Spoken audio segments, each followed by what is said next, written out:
Ever since the First World War, socialists have considered imperialism a calamity, responsible for militarism, economic stagnation, and assaults on democracy in the metropolitan countries, an impediment to economic and cultural development in the Third World.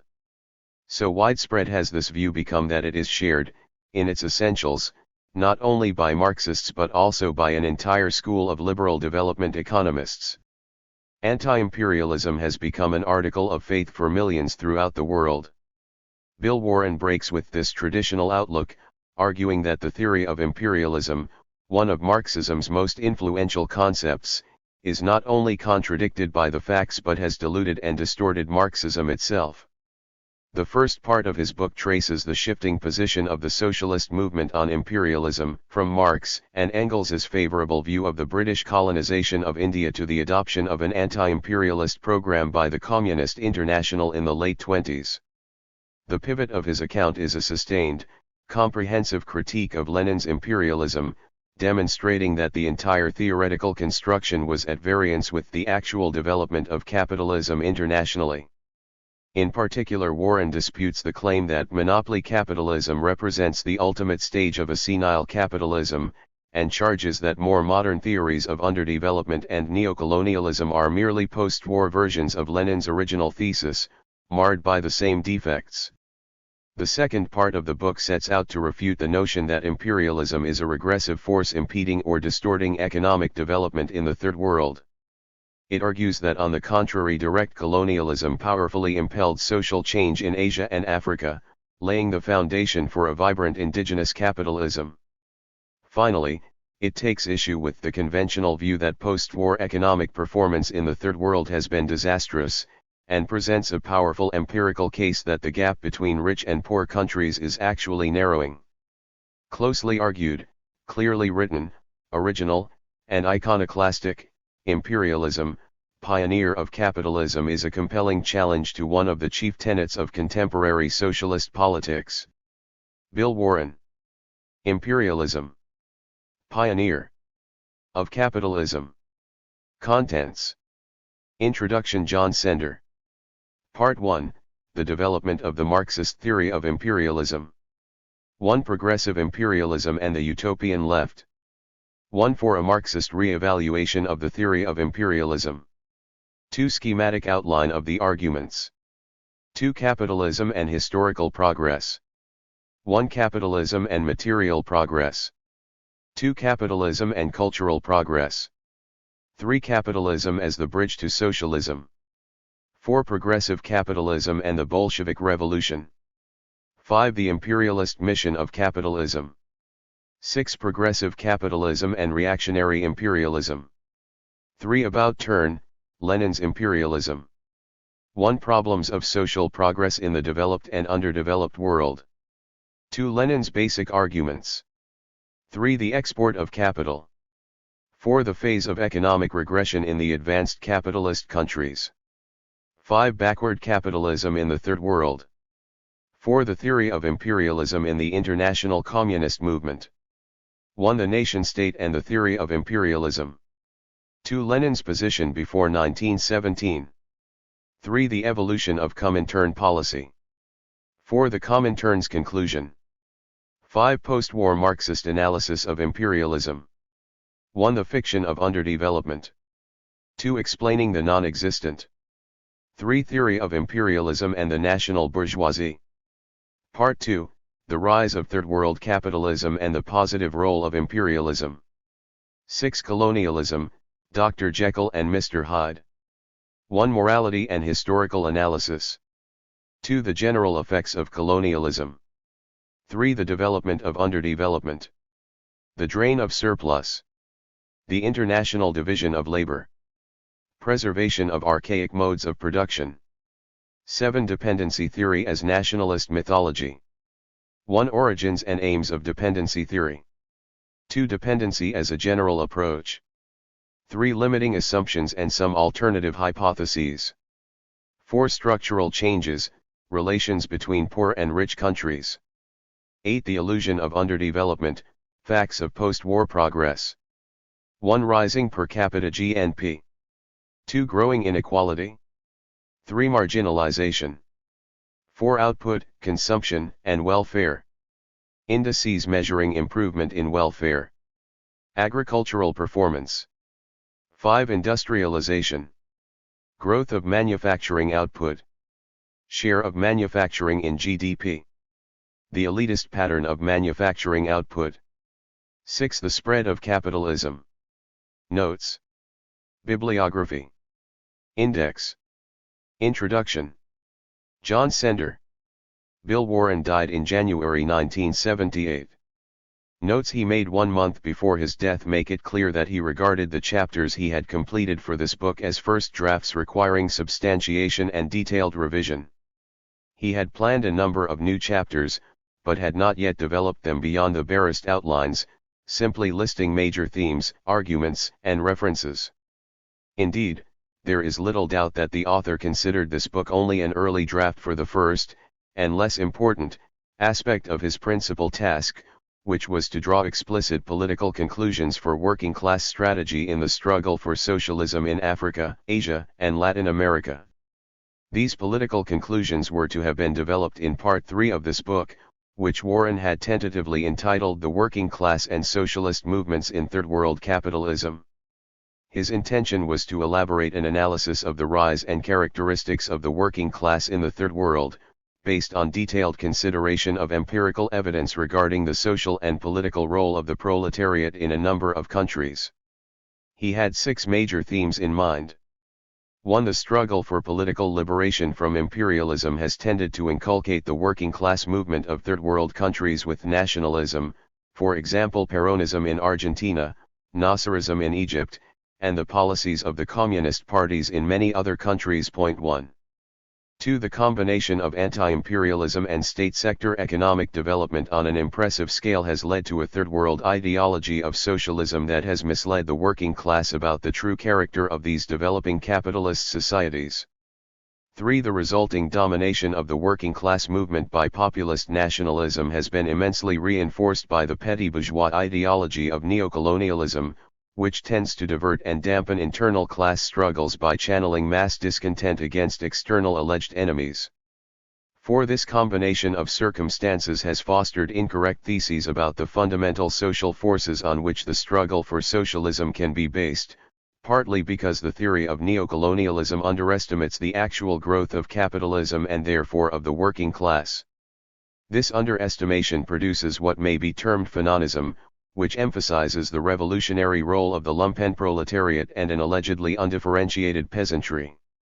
Underestimation of the pace of proletarianization and the growth of capitalism has also helped to generate the theory that the urban working class constitutes a non-revolutionary labor aristocracy and has encouraged reactionary policies aimed at excluding foreign investment, thereby hampering the development of the productive forces and the working class. 5. All these various trends, fananism, adulation of the peasantry, denunciation of the proletariat as a labor aristocracy, and so on, can be shown, both theoretically and factually, to be ideological reflections of transitory phenomena of the early development of capitalism. They share a reluctance to recognize that capitalism is already developing rapidly in the Third World, and with it the working class, capitalism's gravedigger. Indeed, the Russian and Chinese revolutions were able to succeed only because neocolonialism had created the beginnings of capitalism, and with it an industrial working class. 2. 6. It may be concluded that as Third World capitalism grows, imperialism declines. As Third World capitalism develops, the working class is destined to play its classic revolutionary role. The sooner this is recognized, and all forms of nationalism and populism rejected, the more successful will be the struggle for socialism. In view of some of the crude misinterpretations and basic misunderstandings of the political position implied by Bill Warren's earlier published work on imperialism 3, it must be stated most emphatically that the themes and arguments outlined above in no way suggest a simplistic mechanical correlation between the economic development of capitalism and the prospects for socialism.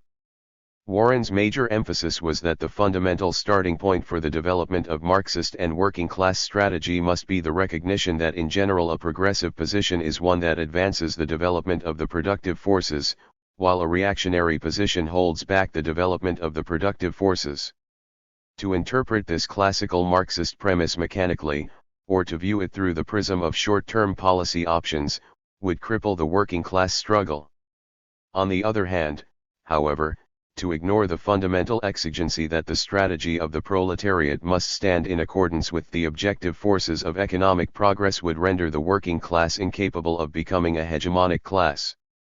Here Warren's analysis is far from crudely economic or deterministic and stands close to that of Gramsci, who held that political struggle must be based on effective reality, on the forces which really exist and are operative, basing oneself on the particular force which one believes to be progressive and strengthening it to help it to victory. Point 4 Warren's purpose was to argue that in a range of important third world countries, Marxists must recognize the strategic importance and progressive potential of the existing working class. The development of capitalism will continue to generate contradictions, and their particular resolution may be reactionary, may drive humanity backwards morally, culturally, and ultimately even materially. Warren explicitly rejected the notion that just because capitalist development opens up new opportunities for human progress, these will automatically become reality. Conscious political intervention is a sine qua non of human progress. The influence of Warren's arguments about the reality of capitalist development in third world countries and of his critique of dependency theory has not diminished with time. If it is now true that the hegemony of dependency theory, which persisted throughout the 1960s and early 1970s, is no more 5 than the impact of Warren's article on the analyses of Marxists working on Africa, Asia, and Latin America 6 published in New Left Review in 1973, must be considered partly responsible for its demise. On the other hand, to the extent that bourgeois nationalism, utopianism, and modified dependency theories continue to dominate the outlook of social scientists concerned with the Third World, the broader and more detailed critique contained in this book remains apposite. Moreover, its publication may hopefully clarify some aspects of Warren's analysis that seem not to have been properly understood. Point 7. The present book has been derived from 3 sorts of manuscript sources at varying stages of completion at the time of the author's death. First, some typed drafts had been circulated among a small circle of colleagues and subsequently amended and annotated by hand. Second, there were handwritten chapters, one with complete footnote references, the others more preliminary drafts containing many layers of corrections and notes for possible amendments added at varying dates, with indication of points requiring footnotes and references. These did not always provide sufficient details to enable anyone other than the author easily to complete the footnote. Finally, portions of previously published articles 8 and sections of the author's correspondence in response to criticism of early drafts of various chapters have been inserted into the main text and footnotes throughout. The 2 most important insertions are in Chapter 7, Section 4, which consists almost entirely of portions of the paper The Post-War Experience of the Third World, presented by Bill Warren at a conference in Texas in 1977, 9 and Chapter 8, Section 5. My guideline in editing these sources was to deviate as little as possible from the author's outlines, notes, and manuscripts, consistent with readability and the flow of argument. I have made no attempt to complete the book by extrapolating from the outline notes for additional chapters, which might have produced a clumsy pastiche of the author's distinctive style and a paraphrase of his views. There were few substantial editorial contributions. I have added an expanded summary of the main arguments of Part 1 to Chapter 1, some of the sections and subheadings in Chapters 7 and 8 have been rearranged, and a few paragraphs have been added to strengthen the argument in the second portion of Section 4 in Chapter 8. About a third of the bibliographic references in the footnotes are additions to the author's manuscript. On occasion, footnotes were transferred into or out of the main text in an attempt to strengthen the impact of an argument or to improve its flow. Occasionally, too, footnotes were expanded and tables or statistical data updated, principally in Chapters 6, 7, and 8. Bill Warren specifically wished to thank some of those who had provided help and intellectual stimulus to enable him to complete the work upon which Chapter 8 of this book is based. He noted the names of Dr. Shobna Madhavan, Mike Safier, Peter Eyre, Dr. Richard Jeffries, Biplap Dasgupta, Mrs. Shachi Yikazioglu, and the United Nations Research Institute for Social Development. In editing the manuscripts I have received great help and encouragement from many people, and would like particularly to thank Professor Anthony Hopkins, Roger Owen, and Rose Warren for their detailed and patient assistance. Edinburgh, April 1980. Part 1. The Development of the Marxist Theory of Imperialism. 1. Progressive Imperialism and the Utopian Left. The concept of imperialism has become the dominant political dogma of our era. Together with its offspring, the notion of neocolonialism, it affords the great majority of humanity a common view of the world as a whole. Not only the Marxist-educated masses of the communist world, but also the millions of urban dwellers of Latin America, the semi-politicized peasants of Asia, and the highly literate professional and working classes of the industrialized capitalist countries, are steeped in this worldview and its ramifications. It represents, of course, not simply a recognition of the existence of modern empires, formal or informal, and of their living heritage. More important, it embodies a set of quite specific theses about the domination of imperialism in the affairs of the human race as a whole, and in particular about the past and present economic, political, and cultural disaster imperialism has allegedly inflicted and continues to inflict on the great majority of mankind. The powerful grip of this view has, at one stage, removed, produced, or transformed almost equally widespread and influential secondary ideologies, most notably that encapsulated in the aid lobby. Its effect has been to contribute towards a transmutation of Western liberalism from a philosophy of forward-looking improvement based upon the past achievements of capitalism to a philosophy of guilt and shame, increasingly forswearing its own heritage and retreating to utopian, static, and backward-looking perspectives. The progressive bourgeois outlook of John Stuart Mill has been increasingly rejected by the Western intelligentsia in favor of the reactionary petty bourgeois outlook of Proudhon. 1. The popular dominance of the anti-imperialist world outlook in the West is a much more recent phenomenon than is commonly realized. Until the Vietnam War in the 1960s, Western concern with imperialism was largely confined to a few academicians and Marxist parties or sects. Even for the latter, it was but one of a number of more or less equally important topics. Analytical Marxist works on imperialism after the Second World War were most remarkable for their forlorn isolation. Palmatude, Barron, and Barrett Brown too stood out as lonely as any district commissioner in the outposts of empire. All that has since changed. An enormous mass of anti-imperialist literature, analytical and propagandist, academic and political sectarian, New Left and hardline Stalinist, Third World nationalist and radical liberal, has poured from the press. 3 During the past decade, bourgeois publishers have devoted more resources to the topic of anti-imperialism than to any other social, political, or economic theme, with the possible exception of inflation. If to this we add the literature of the masochistic modern version of the white man's burden, more or less directly inspired by the view of imperialism as uniformly disastrous, then Marxism can record the greatest publication and propaganda triumph of its history. For the great bulk of this literature is self-consciously Marxist in origin or owes much of its intellectual inspiration to Marxist work in the general area, in the sense that it considers itself part of the Marxist tradition of social analysis. 4 In no other field has Marxism succeeded in so influencing, even dominating, the thought of mankind. 1. For a Marxist re-evaluation of the theory of imperialism.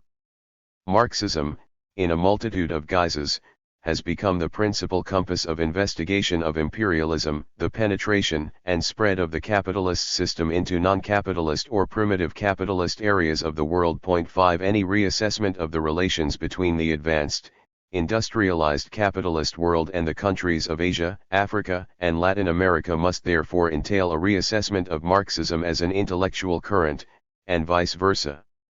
Ironically, it is at the apogee of Marxism's supreme propaganda achievement, the theory of imperialism, that it has become clear that a re-evaluation of Marxist analysis is not only urgent but long overdue. Perhaps the least important reason for such a re-evaluation is that the bulk of current Marxist analyses of and propaganda about imperialism actually reverse the views of the founders of Marxism, who held that the expansion of capitalism into pre-capitalist areas of the world was desirable and progressive. Moreover, the reversal is generally effected in apparent ignorance of the fact. Indeed, the Marxist movement has become deeply involved in the struggle against imperialism. The theoretical fulcrum of this reversal of the Marxist view is the theory of the advent of a new and degenerate stage of capitalism that can no longer perform any positive social function, even in those societies Marx and Engels regarded as backward compared with the capitalist West during the 19th century, and most of which, by the same criteria, are still backward today. The practical, political foundation for this reversal was the quest by Marxists, especially the Bolsheviks, for allies against the powerful centers of capitalist state power. This quest became particularly important in efforts to neutralize the threat such centers presented to the precarious Soviet state. But, and here we submit to the more crucial exigencies dictating re-evaluation, the new, reactionary stage of capitalism turned out to have immeasurably greater economic vigor and capacity for technological innovation than its 19th century predecessor. Ultimately, it proved able to extend the realm of political democracy far wider than previously. In itself, this should not have been surprising, since the major and most famous Marxist theoretical work to elaborate the diagnosis of capitalism's senility, Lenin's Imperialism, the highest stage of capitalism, ignored the major analytical achievements of Marxist economics in favor of a crude underconsumptionism buttressed by superficial observations by the bourgeois liberal propagandist Hobson. Nor did the guidance provided by the political requirements of the Russian Revolution prove adequate, in the long run, to the broader needs of the socialist movement in assessing imperialism and in directing its policies accordingly. The World Revolution against Imperialism, a fusion of the movement of the working class against its bourgeois rulers in the West and the revolt of the colonial and semi-colonial peoples against the major imperialist powers, turned out to be not a world revolution against capitalism as such, but rather only a struggle against particular capitalist countries. More precisely, the struggle against imperialism, which Marxism expected would be synonymous with the struggle against capitalism, actually confused two quite distinct movements, the socialist working class movement in the industrialized capitalist countries and the intrinsically bourgeois movement of Third World nationalism, the one striking at the state system of Europe and North America in order to establish socialism, the other striking at the same target in order to promote the faster and further growth of industrial capitalism. The struggle for socialism and the struggle for a wider expansion of capitalism were thereby combined in the notion of an anti-imperialist movement. That the inherent logic of anti-imperialist nationalism was the more rapid and extensive development of capitalism throughout the world was not necessarily or always understood by the nationalists themselves, let alone the Marxists. It was implicit in Lenin's own characterization of nationalism and the progressive role of the bourgeois nation-state 7 that the Third World would undergo vigorous capitalist development concurrent with rising nationalism and national liberation. But it is only now, decades after the Second World War, that the inadequacies of a theory of imperialism that involves the working class movement in a bourgeois movement, incorrectly characterized as socialist because anti-imperialist, can be clearly seen. Marxism's involvement in and theoretical characterization of the anti-imperialist movement has disarmed the working classes of much of Asia, Africa, and Latin America in the struggle for their political and cultural independence of the bourgeoisie, and especially of bourgeois nationalism. It has strengthened the mechanical economistic strain in Marxism that views the advent of socialism in the West as the product not of conscious political action, but of economic crisis or stagnation. 8 and it has occasionally led Marxism into the morass of a subjectivist voluntarism according to which socialism can be achieved almost irrespective of objective economic or cultural conditions, provided anti-imperialist fervor remains white-hot. Above all, Marxism itself has acquired a dual social character. It has become the philosophy simultaneously of socialism, of working-class hegemony in a technologically and culturally advanced industrial society, and of modernizing nationalism, whose basic historical function is pre-socialist and, for much of humanity, specifically bourgeois. The consequent intellectual dilution of Marxism may well have been necessary for its survival and spread, and thus for its future intellectual renewal. 9 Moreover, outside the industrialized capitalist heartland in the 20th century, Marxism was certainly a more suitable industrializing ideology than the ideologies of 18th and 19th century capitalist industrialization which, for various reasons, were no longer entirely appropriate. But whatever the gains of Marxism's profound involvement in the anti-imperialist movement, the reassertion of its role as the philosophy of socialism and the working class requires re-examination of this involvement and of its theoretical and historical foundations. 2. Schematic outline of the arguments. The argument that follows is divided into two parts. The first sketches the development of Marxist theory on imperialism, analyzing the intellectual and social historical dimensions of the reversal of Marx's own view of the progressive character of imperialism. Some of my major contentions may be summarized as follows. 1. The unique achievements of capitalism, both cultural and material, must not be overlooked, particularly the fact that capitalism released individual creativity and organized cooperation in production. This emphasis on the role of capitalism in human progress forms the basis of a critique of anti-capitalist romanticism and of the separation for propagandistic purposes of the material and cultural aspects of capitalism's success. The important distinction between anti-capitalist and socialist ideology, between a moral, a historical, and a socialist critique of capitalism, is firmly established. 2. There is an important connection between capitalism and parliamentary democracy. The latter provides the best political environment for the socialist movement and creates conditions that favor a genuine learning process by the working class. In fact, the view that capitalism serves as a bridge to socialism must be upheld.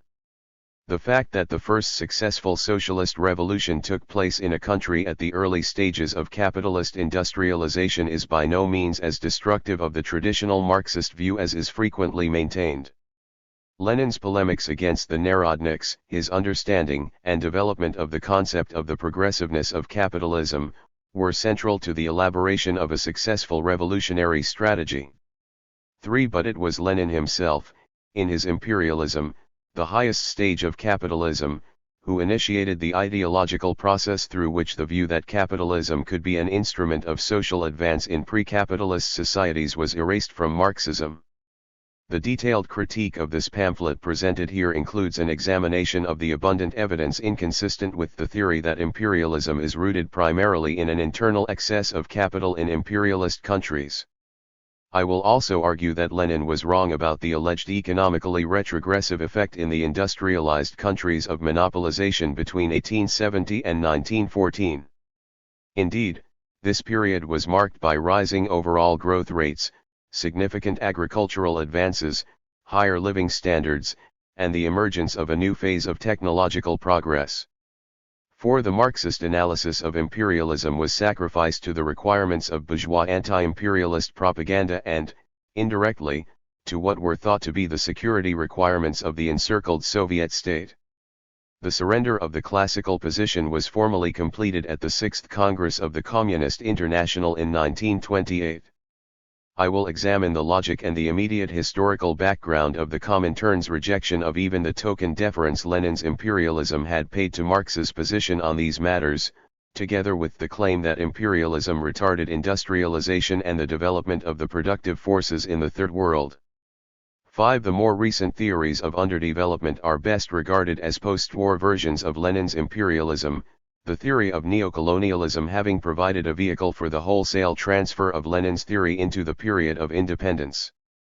Powerful new social and political forces may be identified, principally burgeoning Third World nationalism after the Second World War, that provide a reasonable explanation for the ideological dominance of the underdevelopment fiction, since the Leninist theory of imperialism, with its emphasis on parasitism and the pillage of the Third World, was perfectly suited to the psychological needs and political requirements of Third World nationalists. The second part of the book is devoted to a polemic against widely accepted views that imperialism is and has been a socially retrogressive force preventing or distorting economic development and thereby creating relationships of mounting subordination and dependence between rich and poor countries. The major theses of this section may be schematized as follows. 1. Contrary to current Marxist views, empirical evidence suggests that the prospects for successful capitalist development in many underdeveloped countries are quite favorable. This implies both substantial industrialization and the capitalist transformation of traditional agriculture. 2. Empirical evidence further shows that substantial advances along these lines have already been achieved, especially in industrialization, while capitalist agriculture is developing more slowly. More specifically, the period since the end of the Second World War has witnessed a major surge in capitalist social relations and productive forces in the Third World. 3. Direct colonialism, far from having retarded or distorted indigenous capitalist development that might otherwise have occurred, acted as a powerful engine of progressive social change, advancing capitalist development far more rapidly than was conceivable in any other way, both by its destructive effects on pre-capitalist social systems and by its implantation of elements of capitalism. Indeed, although introduced into the Third World externally, capitalism has struck deep roots there and developed its own increasingly vigorous internal dynamic. 4. Insofar as there are obstacles to this development, they originate not in current relationships between imperialism and the Third World, but in the internal contradictions of the Third World itself. 5. The overall, net effect of the policy of imperialist countries and the general economic relationships of these countries with the underdeveloped countries actually favors the industrialization and general economic development of the latter. 6. Within a context of growing economic interdependence, the ties of dependence binding the Third World and the imperialist world have been and are being markedly loosened with the rise of indigenous capitalisms. The distribution of political economic power within the capitalist world is thereby growing less uneven. Consequently, although one dimension of imperialism is the domination and exploitation of the non-communist world by a handful of major advanced capitalist countries, we are nevertheless in an era of declining imperialism and advancing capitalism.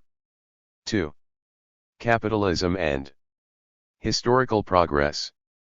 The bourgeoisie cannot exist without constantly revolutionizing the instruments of production, and thereby the relations of production, and with them the whole relations of society. Conservation of the old modes of production in unaltered form, was, on the contrary, the first condition of existence for all earlier industrial classes.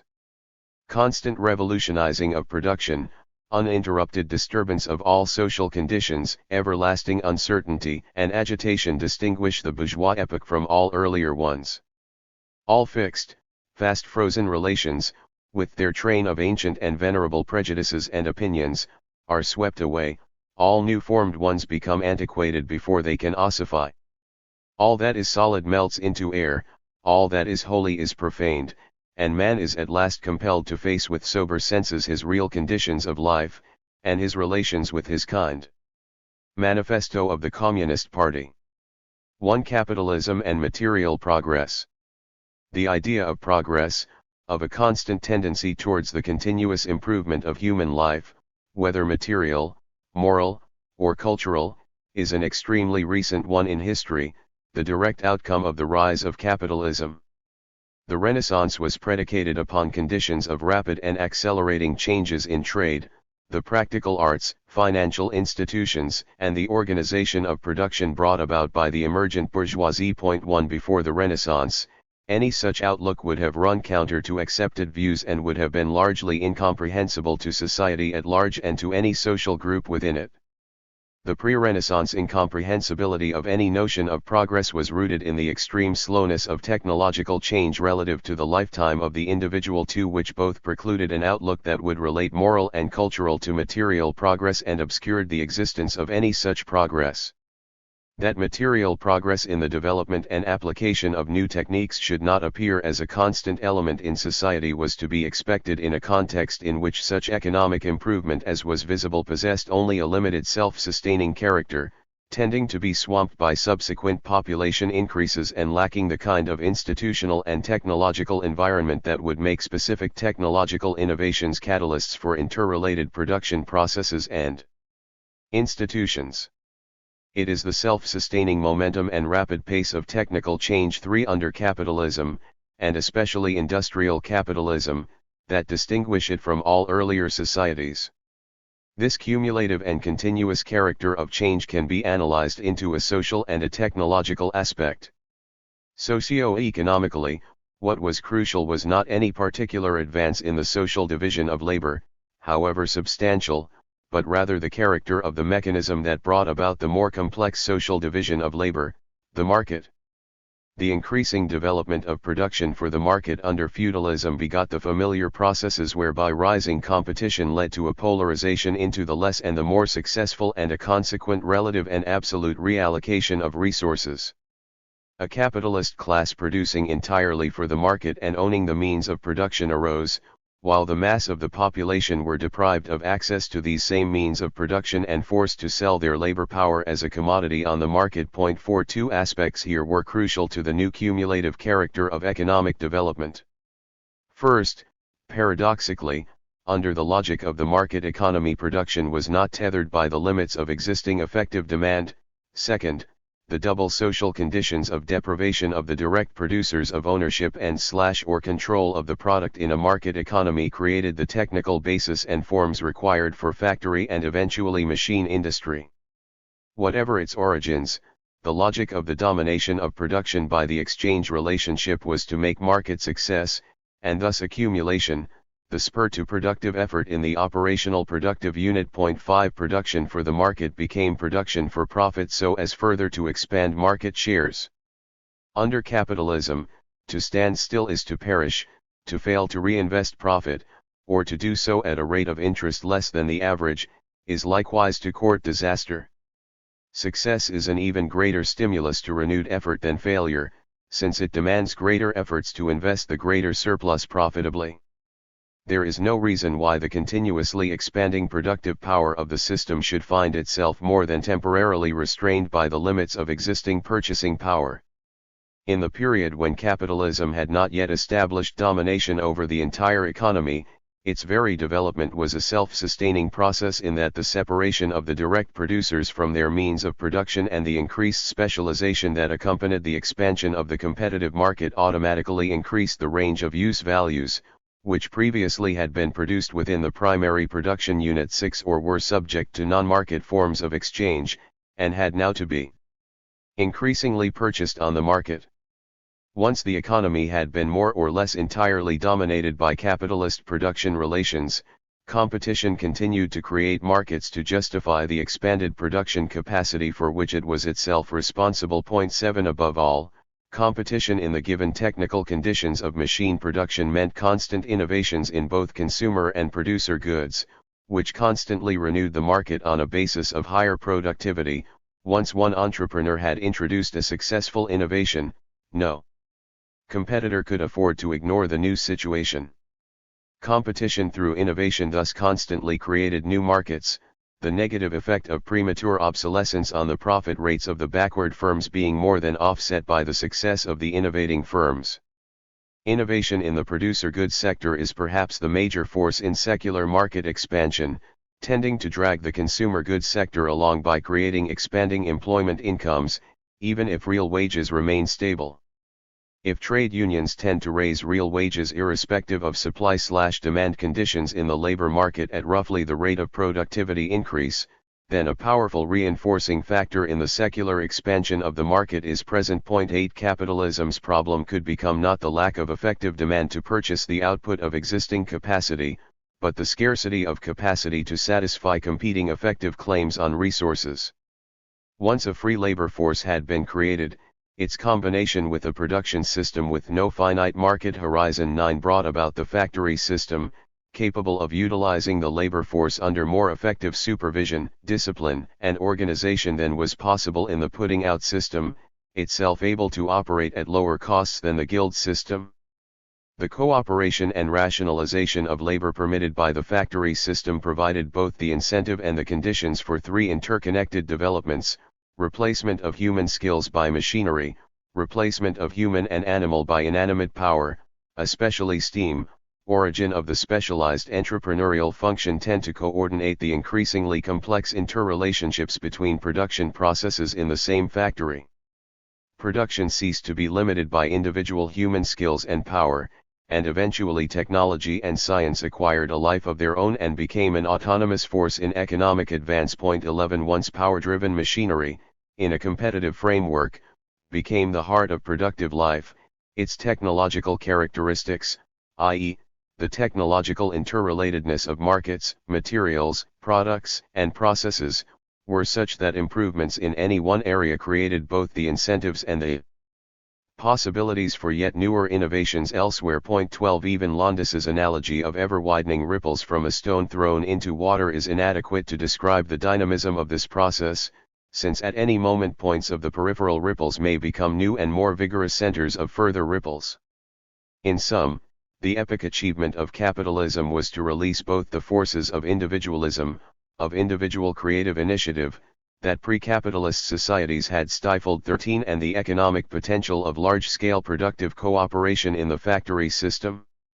The complementarity of the two was the necessary condition for the cumulative character of economic and technological change ushered in by the Industrial Revolution. 14 Market stimuli and technical complexity lent the process its dynamism. Neither organized cooperation in production nor individual economic initiative were new, but their explosive fusion in the capitalist factory system launched an unprecedented continuous momentum.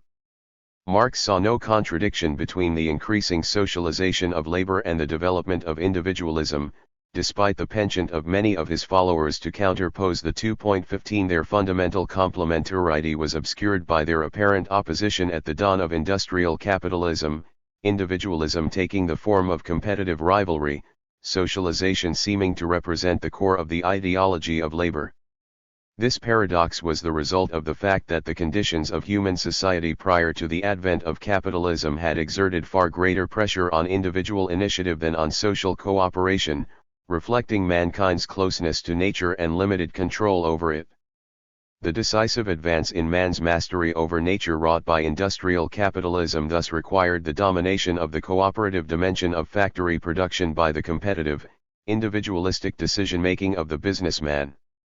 The objective conditions that required this predominance of individualism in a coercive form were historically specific and did not imply a timeless superiority of private enterprise over public ownership, or competition over planning. 16 These conditions were, in the most basic sense, those of limited culture, including low levels of technique and the need for many centers of creativity when the organizational and technological interconnections of society were still relatively undeveloped. These conditions still pertain in much of the Third World. The view that capitalism can no longer fulfill any positive function in these countries therefore has no prima facie justification. 2. Capitalism and cultural progress.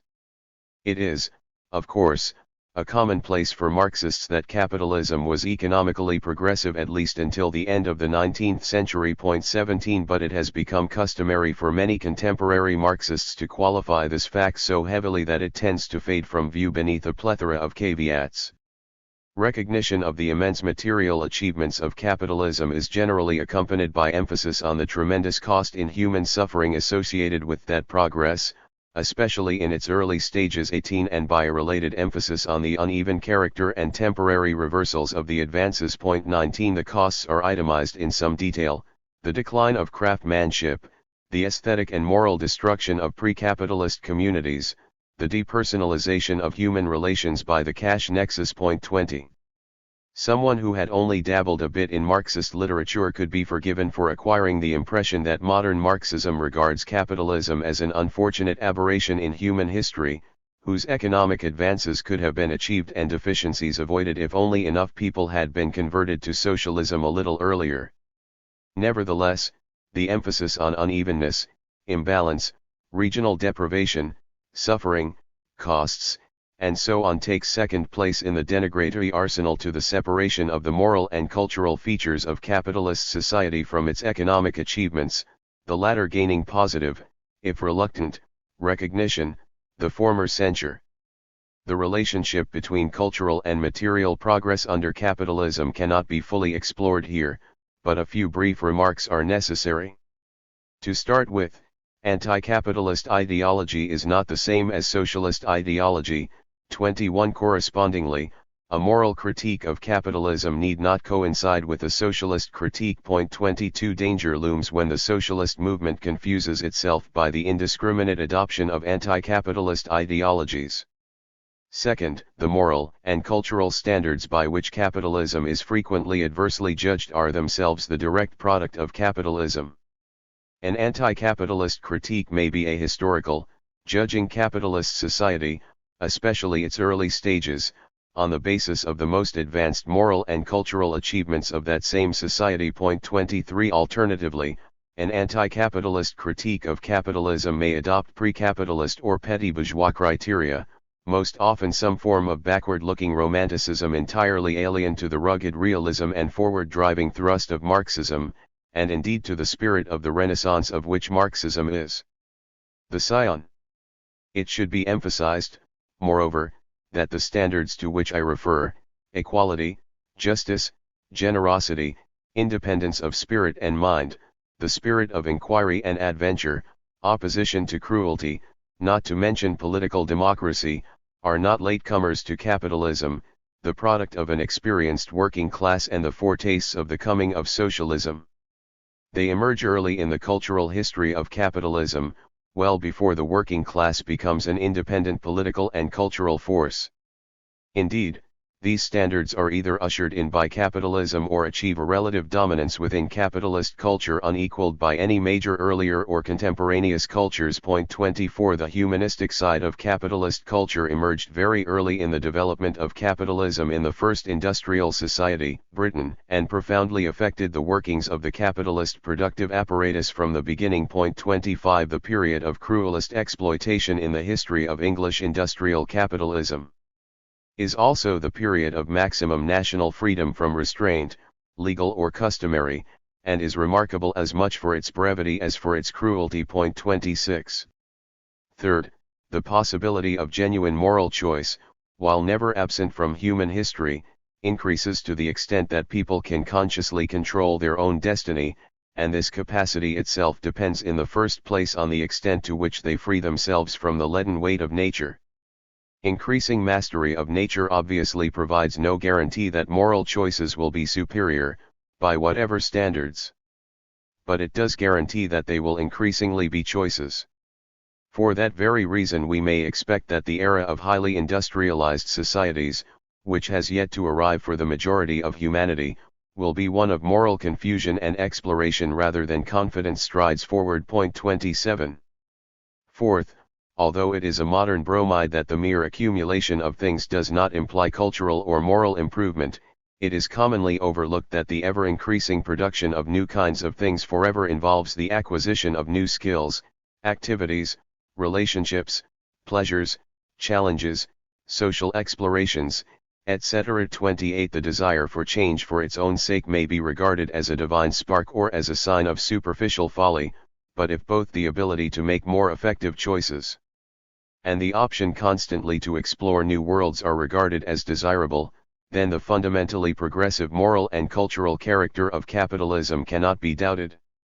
Fifth, since the most evident moral criticism of capitalism is its lack of humanity in the broadest sense, it is pertinent to note that if the technical advances of capitalism have brought the world horrors on an unprecedented scale, this is essentially a technical byproduct. 29 Whereas the striving for sympathetic relations between people is far more the deliberate product of conscious effort.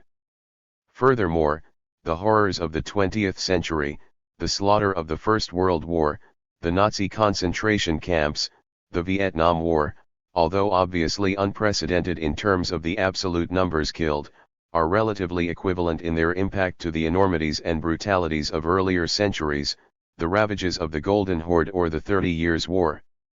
It is instructive that so many should feel that the atrocities of the Nazis and the staggering numbers of civilians they killed were uniquely horrible, and therefore characteristic of 20th century capitalism in particular. In fact, the horrific atrocities, the propensity to large-scale indiscriminate slaughter, and the racism of Nazism were not at all unprecedented in history. What was unique was the sense of moral outrage felt by a large proportion of that section of humanity culturally closest to the Germans, the rest of Western Europe, North America, and Australasia. This moral outrage stemmed from the feeling that Germany had betrayed the Western heritage, reverting to earlier barbaric centuries. 30 It is this very feeling of moral outrage and betrayal that permits the 20th century to be falsely regarded as the repository of the moral breakdown of the human species. If capitalism has at the least paid the tribute vice pays to virtue by enthroning a morality that condemns it to make a continuous show of moral endeavor, it is a telling criticism of the modern socialist movement that it cannot live up to that morality, to the 19th century liberal morality exemplified, for instance, by John Stuart Mill's Rationality and Humanism. 31 In retrospect, the historical tendency of the socialist movement to draw a sharp dividing line between bourgeois and socialist morality and culture has obscured more than it has clarified. It is rather the case that the cultural and moral differences between modern industrial societies and pre-industrial societies and cultures are far more fundamental than those between industrial societies themselves. And conversely, it is likely to be the case that the element of cultural continuity between Western liberal capitalist societies and the socialist societies hypothetically to follow will turn out to be greater than ever envisaged by the socialist versus capitalist schema. In such a historical perspective, it may appear that the morality of unrestrained competition, the law of the jungle, is no more than the early, temporary, and transitional appearance of the more fundamental morality of the fullest development of the capacities of the individual, possible only under an advanced stage of mastery over nature, itself the product, above all, of the techno-economic achievements and momentum created by bourgeois society. In Marx's words, the ancient conception, in which man always appears as the aim of production, seems very much more exalted than the modern world, in which production is the aim of man and wealth the aim of production.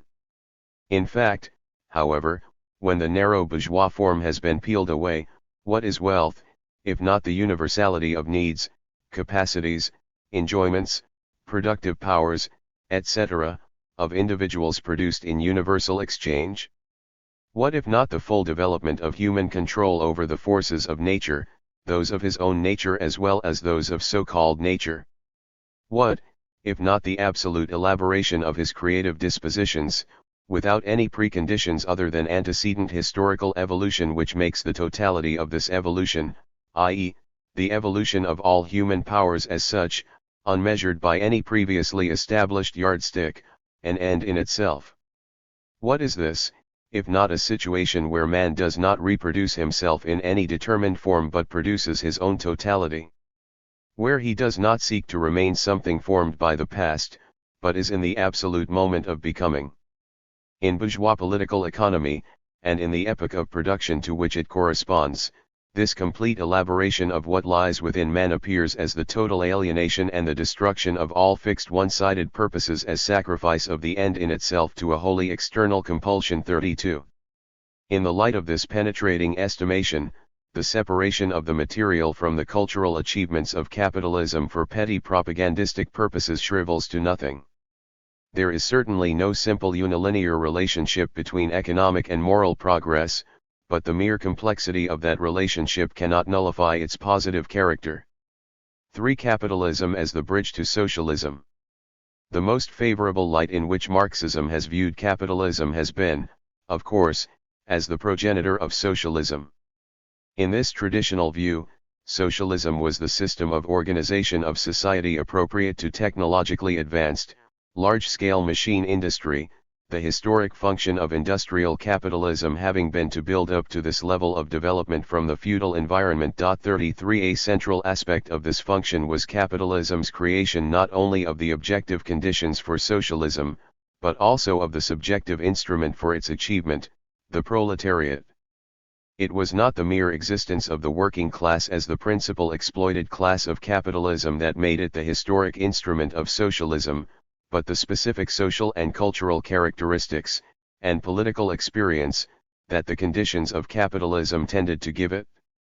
Most notably, These were the increased independence of the individual workers from customary personal relationships of servitude and the collective organization encouraged by their aggregation in large factories.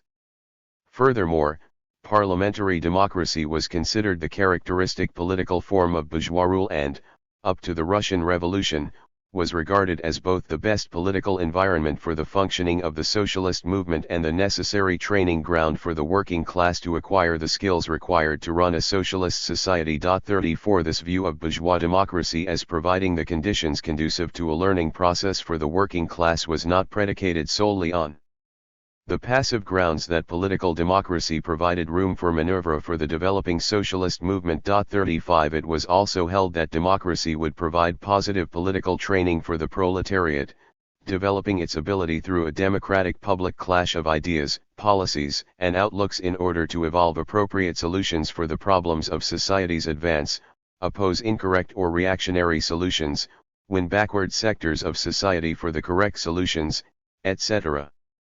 Bourgeois political democracy would provide the working class the best conditions in which to acquire the cultural depth required to become a ruling class. 36 Indeed, this view was one of the most important constituents of the belief, held by all Russian Marxists prior to the October Revolution and for some time after it, that no Russian revolution could long succeed without a socialist revolution in the West. Socialist success in the civilized West was considered the condition for socialist success in the barbaric East. 37 This outlook was reversed by the Comintern after 1917, in what appears to have been a rationalization of the specific needs and character of the Soviet Revolution. 38 On the basis of the experience of the 1930s and of many, if not most, of the underdeveloped capitalist countries today, a widespread view has arisen that parliamentary democracy is not the typical political form of capitalism, or that it is no more than a passing phase which tends, with the growth of monopoly and the sharpening of class contradictions, to develop into fascism, or perhaps into some form of corporate state. 39 It now appears, however, that the fascist experience was an interlude that arose not from fundamental characteristics of capitalism as such but from specific conditions in particular states. 40 Capitalism and democracy are, I would argue, linked virtually as Siamese twins. 41 It was precisely those characteristics of feudalism that permitted and encouraged the rise of capitalism that also permitted and encouraged the rise of political democracy. Similarly, the growth of capitalism and political democracy were interrelated, each fructifying the other. Crucial for both was the development of towns as independent polities within the interstices of feudal authority, which independence arose from the fragmented character of that authority. Since feudal exploitation was achieved not through the market but by the direct social coercion of custom, law, and force, the feudal nobility necessarily exercised many of the powers that would normally be exercised by the state in a bourgeois society. Nevertheless, a state was necessary. The consequence was a never-ending conflict of authority between monarchy and nobility, producing the fragmentation of sovereignty that enabled the towns to develop their own political rights. This was essential for the full realization of their economic potential, permitting them to take advantage of the shift of long-distance trade to the Atlantic and to undermine the feudal character of the rural economy. The result was a further strengthening of political democracy, which although not always brought about by the bourgeoisie directly 42 did always accord with its secular economic interests. Directly connected to the independent status of the towns under feudalism was not only political democracy but also the permeation of West European society by the sanctity of individual property irrespective of rank 43 and thus by a cultural climate conducive to maximum scope for private enterprise. Supplementing this was the rule of non-arbitrary law, which permitted and encouraged the development of contracts, implying agreement between persons of equal rights and not depending upon relations of force between economic transactors. The more force declined in economic life, the greater was the weight of rationality in resource allocation. The role of independent towns, generally in alliance with the monarchy, was crucial in the rise of the rule of law in Western Europe. Once a certain threshold had been passed in the development of capitalist enterprise and political democracy, the floodgates were opened and the spread of democracy became cumulative. Urbanization, the printing press, growing literacy, the development of bourgeois ideology itself, the constant change and mobility of a rapidly expanding economy, the rising self-consciousness of the workers as a class, all these factors combine to ensure that political democracy for the bourgeoisie would have to be democracy for everybody. But if the achievement of capitalist industrialization was linked inherently to the achievement of parliamentary democracy, 44 may this not have been merely a necessary initial phase, in part occasioned by the need to mobilize subordinate classes against the aristocratic or royal foe. It seems impossible to sustain such a thesis, in the light of the integral connection between the growth of bourgeois hegemony on the one hand and political democracy on the other. This connection was maintained and developed over several centuries and has been successfully reinforced, despite the social weakness of the bourgeoisie, since the Second World War, with the further extension of democracy under a more planned capitalism. 45 In Western Europe and North America, Australia, and Japan there can be no doubt that parliamentary democracy today has more meaning for the individual citizen and gives more scope for the working classes to influence social life than ever before in history. The process of expanding parliamentary democracy, initiated by the bourgeoisie, has been given powerful new impetus by the proletariat and has thus far proved to have a powerful and irresistible momentum within capitalism. For progressive capitalism and the Bolshevik Revolution. It was in backward Russia that the political dimensions of the Marxist view of the progressive character of capitalism were most single-mindedly developed, ironically enough by Lenin. That the first successful socialist revolution should take place in a country that had not long commenced its capitalist industrialization was in fact consistent with a reasonable application of the classical Marxist approach to capitalist countries at an early stage of their industrialization. 46 Precisely because Lenin adopted and developed the classical Marxist approach, his first polemics were against the Narodniks, who upheld theoretical and political positions closely resembling those of many modern Marxists and liberals oriented to the Third World. 47 The Narodniks argued that capitalism in Russia could not develop beyond a certain point, because the very conditions created by its initial development, stratification within the peasantry and impoverishment of the great majority, caused a contraction of the home market that set insuperable limits to capitalist progress. Moreover, to the extent that capitalism did develop, it produced a rootless, amoral population lacking the social solidarity and cherished values of small-scale production in the traditional Russian village. 48 It was, they maintained, precisely by building upon the village community that the evils of capitalism could be avoided and an original and humane path to socialism achieved. They therefore pinned their faith on the peasantry as the revolutionary class. Lenin, on the contrary, argued not only that capitalism was already developing vigorously in Russia, but also that the very conditions the Narodniks claimed retarded the expansion of the home market, namely the separation of peasants and artisans from their means of production, while certainly causing impoverishment in one sense. 49 Nonetheless expanded the sphere of monetary commerce by forcing the mass of former producers to seek their necessities of life by selling their labor power. Increased destitution of the masses was entirely compatible with the expansion of the market, Lenin held. Indeed, it was the condition for it. Moreover, the long-term dynamic of the system, based on the production of surplus value and the imperative need to reinvest it, created a self-reinforcing momentum of economic growth regardless of the limitations of the market. 50 Capitalism tends to create a market where none has existed before. 51 Capitalism was already implanted in Russia, and as a superior mode of production, it bore within it the class of the future, the working class. The development of capitalism necessarily increased the cohesion, numbers, organization, culture, and social power of the proletariat, whereas its effect on the peasantry was to promote disintegration, to stratify it between those who became successful and those who were deprived of their means of production. 52. Lenin, therefore, adopted the classic Marxist view, despite the apparently bleak prospect it offered in a country with so low a proportion of the workforce employed for wages in modern factories. 53 Despite the misgivings of Marx himself as to whether the road to socialism in Russia really had to lead through capitalist development. 54 And finally, despite the communal characteristics of the Russian peasantry, which had led the Narodniks to pin their faith on it as the revolutionary class that could inaugurate socialism. With the development of capitalism and therefore of the working class, the social base was created for a genuinely socialist revolution, the class that was to provide the direct social lever for the transfer of power and was to consolidate and maintain that power in fierce social struggles.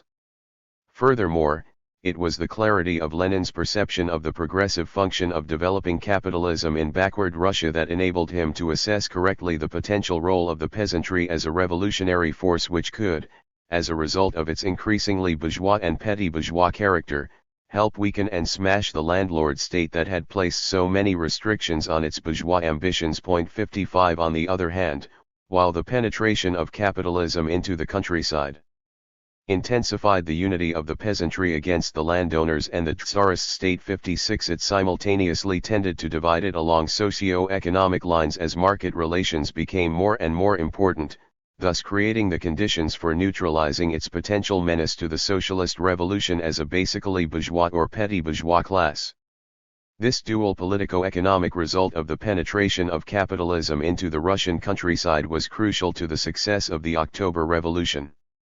Although the February Revolution would undoubtedly have occurred even if the Bolsheviks had never existed, their correct policy before February created the basis for the later worker-poor-peasant alliance, for it was their consistency on this question that earned the Bolsheviks the trust, at least for certain crucial periods, of significant sections of the peasantry and their political representative, the socialist revolutionaries. The Bolsheviks' undeviating demand for confiscation of the landlords' estates won maximum peasant unity against the Tsarist state and prepared the neutralization of the middle peasants when the revolution took a socialist direction. After February, however, Lenin's emphasis was less on the unity of the peasantry than on their class differences, corresponding to the difference between the two aspects of capitalist penetration of the countryside. The Bolsheviks' analysis and tactics were in no way decisive for the February Revolution, except insofar as they placed them in a stronger future position with respect to the peasantry. But it was quite otherwise with the October Revolution, for here the Bolshevik slogan of a dictatorship of the proletariat in alliance with the poor peasantry proved decisive in practice. The Bolshevik alliance with the left socialist revolutionaries proved critical at a crucial moment in the socialist overturn. 57 Had the socialist revolutionaries remained united, had the peasantry been a homogeneous class, had the Bolsheviks not taken advantage of their divisions, there would have been no socialist revolution. Having recognized that the most rapid development of rural capitalism would strengthen both these aspects of the progressive potential of the peasantry, Lenin always fiercely opposed sentimental attitudes towards or political support for the semi-communal mir, or village community. The reality which the Narodniks want to raise to a higher level, bypassing capitalism, already contains capitalism with its antagonism of classes and clashes between them, only the antagonism is in its worst form, a form which hampers the independent activity of the producer. By ignoring the social antagonisms which have already arisen and by dreaming about different paths for the fatherland, the Narodniks became utopian revolutionaries, because large-scale capitalism only develops, purges, and clarifies the content of these antagonisms, which exist all over Russia. 58 Lenin thus read the character of the peasantry's socio-economic aspirations far more accurately than either the Narodniks or the Mensheviks. The further penetration of capitalism into agriculture would create more rural proletarian or semi-proletarian allies for the factory working class, while aggravating tensions between the peasantry as a whole and the landlords. In the event, the Bolshevik success in October 1917 must be attributed in large measure to the specific perceptions of Lenin's perspective that capitalist development was progressive, both in society at large and in agriculture. This perspicacity was one of the reasons why the Bolsheviks, beginning from a position of extreme numerical inferiority in February 1917, won out against a range of capable opponents. 59 The outlook that underlay the success was cogently summarized in one sentence in one of Lenin's earliest works: in respect not only of Russia, but also of the West, our Narodniks are incapable of understanding how one can fight capitalism by speeding up its development, and not by holding it up, not by pulling it back, but by pushing it forward, not in reactionary but in progressive fashion. 60. Nor was Lenin's tolerance of capitalist development as a necessary bridge to socialism at all reluctant or half-hearted. He praised the productive superiority of large-scale industry over small, and of small over handicrafts. He was keenly appreciative of the labor mobility in agriculture resulting from the deprivation of the direct producers of their land and tools. 61 Of the high degree of social and economic instability caused by the fluctuations in the fortunes of large-scale machine industry. 62 Of the breakdown of community values. 63 All attitudes that contrast strangely with modern Marxist emphases. Nor was there the slightest hypocrisy or inhumanity in all this. These conditions of violent disruption, uncertainty, and change, conjoined with the formation of a factory-employed working class in a growing industrial sector. 64 Were exactly those required to create independent-minded individuals able to organize themselves collectively. 65 Again, these conditions were not simply the physical ones that promoted organization or the negative ones that broke the chains of personal dependence. Capitalism required a high level of culture from its direct producers, education, literacy, versatility, curiosity, punctuality, personal organization, etc. 66. In summary, that a socialist revolution first occurred in a predominantly peasant society that had not yet achieved more than limited industrialization was not a refutation of classical Marxism, but very much the result of its successful application, the product of the conscious adaptation of classical Marxism to Russia's specific circumstances and the dynamic trends in Russian society. The paradox lay not in the advent of a socialist regime in a peasant society, but in the presence of a highly sophisticated political leadership for the working class at such an early stage of its numerical and cultural development. But it should be remembered that if the wedge of capitalist large-scale machine industry driven into the Tsarist economy was the decisive factor permitting the establishment of a socialist state, it was the narrowness of this wedge, and indeed the all too recent character of its appearance, that ultimately prevented the socialist state from presiding over the development of a socialist civil society incorporating any substantial measure of political freedom, independent working class activity, or a more advanced development of individualism. The Russian Revolution of October 1917 fully justified, in its contradictory outcome, classical Marxism's view of the historical role of capitalism as the bridge to socialism. 5. The imperialist mission of capitalism. Since Marx and Engels considered the role of capitalism in pre-capitalist societies progressive, it was entirely logical that they should have welcomed the extension of capitalism to non-European societies. 67 That this extension was externally initiated and generally imposed by force did not annul, or even qualify, their judgment. Violence did not necessarily mean retrogressive disruption or greater suffering than peaceful reaction. 68 The exogenous introduction of capitalism does not imply a static dualism or sterile compound of the newly entered capitalist mode of production with pre-capitalist modes of production within the same polity, for the devastatingly superior productivity and cultural attributes of capitalism 69 are bound in the end to subordinate all other modes of production and eventually eliminate them entirely. Marx accordingly recognized the historically progressive role of British imperialism in no uncertain terms, indeed in words of poetic vision. These small stereotype forms of social organism, he wrote, referring to Indian villages, have been to the greater part dissolved, and are disappearing, not so much through the brutal interference of the British tax-gatherer and the British soldier, as through the working of English steam and English free trade. Those family communities were based on domestic industry, in that particular combination of hand-weaving, hand-spinning, and hand-tilling agriculture which gave them self-supporting power.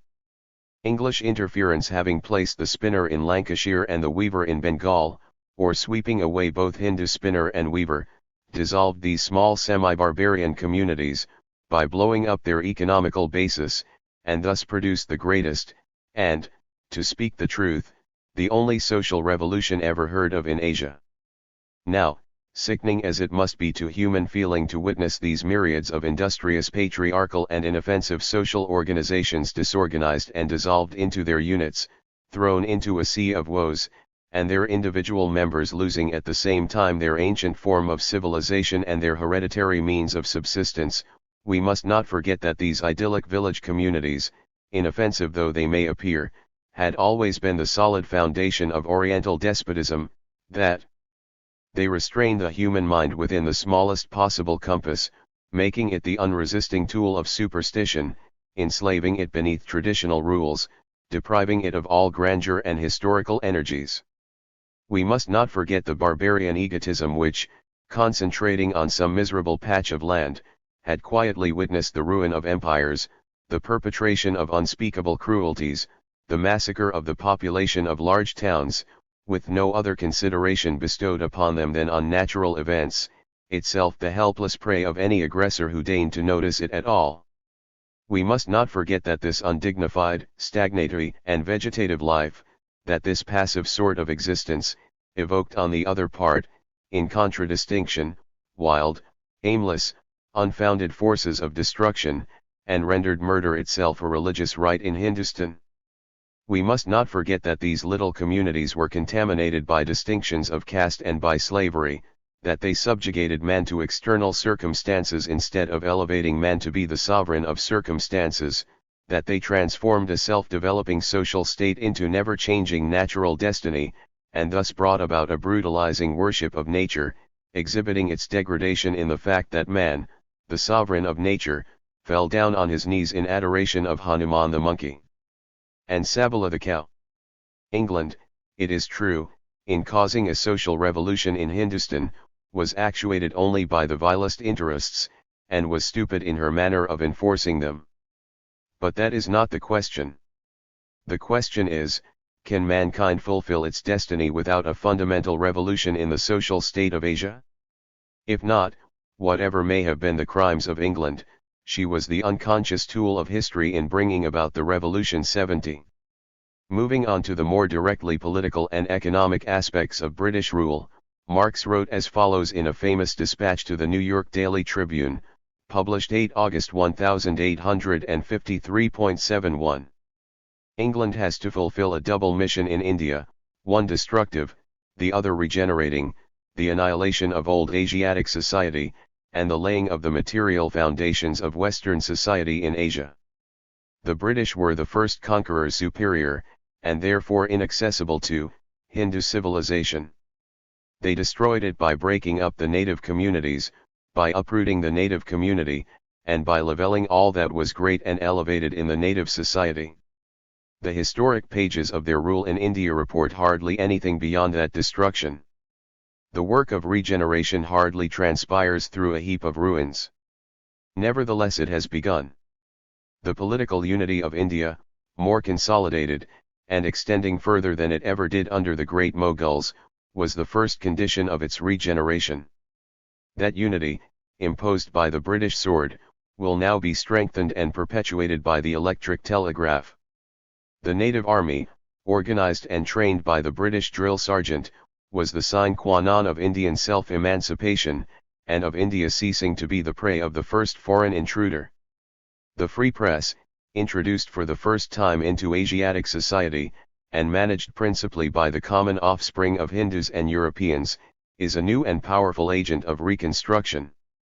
The zamindari and riot war themselves, abominable as they are, involve two distinct forms of private property in land, the great desideratum of Asiatic society. From the Indian natives, reluctantly and sparingly educated at Calcutta, under English superintendence, a fresh class is springing up, endowed with the requirements for government and imbued with European science. Steam has brought India into regular and graphic communication with Europe, has connected its chief ports with those of the whole southeastern ocean, and has revindicated it from the isolated position which was the prime law of its stagnation. The ruling classes of Great Britain have had, till now, but an accidental, transitory, and exceptional interest in the progress of India. The aristocracy wanted to conquer it, the moneyocracy to plunder it, and the millocracy to undersell it. But now the tables are turned. The millocracy have discovered that the transformation of India into a reproductive country has a vital importance to them, and that, to that end, it is necessary, above all, to gift her with means of irrigation and of internal communication. They intend now drawing a set of railroads over India. And they will do it. We know that the municipal organization and the economical basis of the village communities have been broken up, but their worst feature, the dissolution of society into stereotype and disconnected atoms, has survived their vitality. The village isolation produced the absence of roads in India, and the absence of roads perpetuated the village isolation. On this plan a community existed with a given scale of low conveniences, almost without intercourse with other villages, without the desires and efforts indispensable to social advance.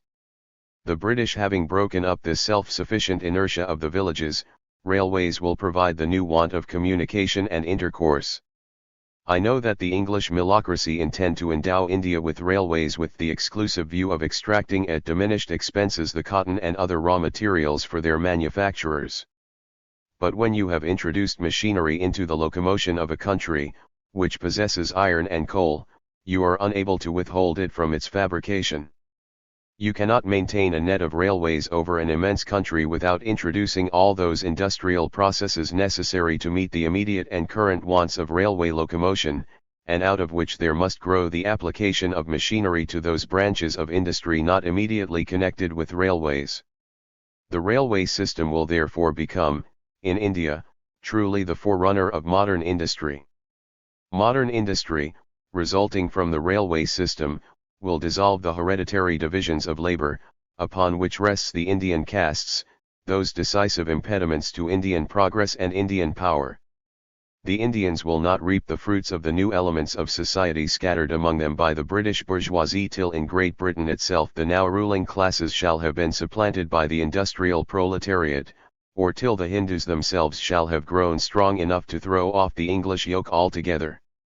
At all events, we may safely expect to see, at a more or less remote period, the regeneration of that great and interesting country 72. Engels not only welcomed the French conquest of Algeria as a fortunate fact for the progress of civilization, 73, but also considered a positive socialist colonial policy a likely necessity.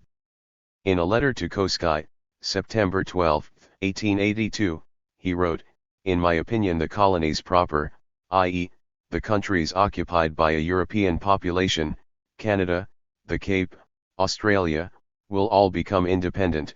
On the other hand, the countries inhabited by a native population, which are simply subjugated, India, Algeria, the Dutch, Portuguese, and Spanish possessions, must be taken over for the time being by the proletariat and led as rapidly as possible towards independence." 74. In the same tradition, Lenin certainly never would have considered denouncing the foreign powers and businessmen for their prominent role in the generation of industrial capitalism in Russia, a role that nowadays would be called neocolonialist and condemned by the liberal left. Indeed, the imperialist spur to Russian industrialization was decisive for the success of the Russian Revolution. The Russian industrial sector, with large-scale and technologically advanced enterprises, trebled in real terms in the 2 decades before 1914, one of the fastest growth rates in Europe. 75 Just prior to the First World War, Russia was the 4th largest steel producer in the world, ranking higher than France. In absolute terms the industrial sector was the 5th biggest in the world, and accounted for 20% of total national income. 76 Here was implanted the combative, revolutionary, and forward-looking proletariat, vastly outnumbered in a sea of peasants. And this industrial sector was primarily the product of foreign loans and direct foreign investment. State promotion of industrial development. 77 was financed mainly by loans from the French money market. 78 Direct investment by foreign firms also played a crucial role. 79 Foreign capital imports began to flow into the coal, oil, iron, and steel industries, attracted by vastly higher profits than it could earn at home. Between 1896 and 1900 a quarter of all new companies formed were foreign, and by 1900 foreign capital accounted for 28% of the total. By 1914 the proportion had risen to 33%. Foreign capital controlled 45% of Russia's oil output, 54% of her iron output, 50% of her chemical industry, 74% of her coal output. More than half the capital of the 6 leading banks of the country, themselves controlling nearly 60% of all banking capital and nearly half of all bank deposits, was foreign aiding. 6. Progressive capitalism and reactionary imperialism. Marx, Engels, and Lenin, who considered capitalism historically far more advanced than any earlier civilization, logically welcomed its extension to non-capitalist regions, whether by means of direct colonialism or neocolonialism. Soon, however, a strange paradox emerged in Marxist thought. Imperialism, conceived by Marx and Engels as the historical process of capitalist expansion into the non-capitalist world 81 and regarded as progressive precisely because of their analysis of capitalism as the most advanced social system hitherto achieved, came to be regarded as the characteristic of capitalism that nullified its previously progressive features. The tail wags the dog. It is now not the character of capitalism that determines the progressiveness of imperialism, but the character of imperialism that determines the reactionary character of capitalism. This paradox is not a matter of semantics depending on the definitions of terms, capitalism and imperialism, progressive and reactionary. Nor do its origin and solution lie in the ancient texts. Its most fundamental source is a contradiction in Marxist thinking itself, which in turn reflected particular contradictory aspects of social reality, which had created a situation such that Marxists could act effectively only by closing their eyes to some extent to the reality on which they had previously been on such amicable terms. The shift was polemically accomplished for the world communist movement by Lenin in his Imperialism, the highest stage of capitalism. Lenin's essay reversed Marxist doctrine on the progressive character of imperialist expansion and, by an irresistible ideological process, erased from Marxism any trace of the view that capitalism could henceforth represent an instrument of social or economic advance, even in pre-capitalist societies. The historic mission of capitalism was declared ended. 3. About turn. Lenin's imperialism. The traditional Marxist view of imperialism as progressive was reversed primarily by Lenin in his Imperialism, the highest stage of capitalism. In effectively overturning Marx and Engels' view of the character of imperialist expansion, Lenin set in motion an ideological process that erased from Marxism any trace of the view that capitalism could be an instrument of social progress even in pre-capitalist societies, although this shift was not logically necessary to his central thesis. But the proposition that imperialism was reactionary, in Marxist terms, could be sustained only by clouding the issues in ambiguity, by distorting history and rejecting some fundamental precepts of Marxist economics. 1. Problems of social progress in the developed and underdeveloped world. In his work on imperialism, Lenin paid little attention to the effects of imperialism on the underdeveloped countries, for he was almost entirely concerned with its sources and repercussions in the advanced capitalist world. Imperialism, the highest stage of capitalism, was written in 1916 at the height of the First World War, when the working classes of Europe were slaughtering one another by the million in the name of patriotism.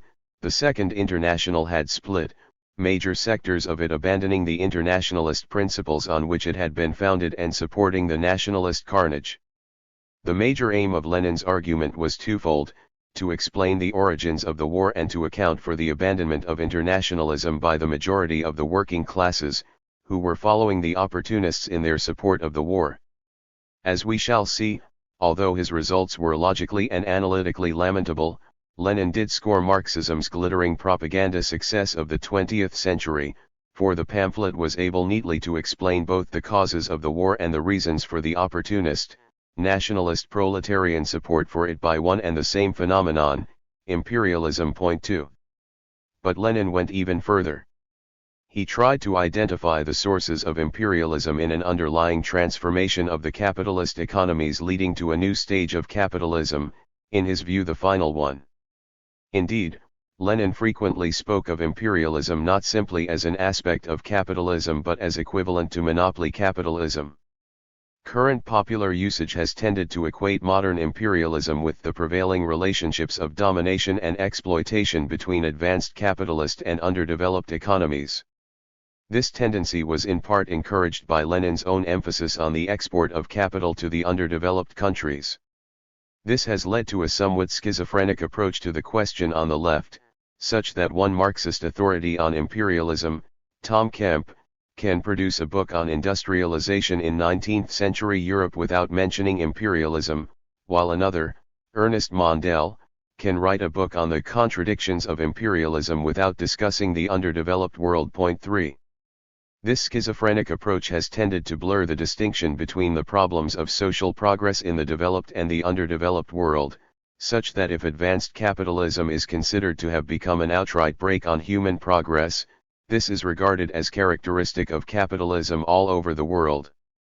The concept of the world revolution against the advanced capitalist countries is thus confused with the world revolution against capitalism as such. Lenin's imperialism succeeded in blurring this distinction and turning the alleged socially reactionary character of advanced capitalism into the last stage of capitalism in general, thereby precluding a priori any progressive role for capitalism in the colonial and semi-colonial world. Point 4. 2. Lenin's basic arguments. The crux of Lenin's argument was that the advent of monopoly capitalism marked the end of those progressive aspects of capitalism that Marx and Engels had proclaimed in the Communist Manifesto. Capitalism had become overripe. His thesis was that competition under industrial capitalism led inevitably to concentration of capital and thus to monopoly, trade combines, cartels, etc., whose control of the domestic markets of the advanced capitalist world was so firm that the vigorous competitive incentive to innovate had vanished, the living standards of the masses could no longer rise, and above all, the expanded profits of the monopolists would eventually find all profitable spheres of domestic investment exhausted. This latter circumstance led in turn to rivalry for profitable outlets abroad, generating a struggle for the division and redivision of the world among the leading imperialist states. Stagnation at home meant imperialism abroad. The international wave of imperialist expansion in the late 19th and early 20th century was thus to be explained by the stage of monopoly capitalism that had been reached in the major industrial countries, which forced them into territorial rivalry for investment outlets, especially in the colonial or semi-colonial countries, where labor, land, and raw materials were cheap and capital scarce.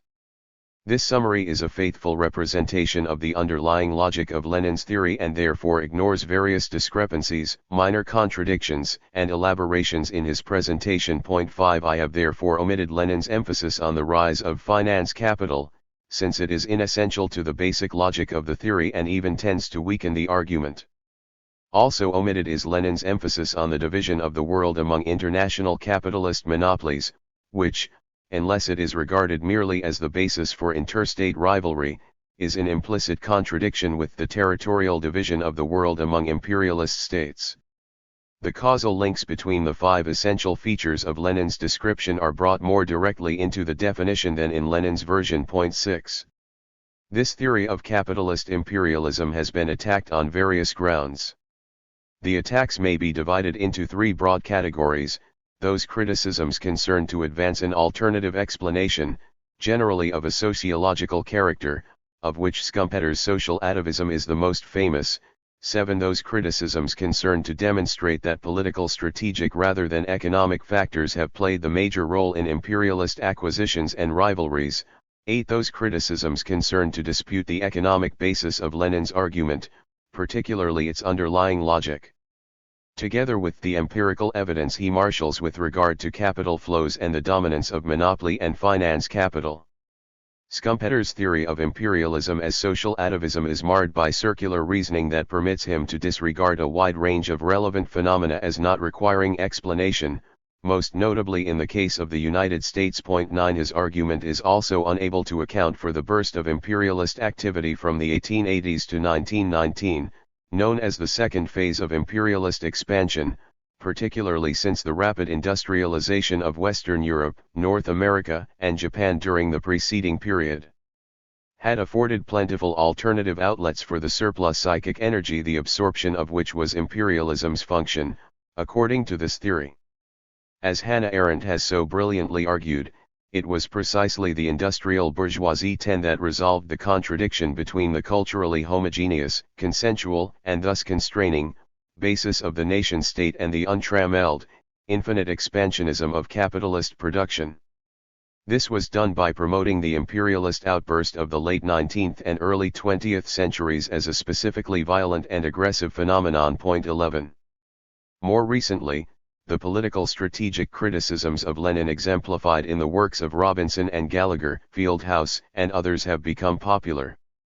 The substance of their approach is strictly to separate economic, political, and strategic considerations, to analyze each major historical episode concerning imperialism in the light of this division, to stress the complexity of events, and to suggest that economic factors have been significantly less important than Lenin argued. 12. Barraclough has commented appropriately on the simplistic methodological procedure that thus isolates economic and political processes, when we are told that the new imperialism was a specifically political phenomenon in origin. The short answer is that in such a context the distinction between politics and economics is unreal. 13. The political, strategic, and economic dimensions of the trade routes to India form a seamless whole that exemplifies Barraclough's argument, recognition of which is essential for understanding Britain's imperial policies in Africa from Cape to coast. Although Lenin was innocent of such crude approaches, there remains a sense in which he explained too much. Imperialism, he argued, arose from the export of capital, which in his view had become the typical feature of capitalism as a result of the superabundance of capital accumulated in the advanced countries. It was also the consequence of the fact that capitalism had already wholly divided the world into colonies and spheres of influence controlled by the principal capitalist powers. The problem here is that there is no immediately apparent reason why internal overripeness of the individual capitalist economies should necessarily coincide with the stage of nearly complete territorial division of the world among the great imperialist powers. 14. Especially if foreign investment was a feature of industrial economies from the outset. This problem is easily resolved through the remaining variety of criticism of Lenin's imperialism. It will be shown below that the valid elements of this third variety of criticism 15 all serve seriously to undermine the overripe, capital export theory of imperialism. Positive evidence that trade rivalries 16 and tariff barriers in the newly industrialized or industrializing capitalist countries of the 19th century played a role in provoking imperialist reactions, and the apparent dependence of Britain's economic success on its early acquired empire, suggest that Lenin's alternative, largely implicit, emphasis should be adopted. This identified the primary causal factors underlying modern imperialism as the trade-induced trend towards the territorial division of the world among the imperialist powers and the uneven development of the major capitalist countries. 3. The export of capital. The export of capital was central to Lenin's theory, both as a proof of the overripeness of capitalism and as a specific link between this phenomenon and the scramble for territories in the late 19th century. But it cannot be shown either that capital export was characteristic of a specific stage of capitalism or that it was decisively connected with the scramble for territories. In principle, there is no reason why export of capital should be presumed the result of pressure due to the disappearance or reduction of profitable investment outlets in the metropolitan countries. It may just as well result from the development of preferable investment opportunities abroad. 17 Indeed, foreign investment may be the direct result of booming domestic investment, and vice versa. 18 Booming domestic investment not only creates the profits that can be invested both at home and abroad, but also, and more importantly, stimulates technological advances that in turn open new opportunities for investment abroad. An outstanding instance of this process may be seen in the development of railways. More than 40% of the capital exported from Britain in the 100 years before 1914 was used to finance railway investment overseas. 19 And British financed railway construction abroad was not only the result of booming conditions at home. 20, but also the cause of further domestic expansion. As railways were built abroad by British contractors, engineers, skilled labourers, and often navvies, they provided a direct and expanding market for British exports of steel, iron, and coal, as well as the products of the engineering industries, which had themselves received further impetus from the coming of the railways. Even if direct links between export of money capital and export of commodities cannot be demonstrated in every case, it is clear that world economic expansion in the 19th century, contingent on the spread of railways in every continent, largely financed and often built by the British, contributed immensely to the overall dynamism of the markets in which Britain sold and vastly cheapened the supplies purchased. 21 Indeed, short-term fluctuations in British domestic economic activity have been closely correlated with fluctuations in export demand, not only in the 19th century, but up to the Second World War. 22 Because of the central role of British finance in developing world markets in the 19th century, export demand fluctuations may in turn be correlated with fluctuations in British lending abroad. 23 In other words, the more Britain lent abroad, the greater was the short-term, as well as long-term, stimulus to domestic activity and investment. For the trade cycle was thereby tilted upwards. 24 Furthermore, although the vicissitudes of prospective profits on the domestic market, together with the domestic availability of funds, would certainly affect the flow of capital abroad, it does not appear to have been the case that capital export in the 19th century as a whole was the result of stagnant domestic investment opportunities. If anything, domestic prosperity and correspondingly high investment levels promoted foreign investment. 25 Continuously and in a self-reinforcing manner. Domestic prosperity and high investment rates did not durably exhaust future domestic investment opportunities. In a sympathetic review, W.H.B. Court has concisely summarized the criticisms that may validly be made of this dimension of Lenin's theory. Experience shows that the wealthy countries of the West have lent money throughout the world. It does not follow that such capital would have continued accumulating in these countries if it had never been lent. Foreign lendings were not born necessarily of monopoly or accumulation, which would in any case have gone on. Great Britain in the last century lent enormously, long before her industry or her credit system showed the least tendency in the world towards monopoly, but had there been no openings abroad for her capital, much of that capital would never have been saved at all. She had so much to lend, because she lent indefatigably. Only the economic developments abroad made possible by her loans brought about the further increase in her wealth out of which new loans were raised. And she lent chiefly when she was herself making full calls upon her capital for home development, not, as some suppose, when development at home drooped unprofitably. 26.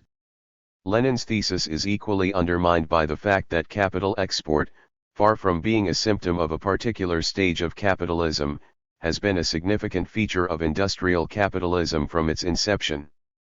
British foreign investment was considerable from the 1820s onwards, French from the 1850s. 27 It is important to note that Britain was far the largest foreign lender throughout the 19th century.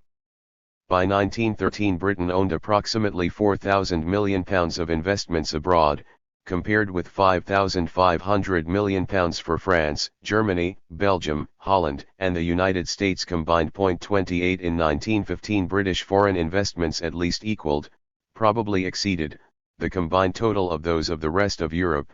British overseas holdings were twice those of France and nearly 3 times those of Germany. 29 Until the First World War, Britain, France, and Germany were the 3 largest foreign lenders. 34. The chief foreign lender, Britain, foreign investment was concurrent with industrial capitalism from the beginning. Moreover, and this counts even more seriously against Lenin's thesis, there is no discernible point at which foreign investment showed a significant upward acceleration or a markedly increased importance in economic operations. There were certainly no such shifts in the 1870s, 1880s, or 1900s. 31 More generally, there is no real break in the trend towards the end of the 19th century. The 2 leading capital exporting countries, Britain and France, were already quite active in this field as early as the 1820s and the 1850s respectively. Reliable figures go back farthest for Britain, and these show no sharp acceleration in the rate of foreign investment towards the end of the century. Kuznets's authoritative study shows similar trends.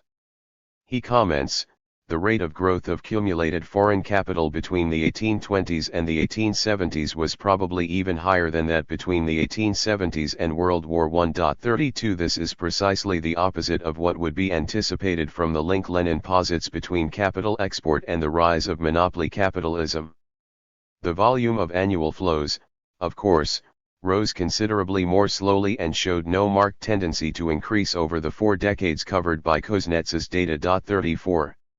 Of the 3 major capital exporting nations, only Germany evinced capital flows whose timing bore even an approximate relation to the development of monopoly capitalism, and this was scarcely a case of surplus capital seeking outlets abroad that were unavailable at home.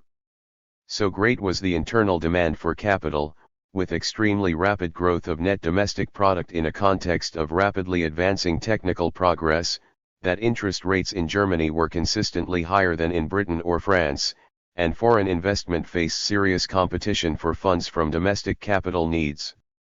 Moreover, the German government long discouraged capital export on the grounds that domestic needs were pressing and should take priority. 35 The general point is sufficiently dramatized by one datum: 78% of securities newly issued in France between 1906 and 1911 had foreign debtors, whereas in Germany the figure was only 11%. 36 Furthermore, a significant proportion of such foreign lending as was made was directly tied to financing German exports, especially of heavy industrial goods, the close link between industry and the banks facilitating this phenomenon. 37 This fact in itself refutes Lenin's emphasis on capital as opposed to commodity export as one of the distinguishing features of the new imperialism, at least in the case of Germany. More generally, Lenin's theory held that the overripe, capital-saturated economies that were acquiring territories should evince a net outflow of capital, but during the period from the 1880s to the outbreak of the First World War several imperialist countries were net capital importers. 38 And all engaged to varying degrees in the heightened territorial rivalry of the period. 39 Moreover, as we have seen, Germany was almost as little to be regarded as capital-saturated as were the net capital importers, and its ambitions were indeed a crucial factor in the colonial contest. If it is argued that even the larger of these powers, the United States, Germany, Russia, and Japan, were relatively unimportant as capital exporters and colonial powers compared with Britain and France and must therefore be considered marginal with respect to Lenin's analysis, then any reasonable explanation for the massive upsurge in territorial rivalry between the 1880s and 1914 vanishes. For the significant aspect of the outburst of territorial acquisition was that it did not originate from Britain, the predominant, established, industrial imperial power, but precisely from the challengers to that power, from the vigorous young industrial powers, primarily the United States, Japan, and Germany, which were just emerging onto the world market and either viewed Britain's industrial power as the result of the empire or regarded the empire as an obstacle to their own economic expansion. 41. Turning to the remaining dimension of Lenin's theory, the empirical evidence does not support the contention that monopolization was the causal link between the overripeness of capitalism, capital exports, and the new imperialism. The partition of the world among the imperialist powers had been largely completed before the end of the 19th century, by which time 1/5 of the land surface of the globe and 1/10 of the world's population were under the direct control of European powers. By 1900, some 90% of Africa had been subjected to Europe, and most of that part of Asia that was ever to be directly colonized. But as Lenin himself recognized, the domination of the major economies by industrial combinations took hold no earlier than the first decade of the 20th century. 42 Even this is too early for Britain. 43 Which had far the largest empire and exported the greatest volumes of capital. Indeed, at the end of the 19th century the greatest imperial powers, Britain and France, possessed the least and most recently concentrated industrial structures of all the major powers. Both countries achieved their imperial status well before an oligopolistic and centralized industrial structure took root. Even more to the point, their periods of highest capital export significantly preceded the rise of monopoly. On the other hand, the most capital-hungry great powers before 1914, the United States, Germany, Russia, and Japan, were those whose industries were earliest dominated by large corporations. 44. After 1914, however, it was clearly a different tale in the capitalist world as a whole. Oligopoly. 45 was the order of the day. France and Britain still lagged behind, but the industrial structure was radically more concentrated, and tariff protection much higher, than in the 19th century. Yet the capital export of the advanced industrial countries never recovered its pre-1914 relative importance. Indeed, average annual capital flows between the world wars were but a small proportion, in absolute terms, of the 1900 to 1913 figure. 46 Although the average yearly volume was about $2,000 million in 1951 to 55 and $3,000 million in 1956 to 61, 2 or 3 times the 1900 to 1913 level. 47 This growth was just about in line with the rise of total output. 48 And it rose slower than total gross domestic investment in the principal industrialized countries. 49 Moreover, whereas the bulk of pre-1914 exported capital was essentially market-orientated. 50 In the 1950s and 1960s more than a third of the exported funds took the form of official donations, and another fifth were issued by governments or international agencies at concessionary rates, such that in the 1950s only about 45% of the total was accounted for by private capital flows. If an approximate comparison is made between private capital flows in 1951 to 61 and total foreign capital flows in 1900 to 1914, the annual volume for the latter would be $1,100 million, the former not more than $1,200 million. This modest rise is practically negligible when compared with the growth in real output and domestic investment during the same period. 51 This comparison of basically market-oriented capital flows is clearly the more relevant for the theory of monopolization and capital export. Indeed, it drives the final nail into the coffin of that theory. Lenin's imperialism was obsolete even before it was translated into English, indeed as soon as it appeared. The great age of capital export was over by 1914. We have seen that a number of dramatic economic criticisms of Lenin's theory may validly be advanced: the non-domination of the imperialist economies by monopolistic firms, the fact that a number of challenging imperialist powers were themselves net capital importers between 1870 and 1914, the fact that capital export was always a significant feature of industrial capitalism, showed no sudden acceleration in the late 19th century, and cannot be related to a specific period of maturity. Each of these criticisms serves seriously to undermine the theory that the new imperialism of the late 19th and early 20th centuries was due to the pressure towards capital exports consequent to the monopolization and overripeness of the capitalist economies. This brings us to the most crucial feature of Lenin's explanation of the new imperialism: it was effectively the reverse of the truth. Imperialism, far from being the product of a senile, decaying capitalism compelled to invest abroad the capital it no longer had the vigor to absorb at home, was on the contrary the product of young and vigorous capitalist economies newly emerging onto the international arena to challenge their rivals in trade. The expansion of trade, rather than of foreign investment, was the logical conclusion of the accelerated industrialization of the 19th century, along with the mounting interdependence of national economies as the result of massive improvements in communications. 52.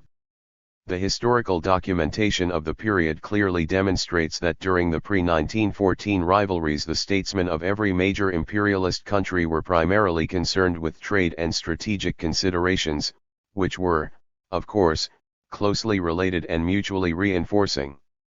Spheres for foreign investment, or the protection of the interests of bondholders, were generally not considered economic interests worthy of very emphatic distinction from overseas economic interests in general, and these interests were frequently summarized simply as trade, while the former were frequently and logically considered primarily means for the promotion of exports. 53.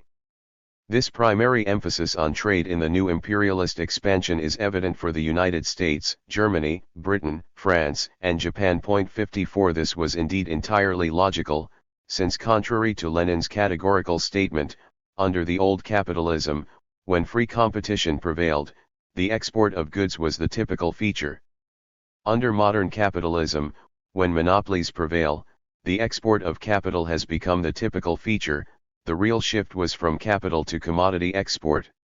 In fact, between 1874 and 1914 foreign trade became relatively more important than foreign investment for the three major creditor countries, Germany, France, and Britain, where capital outflows ranged between $500 million and $1,100 million per year.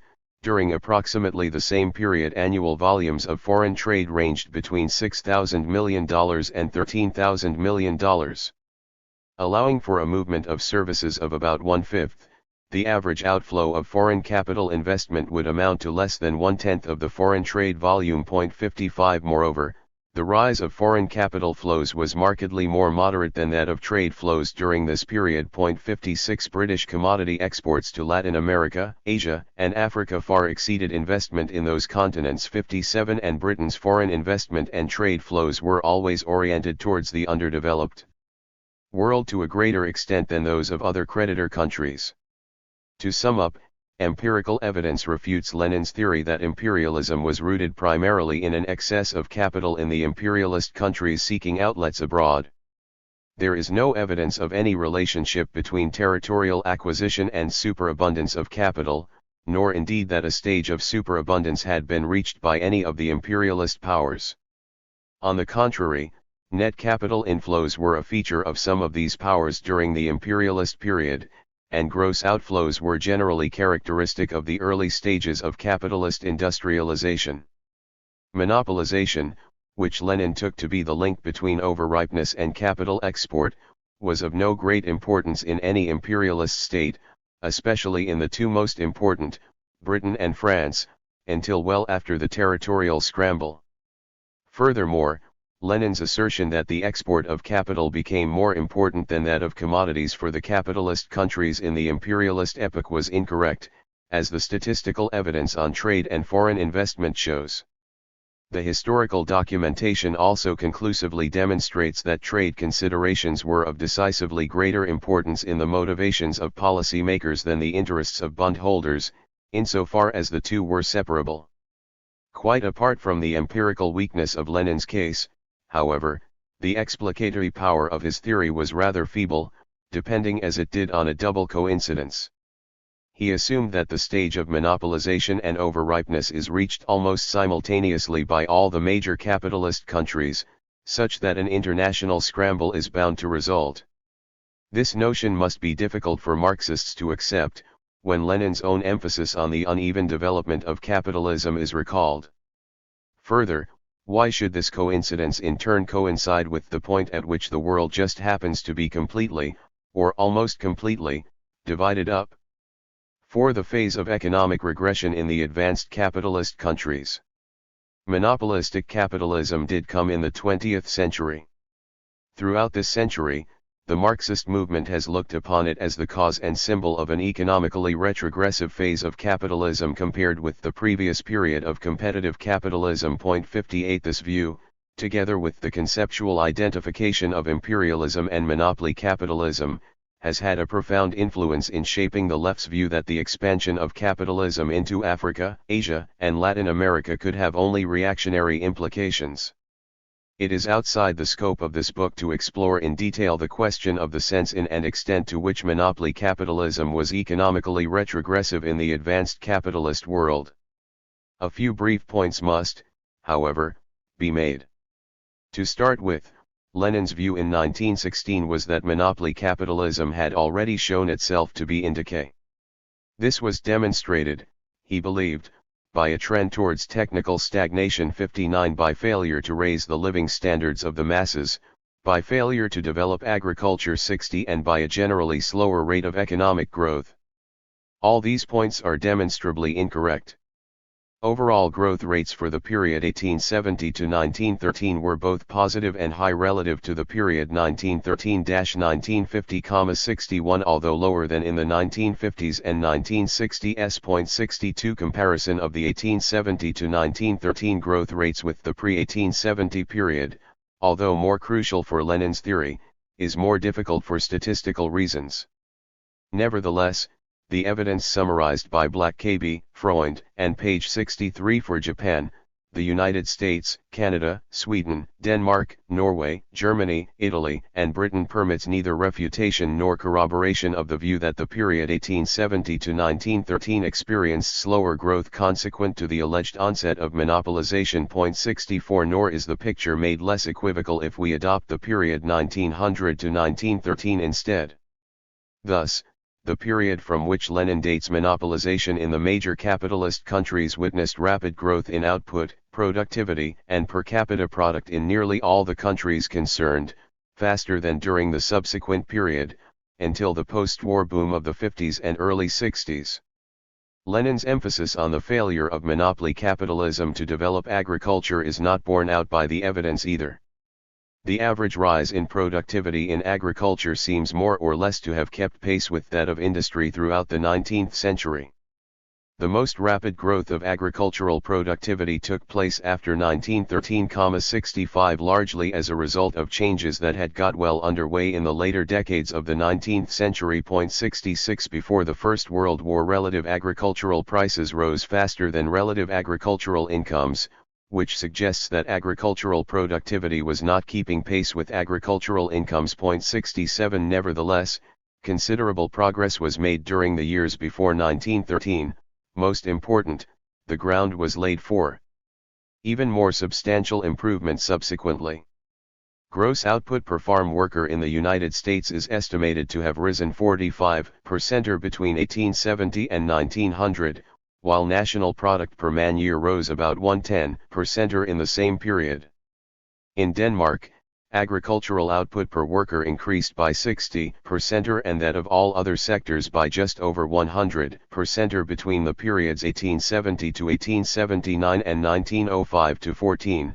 In Canada between 1870 and 1910, output per man year in agriculture increased 83%, in manufacturing by 50%, while GNP rose 67%, 68 in Germany. Agricultural stagnation, or relatively slow growth, was the rule in the 1870s and 1880s but gave way to rapid advances after 1890, a result of notable technical advances. 69 In Italy between 1897 and 1913, a period of rapid industrialization, agricultural production was buoyant and more than kept pace with the expanded demand. 70 British agricultural performance in responding to changes in the world market in this period was generally poorer than other countries, and poorer, therefore, than during the earlier part of the century. 71 More generally, European agriculture suffered a drastic crisis during the 1870s and 1880s, owing to cheap food imports from Russia, North America, and Argentina,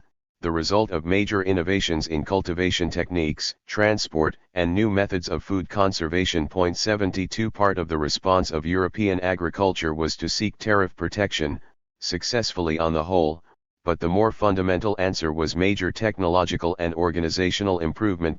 73 In Denmark, cooperation was extended to take advantage of the revolutions in processing, storage, marketing, and credit. Similar measures were taken in many countries. 74 In Russia, the Stolypin reforms were a major attempt to commercialize agriculture. In France, a Ministry of Agriculture was established and agricultural education promoted, in addition to government-sponsored attempts at cooperation. 75 Increased agricultural specialization, more extensive use of fertilizers, increased mechanization, and the large-scale development of market gardening around the great cities all contributed to the highest food consumption levels Europe had ever known, besides meeting the foreign challenge. 76 Lenin's denunciations of the inability of monopoly capitalism to develop agriculture could scarcely have been more misguided. 77 Nor was Lenin any more correct in supposing that capitalism could not raise the living standards of the masses. Between 1870 and 1910 the population of Europe rose from 290 to 435 million, while national incomes doubled or tripled. The steady increase of per capita income spread downwards to the lowest income groups, permitting greater proportions of income to be spent on manufactures. 78 Real wages rose significantly, in Britain by one-third between 1870 and 1900,79, stagnating thereafter until the First World War, although the improvement in social amenities which had set in earlier continued 80, as reflected in the continuing decline of the death rate.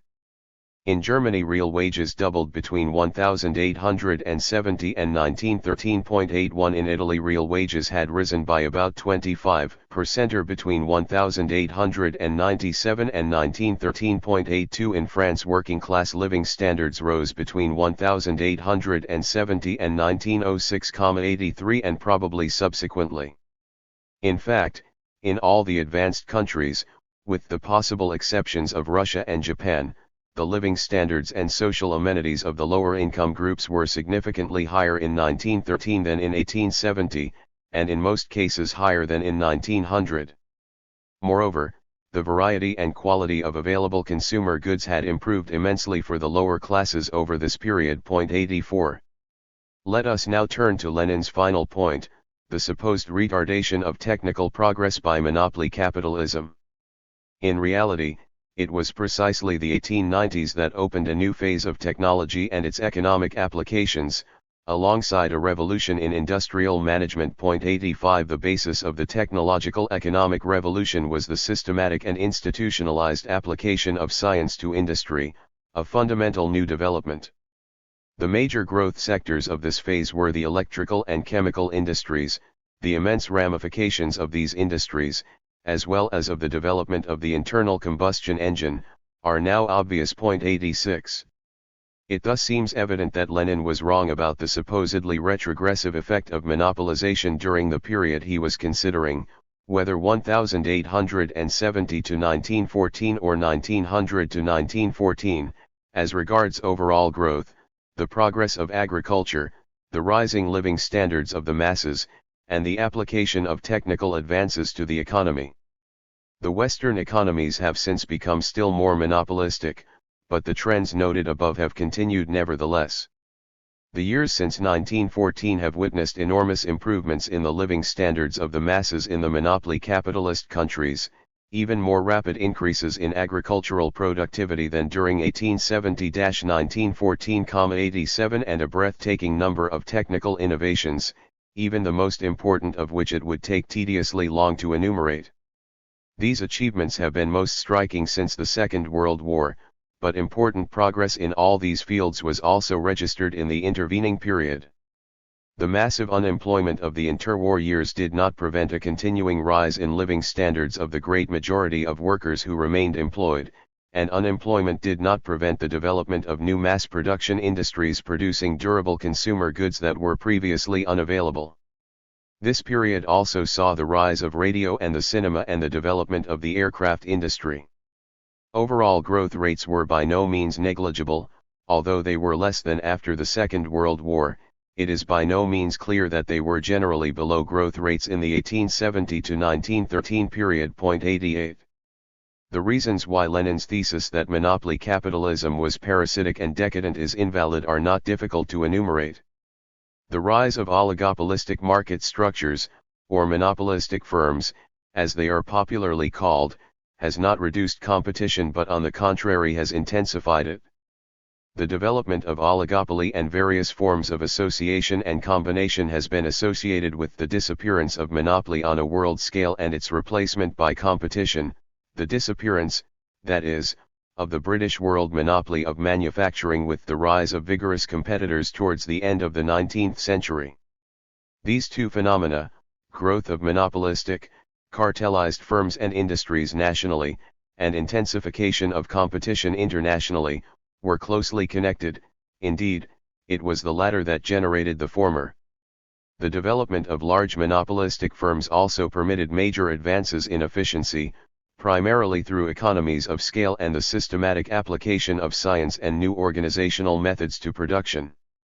The effects within the national economies of the internationalization of competition and the integration of the major industrial economies after the 1870s have far outweighed any domestic trends towards the restriction of competition by the rise of monopoly internally.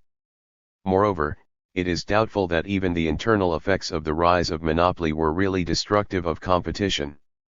It seems more likely that the rise of large-scale and more efficient oligopolistic firms expanded competition nationally, replacing the relatively local and limited competition of the earlier smaller-scale firms. In effect, the only aspect of competition that oligopoly tended to reduce was strict price competition, because of the increased importance of overhead costs, the inflexibility of wages, and the domination of the market by a relatively small number of firms. Competition over sales, quality, and, most important, technology have proved far more effective in impelling economic progress.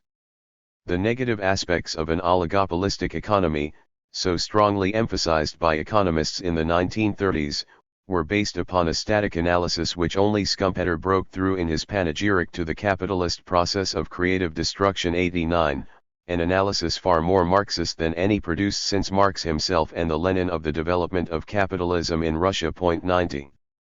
Contrary to myths about the promotion of consumerism by the advertising industry, which allegedly creates artificial needs, this competitive dynamic, together with the expansion of the market as a result of rising real incomes of the working class, has made monopoly capitalism far more responsive to the needs of the masses than 19th century capitalism ever was. If the development of new products and markets has often occurred in anticipation of as yet non-existent demand, only those who are already well off will disparage such achievements, which historically have immensely improved the quality of life of the working classes. Nor can we fail to dismiss the fairy tale that rising public squalor has accompanied increased private affluence.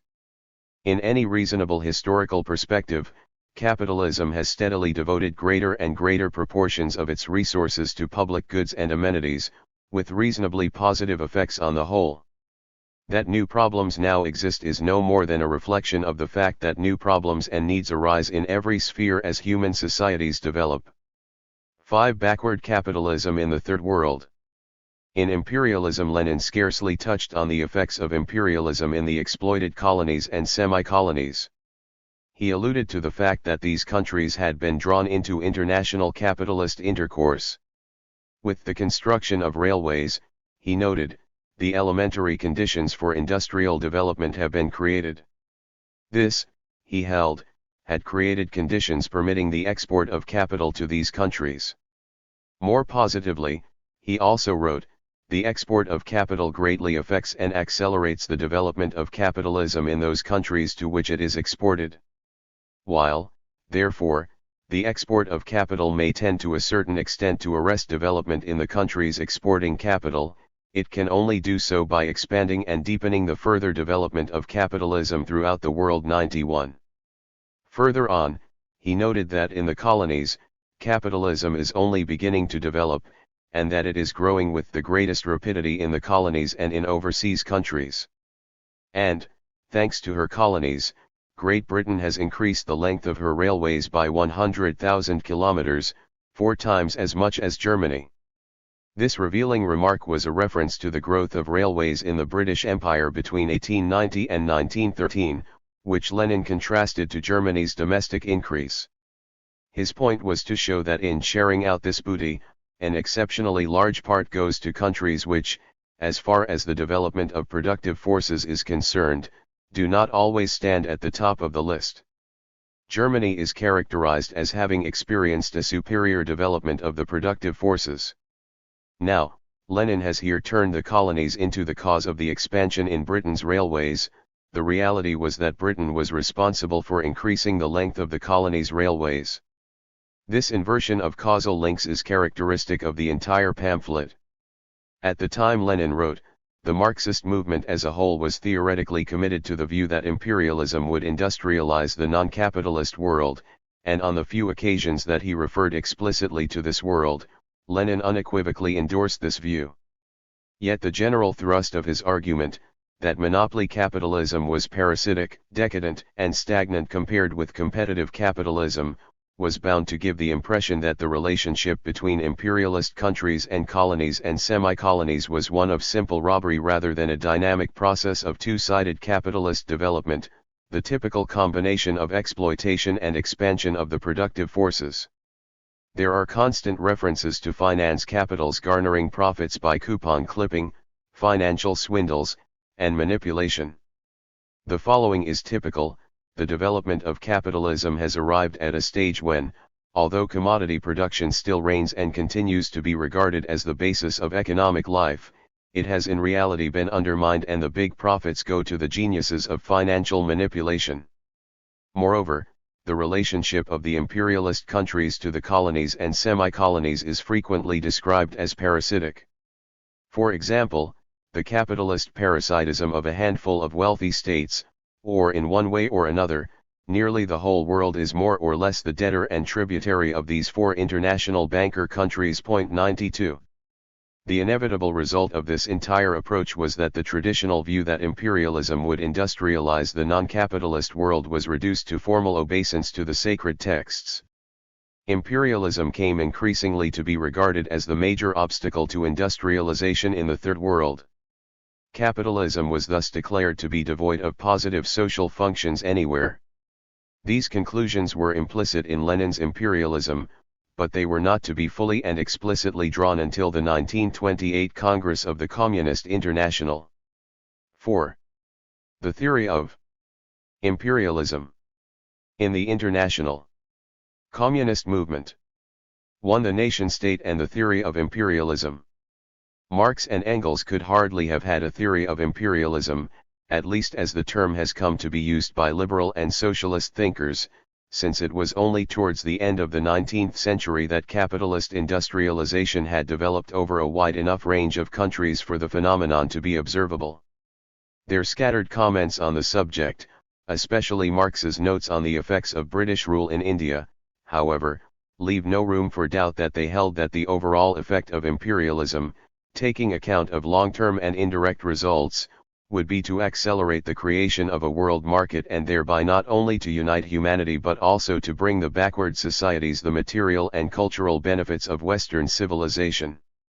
When Marxist theories of imperialism were elaborated in the first 2 decades of the 20th century, Vygotsky, Hilferding, Luxemburg, Bauer, Bukharin, and Lenin, all shared the thesis that imperialism would develop the productive forces in backward areas, and in particular would promote modern industry. 1. They thereby maintained Marx's views in this respect.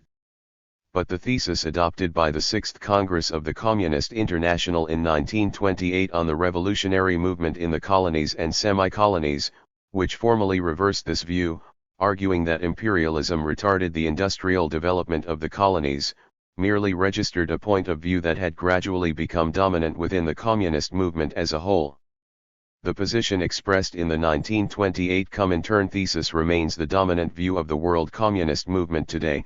It was one of the earliest statements of the underdevelopment outlook that was to become the stock in trade of liberal development economists after the Second World War.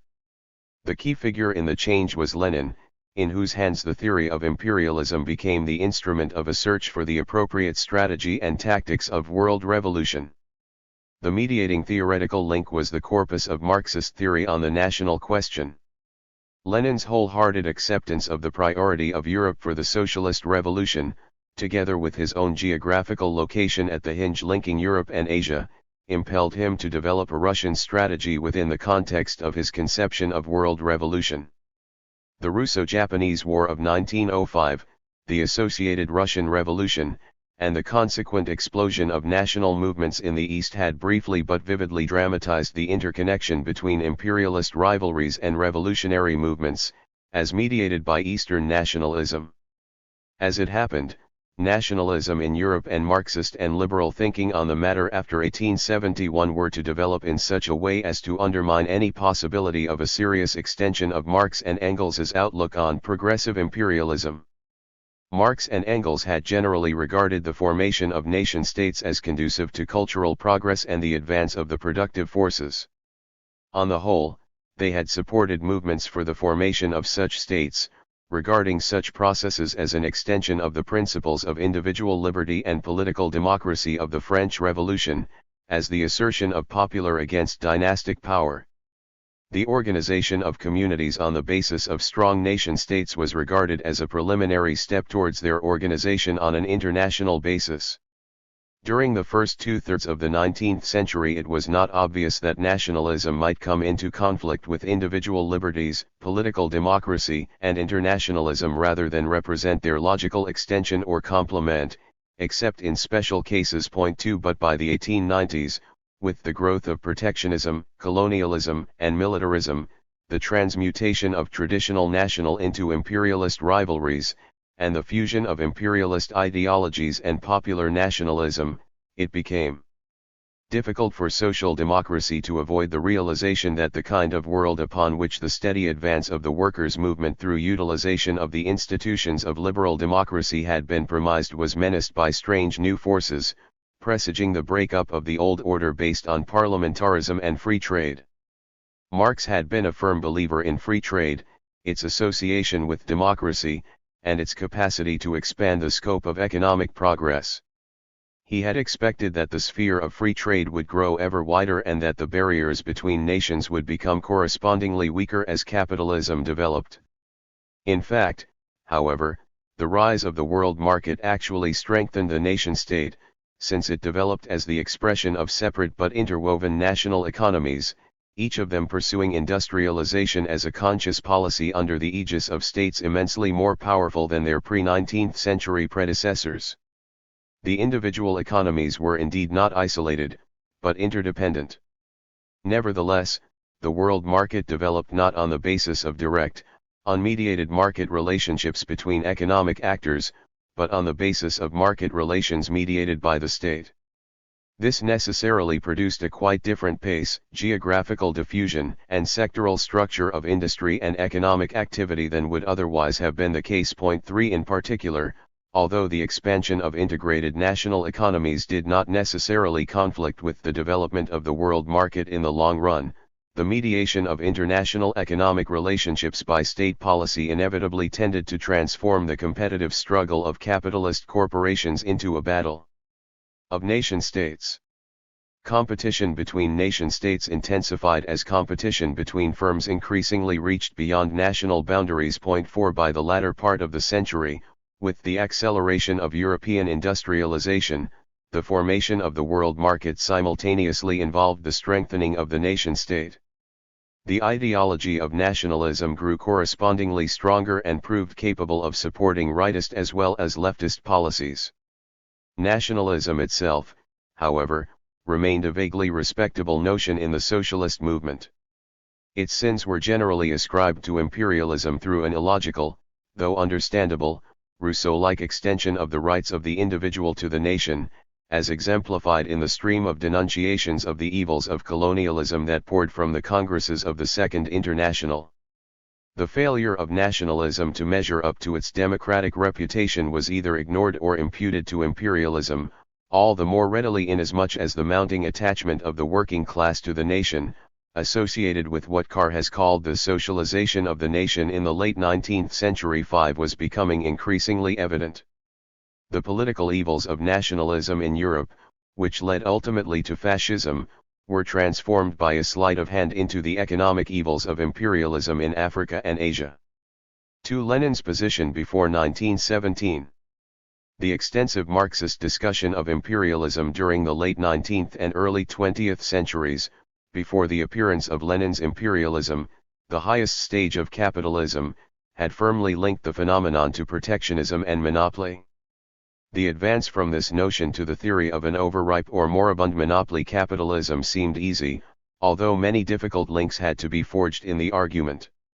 What was really new in Lenin's imperialism, at least in its emphasis, was the vision of a handful of parasitic monopoly capitalist states feeding off more than half of humanity in the colonies and semi-colonies. The combination of the pre-Leninist emphasis on restriction and monopoly with Lenin's own emphasis on exploitative parasitism produced the notion of monopoly capitalism. It followed that imperialism and capitalism could then be regarded as generally reactionary, despite Marx and Engels's, not to mention Lenin's own, references to the industrialization of the colonies by imperialism. The intrinsic attractiveness of Lenin's doctrine, together with the position he acquired as leader of the October Revolution and head of the Soviet state, transformed his views into central tenets of the world revolutionary movement. Lenin has been described as the mediator between Marxism and the East. 6 As a citizen of the Tsarist multinational state, rapidly developing industrial capitalism but nonetheless still characterized by Asiatic backwardness, heavily dependent on the West economically yet oppressor of the East, he was ideally placed for this role. From early in the 20th century, Lenin became increasingly aware of the revolutionary potential of the East. This awareness was in particular the product of the effects of the 1905 revolution, which ignited national democratic movements in the periphery of the Russian Empire. These movements highlighted the tendency of social and national demands to merge and reinforce each other in explosive fashion. Even more powerful examples were provided by the nationalist revolutions in Persia, Turkey, and China. These revolutionary upheavals were fitted into the concept of bourgeois democratic revolution elaborated by Lenin in his 1914 pamphlet on the right of nations to self-determination, which portrayed the establishment of a nation-state as the essential framework for the development of modern capitalist societies, and nationalism itself as integral to the process of establishing a nation-state. Lenin held that it was not crucial that the bourgeoisie was little developed in some of the societies concerned, since the heart of the bourgeois democratic revolution was the agrarian question, i.e. the dispossession of the feudal landowners. In other words, the class central to the bourgeois democratic revolution was the peasantry, whose emancipation created the social basis for the development of the bourgeoisie. 7. There was, however, an ambiguity in Lenin's view of the nature of the national and colonial revolution.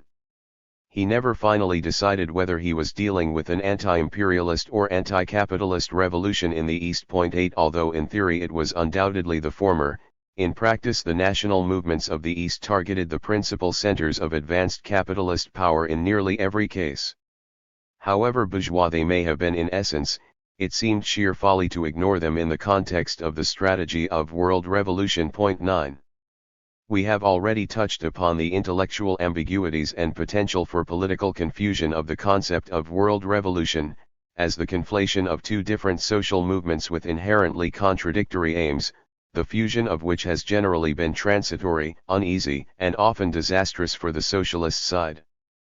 But it was nevertheless a key concept in Lenin's outlook, oriented to revolutionary tactics of a voluntarist character. The potential contribution of the East to world revolution was further enhanced by a shift in Marxist doctrine initiated by Trotsky in 1905 and eventually accepted in a modified and more cautious form by Lenin, to the effect that the historic tasks of a particular ruling class might, as a result of subsequent historical developments, come to be performed by some other class entirely. Specifically, it might, and probably would in a number of cases, fall to the proletariat to accomplish the tasks of the bourgeois democratic revolution, which would be effected under working-class hegemony.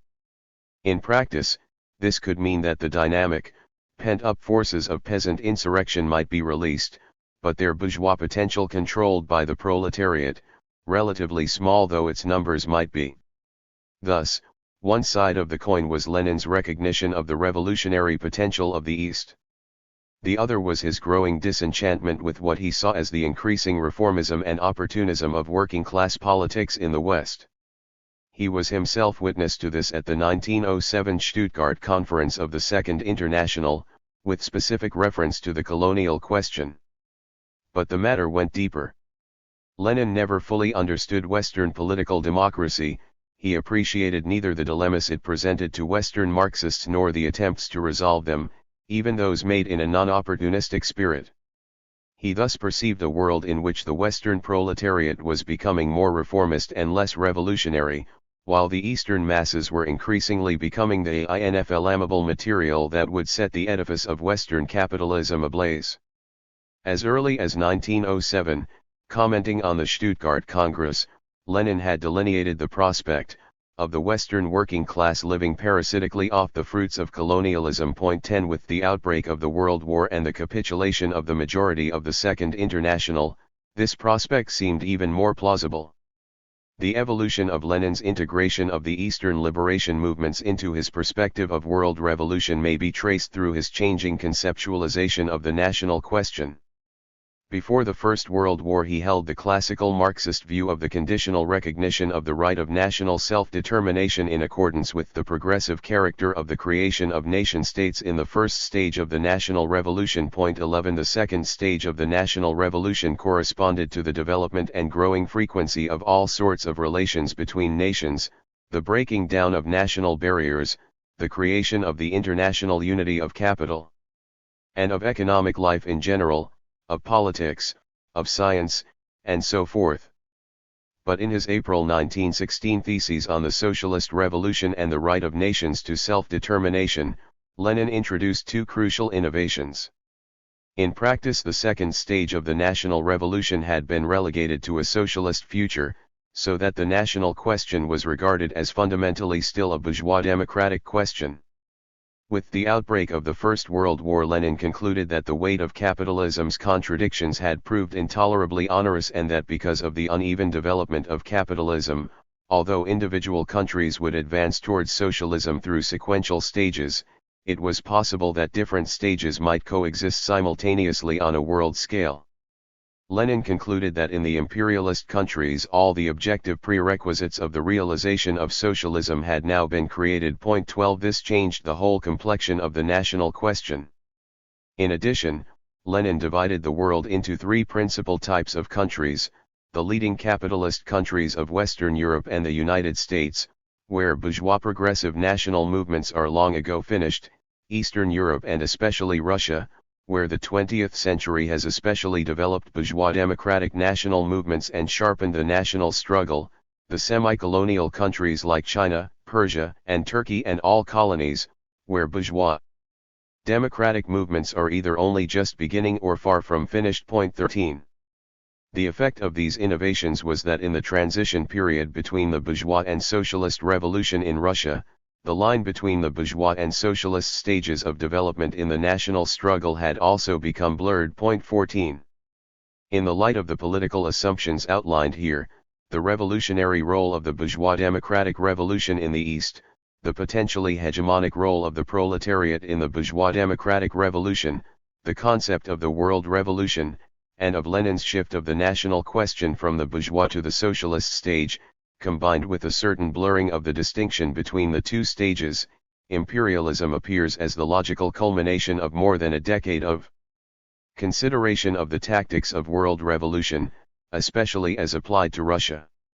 It was simultaneously an important link in the tactical chain carrying that consideration onwards.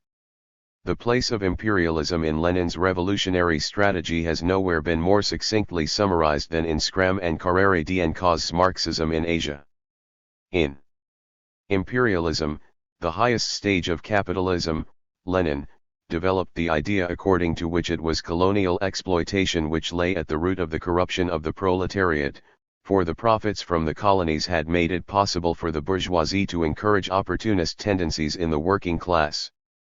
But imperialism, which eats away at the dynamism of the proletariat of the advanced countries, has, in the dependent countries, exactly the contrary effect, since there it serves to develop nationalist tendencies. Given this link between the national problem and imperialism, Lenin considered that no revolutionary could henceforth deny the importance of national movements. For his part, he regarded the national struggle against imperialism as an integral part of the overall struggle of the proletariat for its liberation, since the national struggle could not achieve its objectives without the destruction of the colonial system.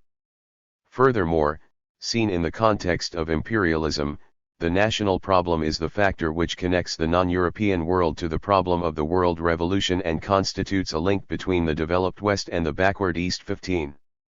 3. The evolution of Comintern policy.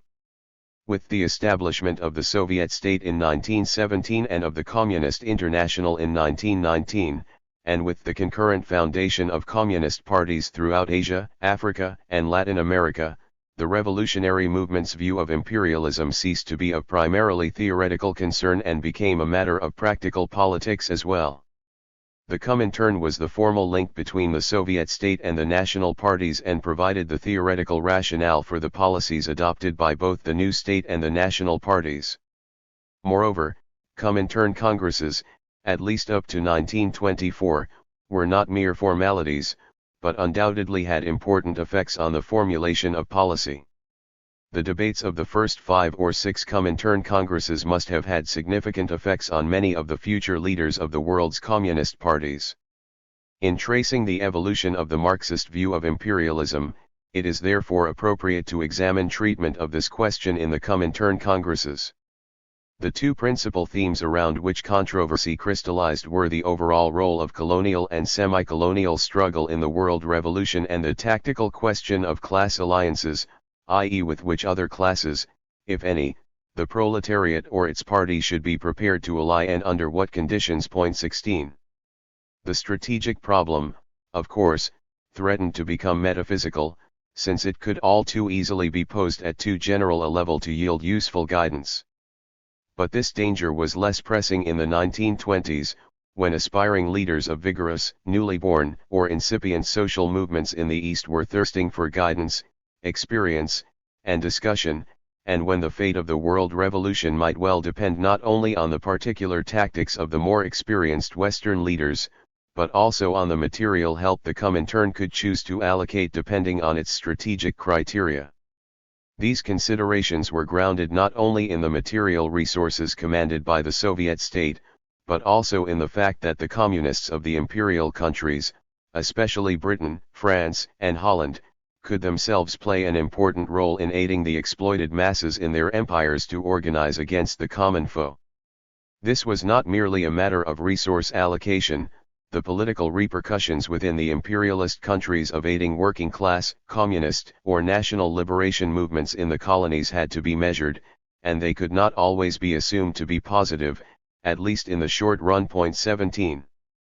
Perhaps equally important was the indirect effect of the strategic debate on the tactical problem, for the discussion on the strategic role of the colonial and semi-colonial masses in the world revolution added new nationalist dimensions to the problem of class alliances. The problems of world revolution and class alliance were in turn related to the diagnosis, and more especially the prognosis, of imperialism. The first Congress of the International in 1919 paid little attention to national and colonial problems. All eyes were focused on the West, whence the greatest danger of bourgeois counter-revolutionary intervention loomed, and particularly on Germany, where the high hopes for world revolution were concentrated. Despite Lenin's Eastern emphasis, the first Comintern Congress reiterated in no uncertain terms the traditional Marxist view of the relative importance of the roles of East and West in the eradication of colonialism. The emancipation of the colonies is possible only in conjunction with the emancipation of the metropolitan working class. The workers and peasants not only of Annam, Algiers, and Bengal, but also of Persia and Armenia, will gain the opportunity of independent existence only when the workers of England and France have overthrown Lloyd George and Clemenceau and taken state power into their own hands. 18. By the Second Congress in 1920, however, the situation had changed, and this became one of the historic congresses on the national and colonial problem, its debates and theses being frequently cited subsequently. The shift in emphasis was in part due to the beginning of the ebb of the revolutionary tide in the West and its flow in the East. Also, however, delegates from the East, in particular the theoretically sophisticated M.N. Roy of India, were attending the Congress for the first time. 19. The German and Hungarian revolutions of 1919 had been defeated, and the Red Army halted at the gates of Warsaw. Moreover, with the collapse of Germany and Turkey, Western intervention was concentrated precisely where the legacy of Tsarism had left the greatest divisive potential, in the East. It was there that the rising nationalism of the non-Russian peoples of the former Tsarist Empire offered British imperialism a particularly tempting target. The armistice permitted a shift of Allied resources from Europe to Asia for the campaign against Bolshevism. This involved not only supplies to White Russian armies but also moves against Soviet forces by British military contingents in the Caucasus and Central Asia. Through this British action, the Middle East became in 1919 the theater of an all-but declared war between Great Britain and the RSFSR. 20. Thus, because of the search for new sources of revolutionary energy to renew the faltering offensive against the Western capitalist powers and because of the urgent needs of Soviet survival, the strategic and tactical aspects of the Eastern question were treated most seriously at the Second Congress. Moreover, delegates from the colonial and semi-colonial countries were generally unwilling to accept a perspective that delayed their liberation until the conquest of power by the Western proletariat. The Eurocentric emphasis of the First Congress was therefore abandoned. Never again did the Comintern describe colonial liberation in any country as dependent on metropolitan revolution. At the same time, the Comintern did not abandon its view that the Western proletariat would play the key role in the world revolution, although realization of that role was made contingent on circumstances relating to the end of colonial exploitation. Meanwhile, the colonial revolution moved to a much more central position on the world revolutionary stage. The two principal contending perspectives in the debates were counterposed in the draft theses presented in commission by Lenin and M.N. Roy. Roy's position on the strategic issue was that priority should be accorded the anti-imperialist struggles of the peoples of the East over the socialist movement of the proletariat of the West, on the grounds that the latter would never wage a vigorous revolutionary struggle so long as colonial profits maintained its high living standards and sapped its militancy. This was an ultimate extension of the line of reasoning with which Lenin himself had been concerned, as we have seen, for some years.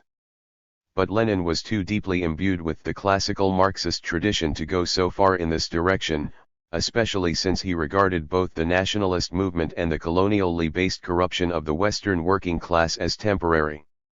Above all, he, like Marx, saw socialism as the product of Western civilization and therefore envisaged its decisive inauguration as coming from the West. The tactical question at issue was this: which class should take the leadership in the revolutions of the East, and which allies, if any, should the working class be prepared to seek, and with what guidelines in mind should it seek such allies, whether or not in the leadership of the revolutionary movement.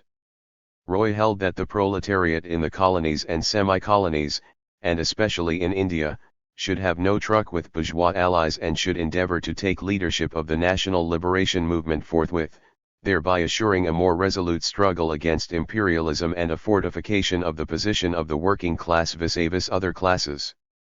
Moreover, he did not trust the bourgeoisie to lead any movement in which the working class was involved without using the opportunities thereby afforded to harass, crush, or otherwise retard the workers' movement.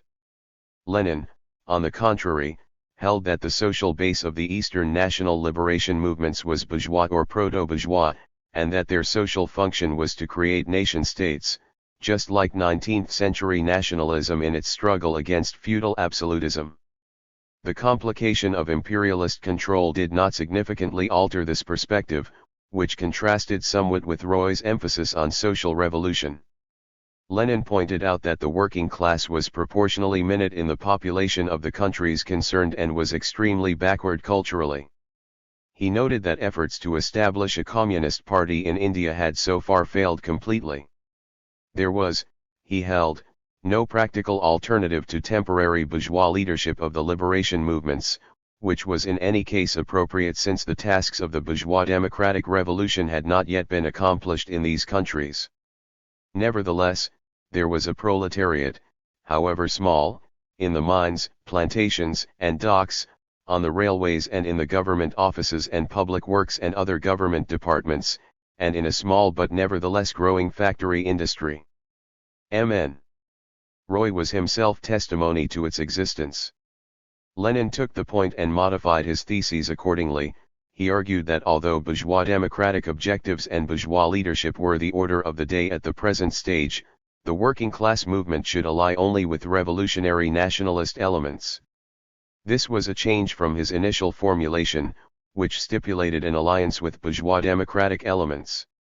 Lenin did not regard this as a change of substance. He believed that since the heart of the bourgeois democratic revolution was the land question 21, the peasantry was the crucial class, and any real bourgeois democratic revolution would have to involve the peasantry on a broad scale. The question of separating the revolutionary sheep from the goats among the bourgeoisie was therefore relatively unimportant. Roy, in turn, allowed the desirability of occasional cooperation with bourgeois nationalists, but insisted that communists should strive to seize leadership of the national liberation movements from the outset. Both Lenin and Roy agreed that the independence of the working class movement and its party had to be maintained.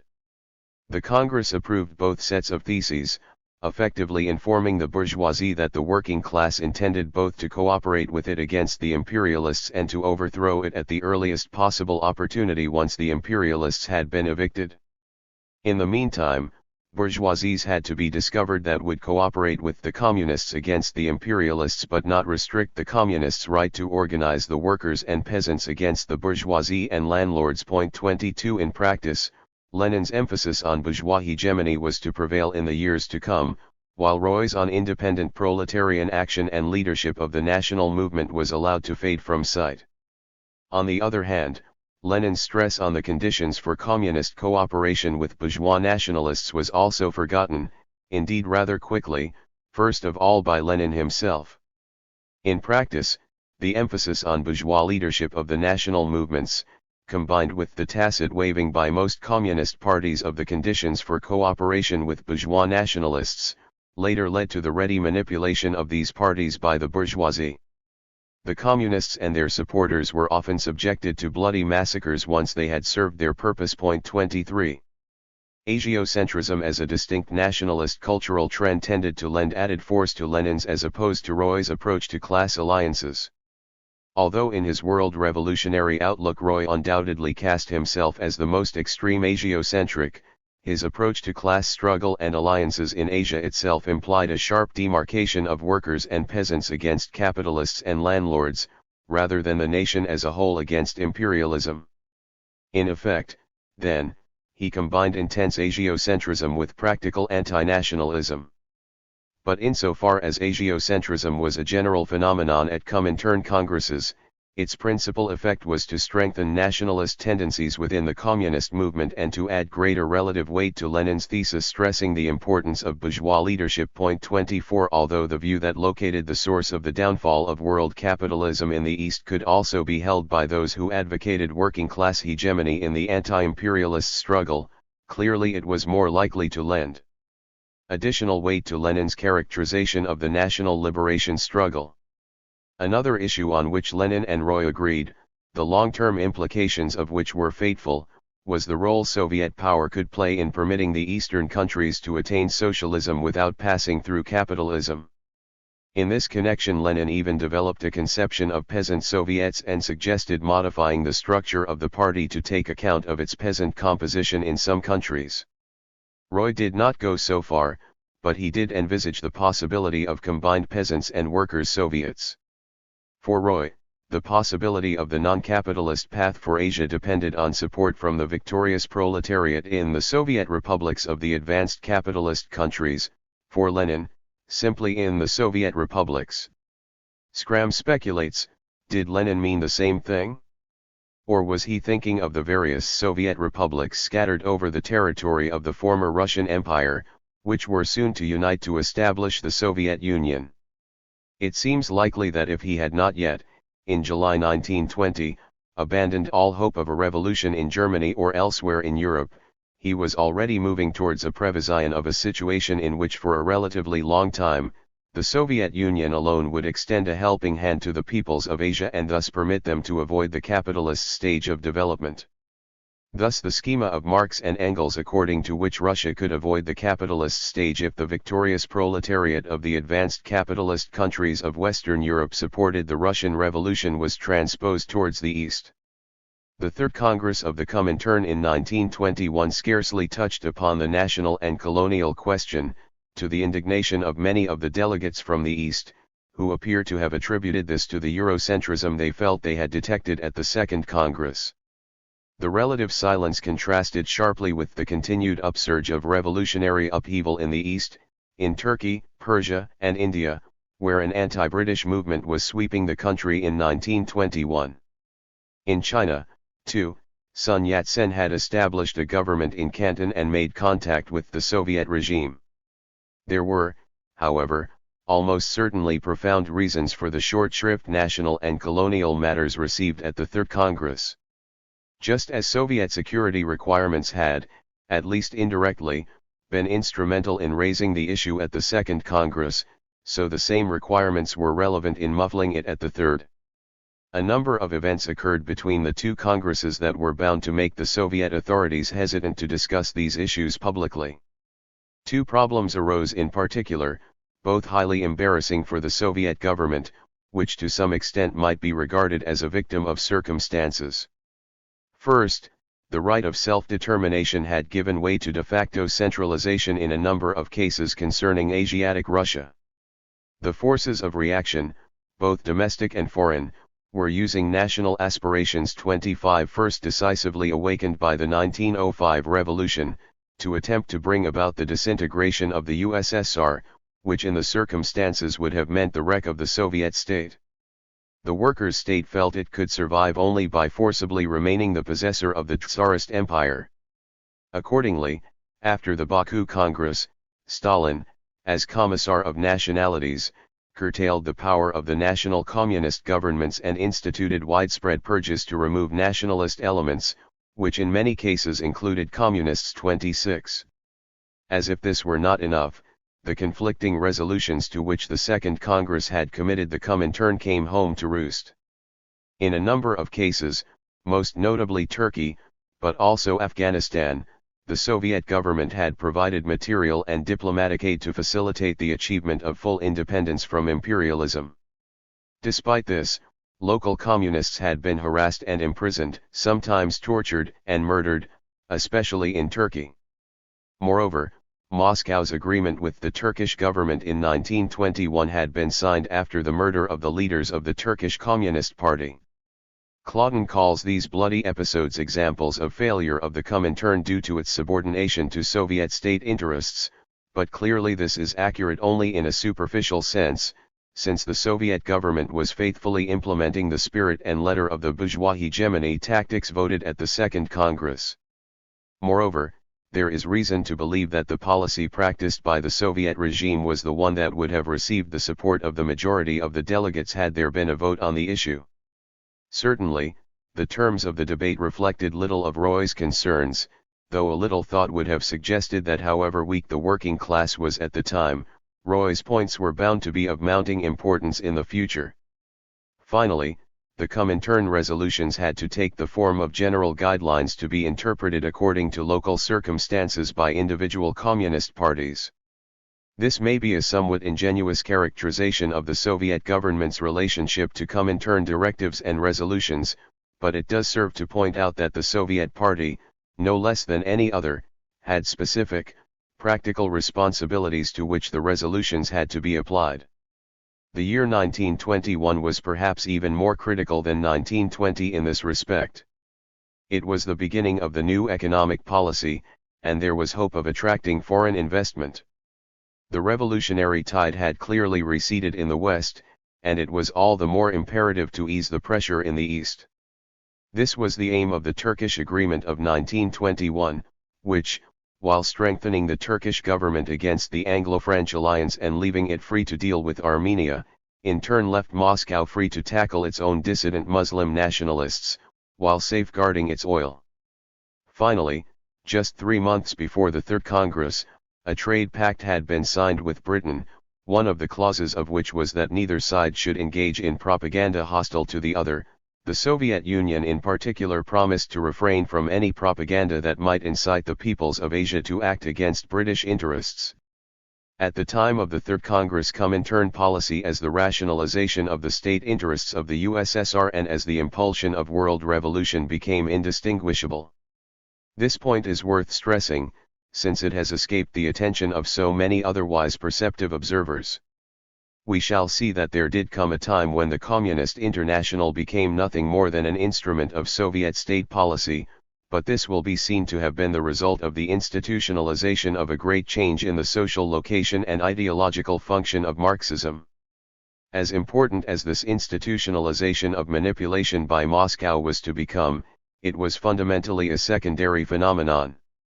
All the mistakes allegedly resulting from the over-centralized conception of the Comintern had much deeper roots in a combination of mistaken political analysis and the unforeseen changed role of Marxism from a movement for democratic working-class socialism to a movement for the modernization of backward societies.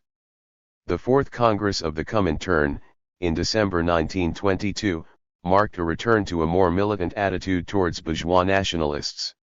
The theses did acknowledge that the bourgeoisie and intelligentsia would play a major role in the early phases of the colonial revolutionary movements. In all these countries, at first, the indigenous bourgeoisie and intelligentsia are the champions of the colonial revolutionary movements. Moreover, as the bourgeois nationalist intelligentsia draws the revolutionary working class movement into the struggle against imperialism, its representatives at first also take the lead in the newly formed trade union organizations and their activities. 27 The theses went on to note that bourgeois nationalists saw in the Soviet Union a practical ally against imperialism, but then warned that the representatives of bourgeois nationalism, taking advantage of the political authority of Soviet Russia and adapting themselves to the class interests of the workers, clothe their bourgeois democratic aspirations in a socialist or communist garb in order, although they themselves may not always be conscious of this, to divert the embryonic proletarian associations from the direct tasks of class organization. 28 Further, noting that the national bourgeoisie in some Asian countries had strived for conciliation with imperialism during the 2.5 years since the Second Congress, the theses of the Fourth Congress attributed this shift to bourgeois fear of the peasantry.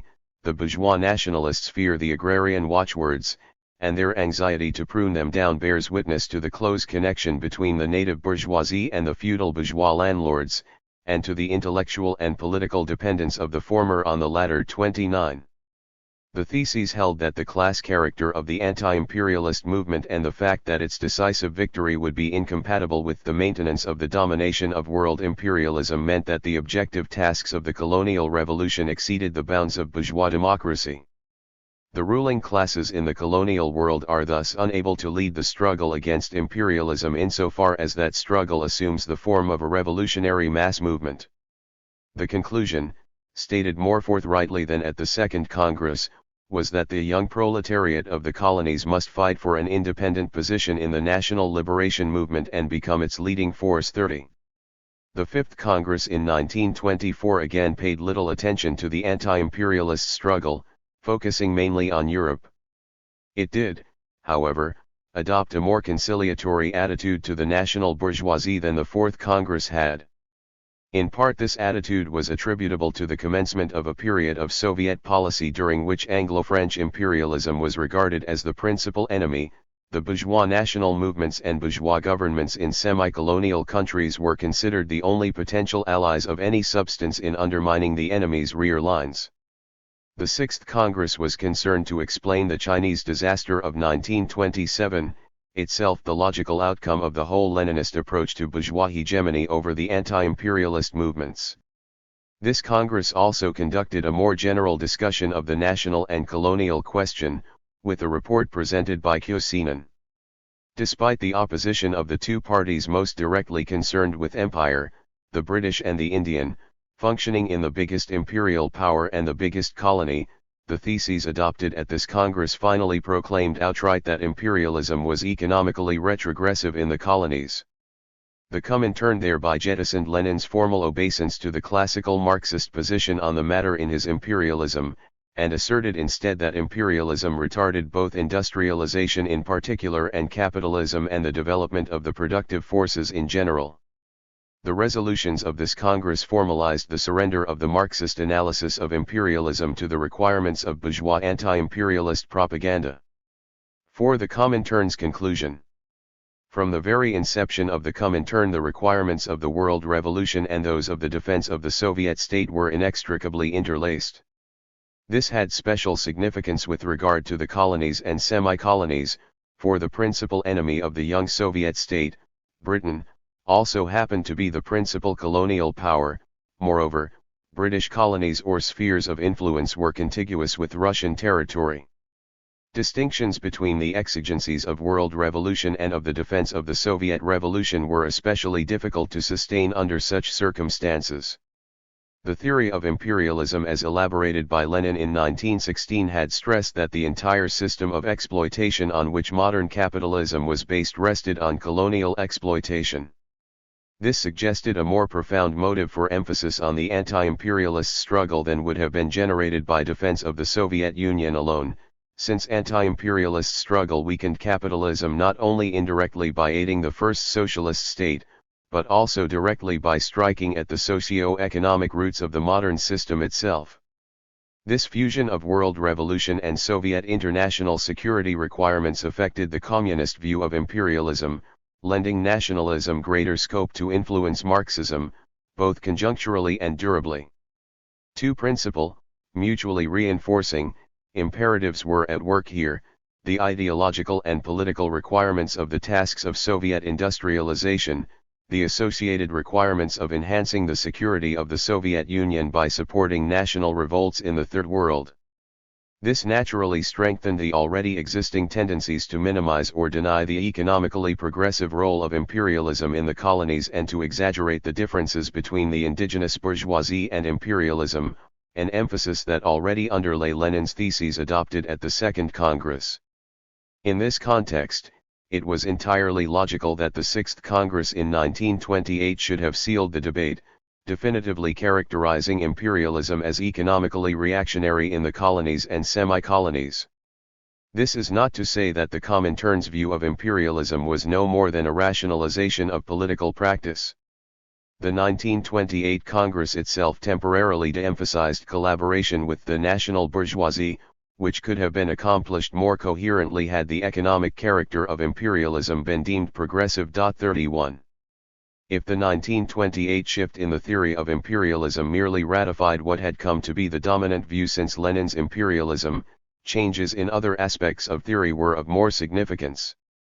Among these, critical for the period after the Second World War and for the future of Marxism more generally were, in particular, the blurring of the distinction between bourgeois democratic and socialist revolution in Third World countries, the loss of any distinction whatever between anti-imperialist and anti-capitalist or socialist struggle, and the genesis of the concept of the non-capitalist road of development. 5. Post-war Marxist analysis of imperialism. After the Second World War, especially in the late 1960s, various independent Marxist analyses of imperialism were advanced parallel to the official communist view. Both trends agreed that imperialism was not only a factor retarding modernization, but also constituted the principal impediment both to the rapid achievement of an advanced society and to the eradication of poverty. The fusion of imperialism with capitalism, which Lenin had already achieved by defining imperialism as monopoly capitalism and monopoly capitalism as the present stage of capitalism, was further strengthened by the notion of neocolonialism and by the elaboration of a conspiratorial interpretation of the concept of the world market. The Leninist assessment of imperialism as unable to modernize backward societies was thus extended to apply to capitalism in general. That imperialism has had and still has disastrous effects on the economies of Third World countries is a tenet of the Marxist outlook probably accepted by a majority of those in the West who have any view of the matter at all. The outstanding success of Lenin's imperialism is rather remarkable in view of the unprecedented progress in modernization achieved in the Third World under the aegis of imperialism/capitalism after the Second World War. How can we account for the continued success with which the theory has resisted the facts that belie it? 1. The fiction of underdevelopment. The problems of underdevelopment and world poverty, which had previously been the concern mainly of specialists, became common coin in the West after the Second World War. They were aspects of a world that was much more interconnected, with the growth in power of the Soviet Union, the rise of the United States to leadership in the West, and the achievement of independence by most formerly dependent territories. This drawing together of humanity advanced by leaps and bounds after 1945 and contributed to impelling acceptance of the Leninist worldview of imperialism, which has since become the most generalized ideology concerning the process of unification of mankind. The Second World War had brought the peoples of Latin America, Asia, and Africa onto the world stage much more prominently than before, stimulating movements for national independence that fused with demands for a better life. These movements and demands grew vigorously in the climate of political competition between the USSR and the West in the Third World. Purely economic factors also made the Third World more important. No matter how apparently nominal newly won independence may have been, It clearly offered greater possibilities for a switch of masters, since it afforded greater scope for the exercise of relative economic power to shift alignments. But political independence was in fact more than nominal, and was generally associated with expanding economic activity. The importance of Third World markets thus increased at the same time as Western expansion stimulated the demand for raw materials from the Third World. 1. Alongside these developments and connected with them there was a burgeoning of Third World nationalism, which intensified after independence and gained added momentum from the large number of new nations and the aspirations for social and economic improvement associated with nationalism. These movements, although not inherently pointing in a democratic or socialist direction, often employed a radical leftist ideology. In so doing they touched a sympathetic chord in the West, where there has been a steady radicalization of the intelligentsia, accelerating somewhat after the late 1960s. 2. It is against this background that the rise of the fiction of underdevelopment must be situated. This fiction is but the other side of the coin of the ideology of neocolonialism, and the two have mutually sustained each other, for although either taken singly is implausible, together they look quite credible. In general, the underdevelopment fiction maintains that the peoples of the Third World have been getting steadily worse off ever since the Industrial Revolution in the West. They have become gradually worse fed, worse housed, more disease-ridden, increasingly forced into malodorous slums, unable to find worthwhile employment, and subjected to inhuman conditions and rising inequality of wealth and income.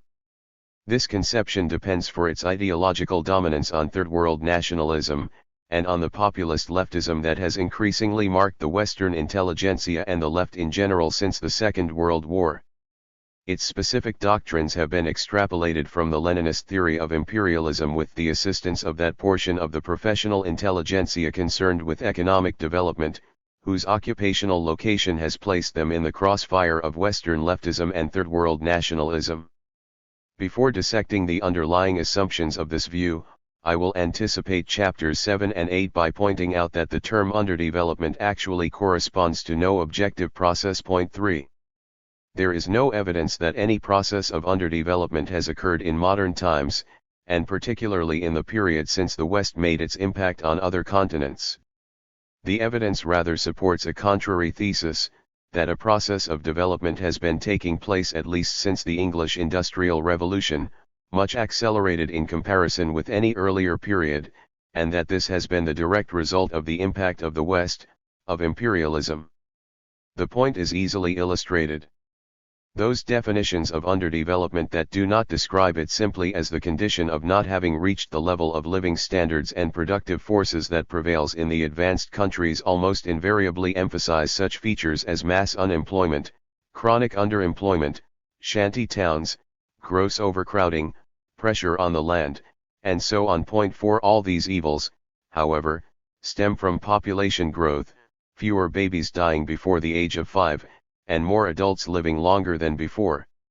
Which is the most fundamental indicator of improvement in living standards, brought about precisely by the impact of the West through the imperialist introduction of modern transport, hygiene, medicine, and the general stimulus of the productive forces. The fact is that the West did not industrialize while the rest of the world stood still, nor did that industrialization retard the development of the rest of the world.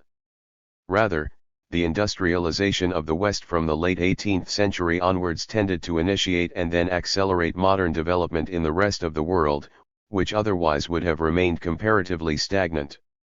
Western economic expansion aroused the non-Western world to a modernization process for which its own internal development had not yet prepared it. There were three main aspects of this impetus: destruction of pre-modern cultures and modes of production, stimulation of aspirations new in both degree and kind, implantation of elements of modern civilization, both culturally and economically. Indeed, nationalism fused these elements, combining the emotional forces released by the traumatic break with the past and the aspirations engendered by comparison with Western achievement. But the picture was not one of simple progress. The nationalisms created largely by imperialism became the principal political instrument of modernization, but they were hothouse plants, exhibiting to an extreme degree elements of irrationalism and moral imbalance that partially counteracted the individualist culture introduced by Western capitalism. It will readily be seen that the Leninist theory of imperialism, with its emphasis on robbery, exploitation, and parasitism and its denunciation of Western pillage of the Third World, was perfectly suited to the psychological needs and political requirements of Third World nationalists. The theory of imperialism thus found sturdy support from major social movements in both the West and the Third World at precisely the point that the facts of reality were even more damaging to it than before. 2. Explaining the non-existent. The quality of post-war literature on imperialism has naturally suffered from ascribing rising significance to a phenomenon of declining importance. In principle, an alert Marxism could have initiated searching discussion on the shape of the post-imperialist world, but merely to make this point is to remind oneself how little modern Marxism, whether independent or Stalinist, has been able to comprehend anything in the world other than the old familiar themes in slightly altered guises. 5. Neocolonialism is a case in point, on which we need not linger here except to state that the contention that political independence did not fundamentally alter the relationship of economic exploitation and or control between metropolis and colony both provided a hinge by which to transmit the Leninist theory of imperialism into the period of independence and permitted the negative effects of imperialism to be divorced from formal political control, thus leaving the door open for the claim that the impersonal forces of the world market had equally negative effects. In one common version, these effects are attributed mainly to semi-conspiratorial manipulation by large firms and international organizations and to blackmail by the imperialist states themselves. This approach not only facilitates transition to the notion that the world market is the source of inequality between the metropolis and periphery but also lends the concept of the world market a permanently sinister aura in the eyes of the petty bourgeois left, in strange contradiction to Marx's basically optimistic analysis of the effects of its extension. This contrast between the view of the world market as a progressive factor opening backward societies to disruptive and liberating influences and the view that it is the source of the extension into pre-capitalist societies only of the anarchy and irregularity of capitalism is related to two other features of the post-war anti-imperialist outlook. First, the idea that the world market is the root of international exploitation tends to dissolve any distinctive imperialist aspects of such exploitation and to equate it merely with the extension of specifically capitalist relationships across international boundaries. In turn, this blurs the demarcation between the negative effects of the growth of capitalism as an indigenous phenomenon and the negative effects of the impact of the advanced capitalist countries. Second, the existence of a group of underdeveloped socialist countries has fostered the presumption that an alternative superior to capitalist modernization already exists, and thus that any capitalist modernization of a backward country is practically second best. The blurring of the distinction between imperialist and capitalist exploitation and the existence of modernizing socialist countries together militate against any view that exposure of third world countries to the world market can be progressive. It may be noted with regard to this last point that it does not follow from the existence of backward but modernizing socialist countries that socialism is functionally superior to capitalism in industrializing any given society simply because it is a historically superior mode of production. The apparent success of the Soviet Union in this respect may be due to specific factors that are not necessarily or easily repeatable. Moreover, there are many dimensions to modernization, and it may well be that what is second best in one respect may be best in another, e.g. the flowering of individualism or political democracy. In addition, a more realistic approach to the whole question of modernization may conclude that it is impossible for some societies to progress effectively through capitalist development, whilst others may be unsuited to socialism. Different phases of the process may require different socio-economic orientations, as was true in Russia. Whatever the specific circumstances, however, to avoid utopianism, the assumption that the adoption of central planning, an egalitarian ideology, and a one-party system is the key to the most effective modernization policy, does not at all mean to rely on automatic capitalist progress. 6. In sum, the combination of identification of imperialism with the growth of third world capitalism and the stigmatization of capitalism as a second-best method of modernization strengthened anti-imperialist ideology immeasurably. This ideology was further fortified by the fact that the characterization of capitalist development as second best was associated with the presumption that the best, the socialist, path to modernization, was also the most natural in some sense. Failure to adopt it implied a measure of distortion, caused, of course, by outside forces. Thus, although imperialism and capitalism became inextricably intertwined in such a way as to condemn all capitalist development, the demonology and practical utility of denouncing external or foreign sources of exploitation was retained. The interrelationship between anti-capitalist and anti-imperialist ideology thus became quite complex. On the one hand, anti-imperialist and anti-capitalist rhetoric and ideology in the Third World overlapped to a large extent, became closely interwoven, and supplemented and strengthened one another in practice.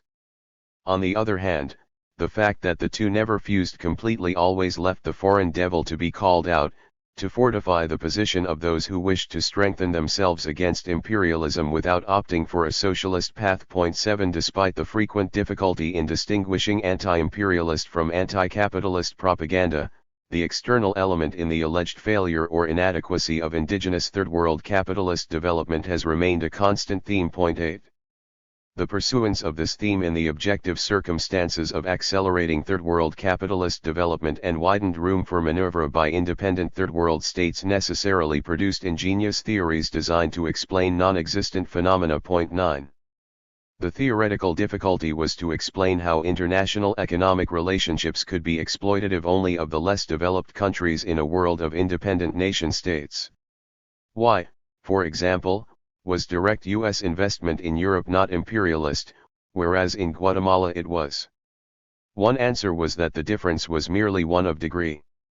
But the search continued for an explanation of how imperialist exploitation could endure in eras of juridical equality between nations, which apparently implies the elimination of institutional political distortions of relative bargaining positions. 10. Another sort of answer was to advance vicious circle type explanations. The heart of these is the claim that once a large difference in the level of the productive forces in metropolitan and peripheral countries has been established, it tends to generate a self-reinforcing momentum, so that, for example, the existing division of labor at independence so impoverished the less developed countries that they were unable to accumulate sufficient capital to industrialize. This, of course, was pure dogma. It could as well be claimed that the high level of development of the productive forces of the metropolitan countries would eventually generate retarding pressures, to which the peripheral countries would not be subject, a proposition that, at least superficially, would seem to have more in common with Marxism than the vicious circle approach. 11 Moreover, the latter explanation was open to the objection that the vicious circle could be rendered virtuous through state intervention. Depictions of vicious circles were therefore generally accompanied by emphasis on the network of cultural, political, and economic relationships that limited the capacity of third world states to break out of the circle in this manner. Investigation was thus shifted away from specific economic relationships like capital export or the terms of trade. Instead, there was discussion of the totality of relationships binding periphery to metropolis and subordinating the former to the latter. The most sophisticated of such approaches was the dependency school, developed among Latin American social scientists in the 1960s. 12 This approach was flexible enough to allow for the reality of some development in Latin America, though limiting it conceptually within externally determined constraints. The postulation of the mounting importance of a declining phenomenon leads to a historical outlook typically characterized by two interrelated assumptions. 1. That the dependent international division of labor is in some sense unnatural, its existence therefore implies that an alternative, normal development has been displaced artificially. 2.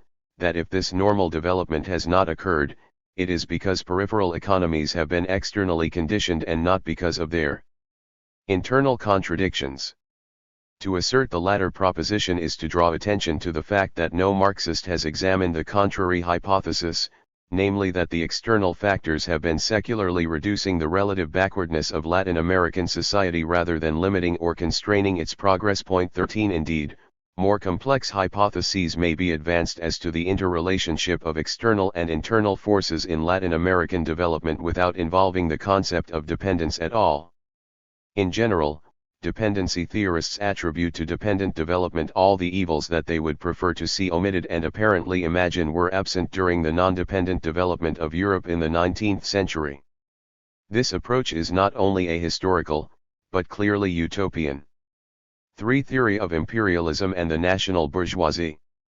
The communist movement meanwhile had little new to contribute to the theory of imperialism after the Second World War, except a stereotyped picture of Latin American and most other pre-industrial societies as feudal or semi-feudal, this structure allegedly supported by imperialism and opposed by the national bourgeoisie.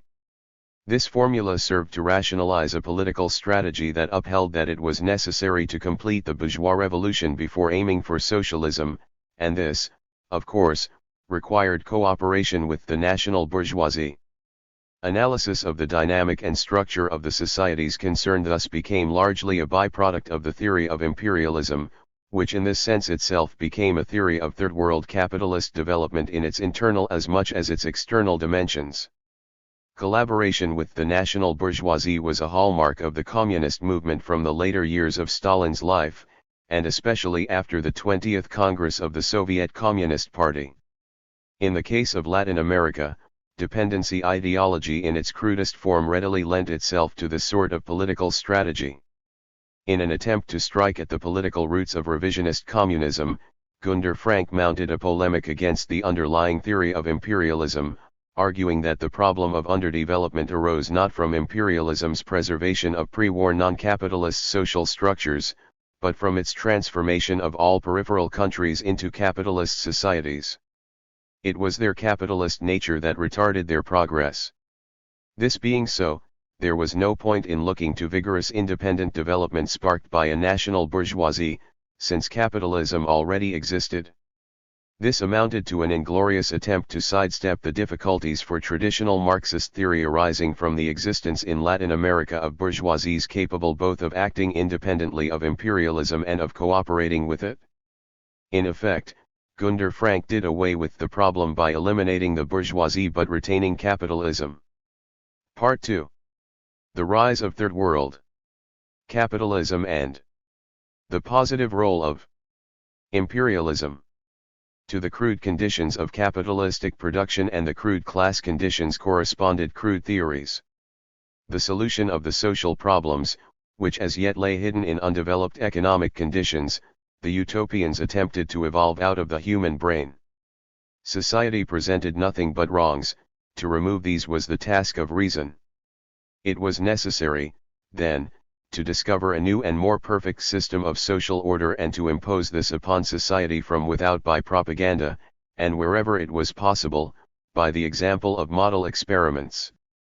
These new social systems were foredoomed as utopian, the more completely they were worked out in detail, the more they could not avoid drifting off into pure fantasies.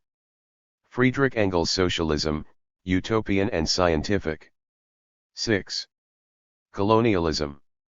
Dr. Jekyll and Mr. Hyde. 1. Morality and historical analysis.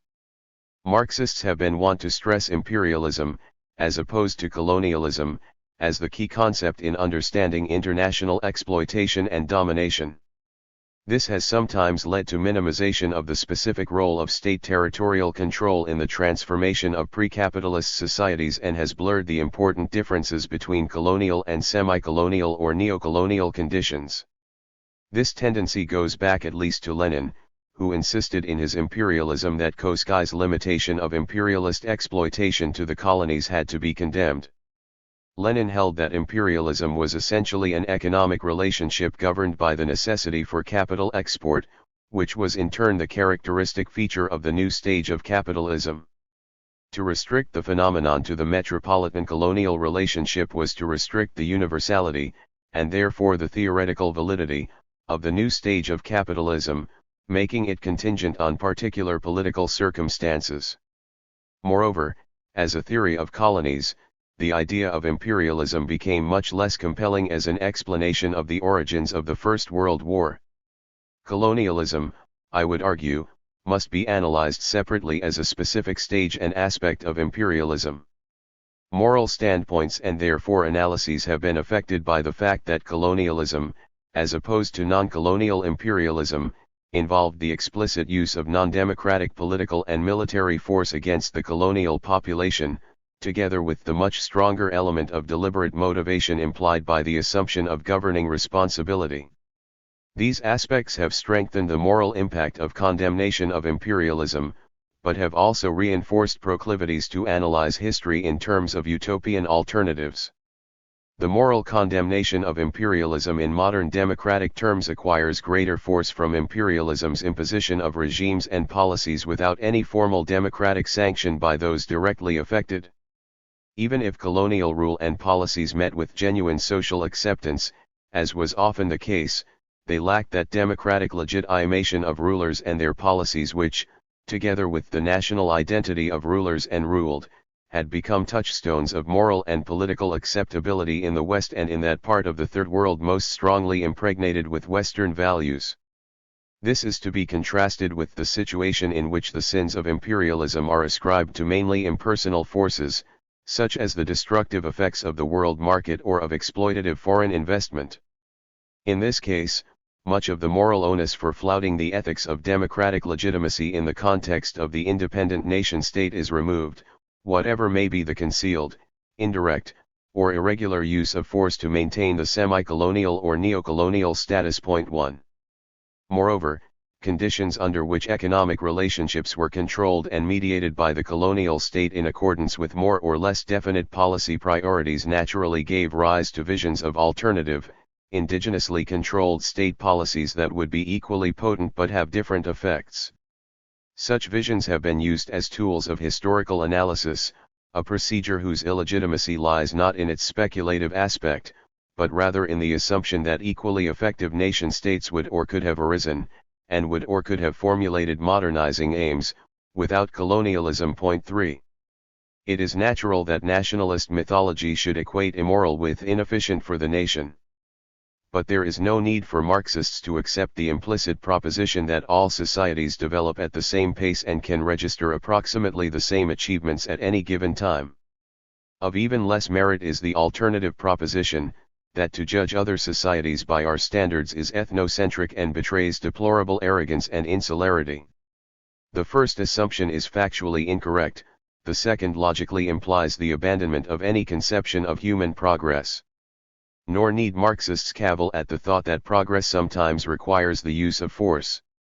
Marx himself, in opposing Proudhon's sentimental approach to historical analysis, quite justifiably argued that the most progressive society in the world rested upon slavery, and he and Engels, however reluctantly, opted for Bismarckian industrialization of Germany rather than none at all. Force, especially armed force, was among the most normal features of intercourse between different societies and nations in the 19th century, including the societies and nations of Asia and Africa in their relations with one another. Nationalist denunciation of forcible colonization and the subsequent policies of imperialism as particularly immoral must rest on the peculiarly malignant effects of such colonization rather than on the use of force itself. This is especially true since the colonial record, considering the immense numbers of people involved, was remarkably free of widespread brutality. The issue here is not a moral one, rather, it is a question of what historical perspective to adopt in evaluating the contribution, if any, of colonialism to the progress of human unity and the realization of human capacities. The retrospective, partial, and discriminatory application of the moral principles of late liberalism to historical periods antedating the flowering of such standpoints of guilt serves to obscure both the subjective character and objective effects of modern colonialism. In sum, if Marxist analysis is to rid itself of the incubus of nationalist mythology and liberal guilt, it must start from the firm ground of effects rather than motivations.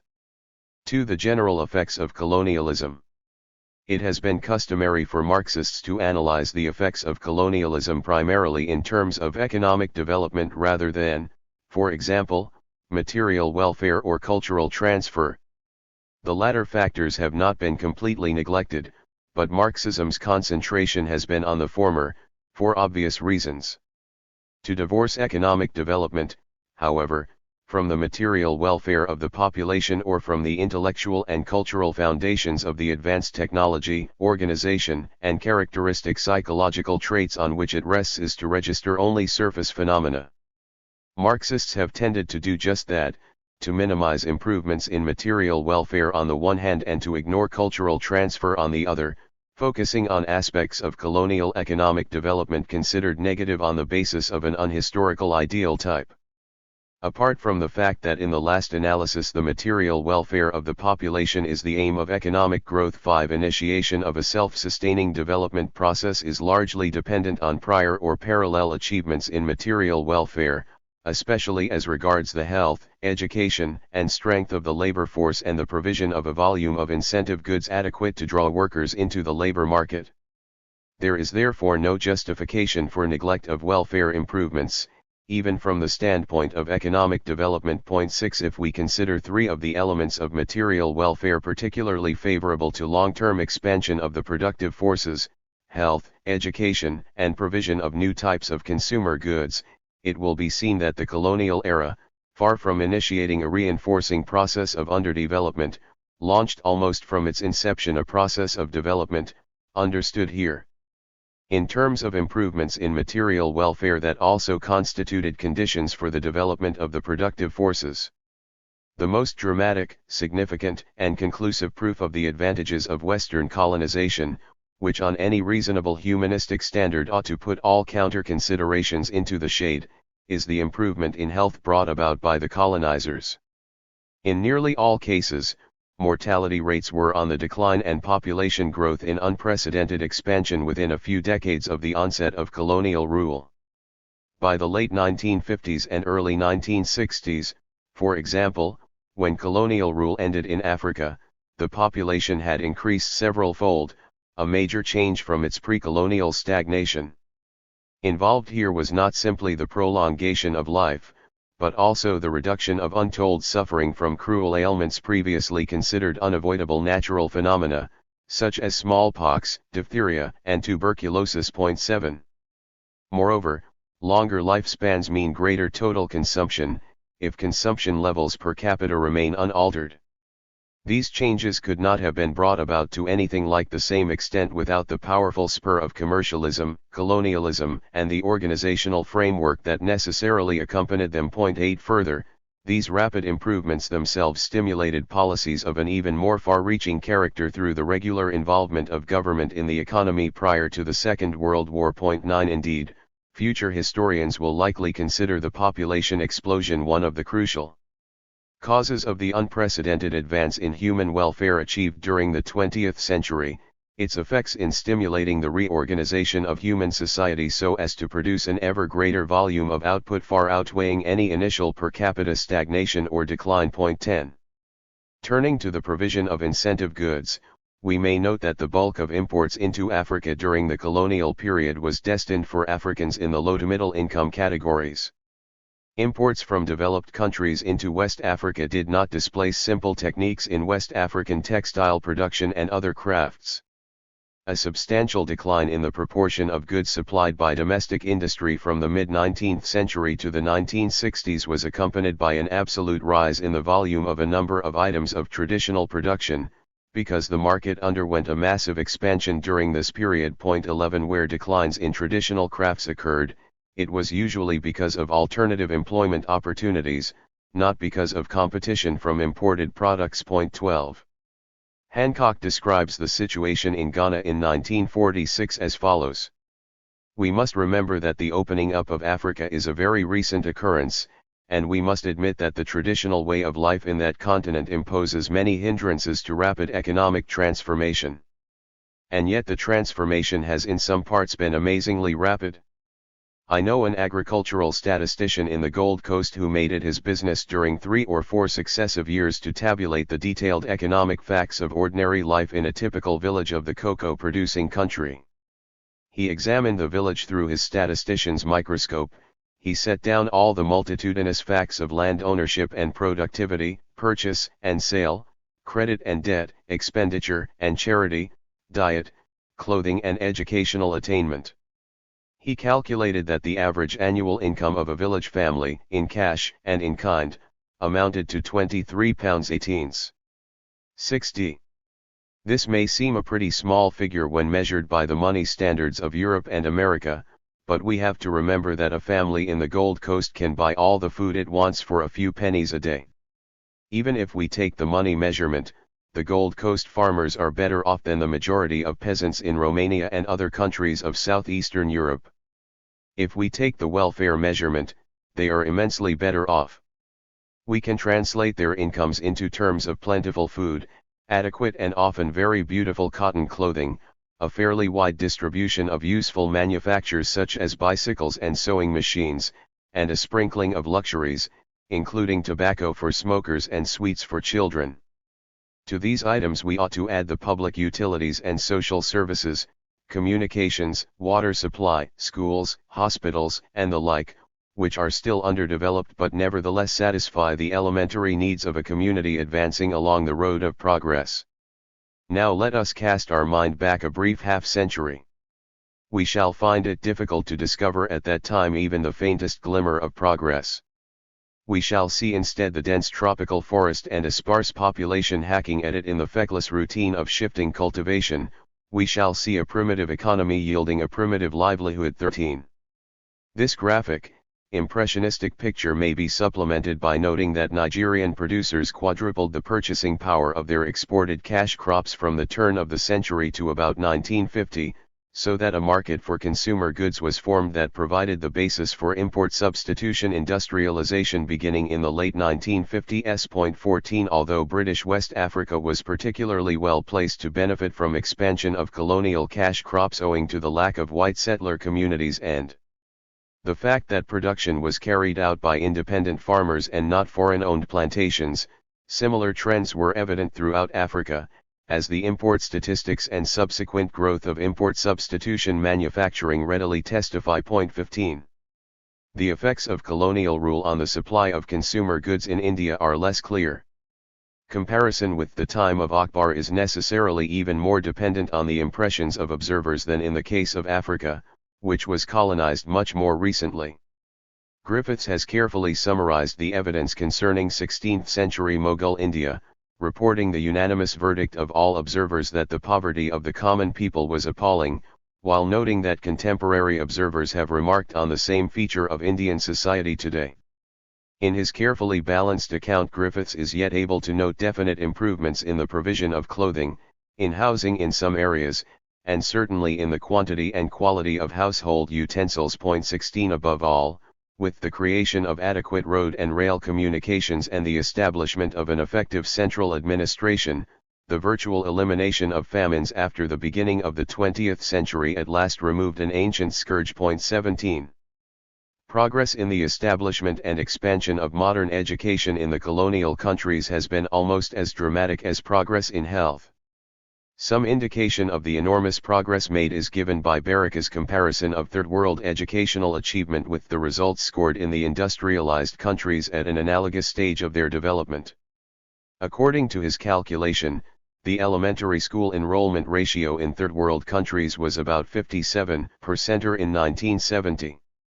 This figure is approximately the same as that in Europe in about 1860, when the percentage of the labor force employed in agriculture was 55 to 60, as compared with slightly below 70 for the underdeveloped countries today. The proportion of the working population employed in manufacturing industry was about 18 to 20%, as compared with 10% in the underdeveloped countries today. 18 With regard to secondary and higher education, Third World achievement is superior, at least quantitatively, to that of the industrialized countries at a similar stage of their development. In general, levels of attendance achieved by the Third World in 1970 are much higher than those in the industrialized countries at the time when they had attained a similar stage of development. Thus a secondary education attendance rate of about 20% was only achieved by the developed countries in the decades between 1930 and 1950, i.e. at the moment when their per capita standard of living was about 6 to 8 times as high as that of the currently less developed countries. 19. These advances are the more remarkable if it is recalled that before 1900 there was no formal education in Black Africa beyond a scattering of Quranic schools on the fringes of the forest belt. 20. And that Indian education was largely confined to Sanskrit, which bore no relation to the cultural or practical exigencies of overcoming poverty. The significance of the introduction of Western education goes far beyond the acquisition of skills required to obtain jobs in the modern sector.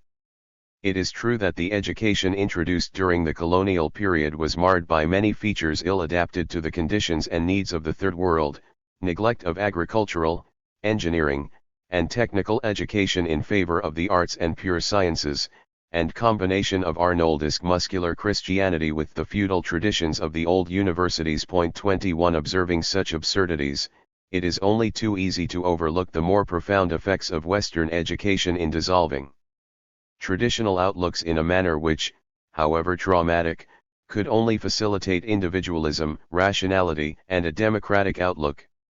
In Africa, for example, missionary education, with its emphasis on the individual conscience, implicitly constituted an implacable foe of the rule of tribal custom. The link between education, achievement, and status was deeply subversive of the hierarchical features of most pre-capitalist societies. The association of modern education with societies that combined enormous economic, technological, and military power with parliamentary democracy and individual rights represented a major liberating force in custom-bound societies and an important cultural export, which in the end was used against the colonial power itself. Indeed, the more perspicacious British rulers of India deliberately promoted modern education with a view to strengthening the progressive forces in Indian societies against late British and Indian reaction. 22. It scarcely need be emphasized, moreover, that education was one of the crucial elements in economic progress, encouraging the development of the market and providing the elementary literacy and numeracy without which no modern economy could take root. 23. Imperialism was the means through which the techniques, culture, and institutions that had evolved in Western Europe over several centuries, the culture of the Renaissance, the Reformation, the Enlightenment, and the Industrial Revolution, sowed their revolutionary seeds in the rest of the world. This culture was in many respects unique, and contributed much of value to humanity. In no case can it be argued that without the impact of the West this cultural transfer, which was inseparable from the transfer of technique, could have been possible at any remotely similar pace. It is often maintained against this view that these results were achieved by great brutality and the traumatic shattering of traditional ways of life, that had Africa and Asia been left to their own devices they would have been able peacefully to acquire whatever the West had to offer, as Japan did, that in any case the actual achievement of the West, especially in terms of industrialization, has been woefully inadequate, and that whatever the limited gains of economic modernism, they have been more than counterbalanced by subsequent freezing of the economy into a colonial division of labor and a dynamic of cumulative underdevelopment. There is, however, no room for equivocation over this matter, over the results of imperialism's forceful incorporation of the bulk of humanity into the modern world. If we say, with Emerson, that imperialism scattered the revolutionary seeds of Western civilization in haphazard fashion over the surface of the globe and started them on the first flowers of their growth. 24. Then as Marxists, products of that civilization who aspire to carry it to new heights, we must accept the view that the epochal imperialist sweep was indeed a titanic step towards human unity. It would, however, be somewhat daunting if this judgment were advanced only by Westerners. If such allegedly world-shaking improvements have taken place, one would think that some positive recognition of the fact would be registered by the beneficiaries. But the imperialist achievement seems greeted only by showers of abuse from these beneficiaries. The appearance, however, is misleading. In the interval between the first constructive impact of imperialism on Africa and Asia and the growth of modern nationalist movements, with their necessarily irrational calculus of the effects of imperialism, a generation of educated Africans did enthusiastically welcome the imperialist conquest. 25 Nor was clear-sighted recognition of the positive effects of imperial rule lacking in the older civilization of India. 26 If the rise of modern nationalism has shifted attitudes, ideologies, and rhetoric in a very different direction, it has nevertheless failed to alter the fundamental effort to assimilate Western culture, values, and technical achievements. 27 3. The development of underdevelopment. Widespread Marxist criticism of the theoretical basis of André Gunder Frank's thesis of underdevelopment coexists with equally widespread agreement that imperialism has induced a process of developing underdevelopment in the Third World. The limited elements of modern technology and modern capitalist society that have been introduced into the Third World are thus said to prevent the advance of the productive forces. The result is dramatically symbolized, for example, in the contrast between Australia and Canada on the one hand and India and Argentina on the other. 28 An essential element in the establishment of underdevelopment is colonialism, which is seen as imposing essential elements of control that assure the determination of international economic relationships by the imperialist countries. In this connection we must draw attention briefly to a problem to which we shall return at greater length: whether an element of conscious control is necessary in initiating the structures of imperial exploitation, especially that aspect centered on the allegedly exploitative international division of labor. One school of thought sees underdevelopment as rooted in the penetration of capitalism as such from the mercantilist period onwards.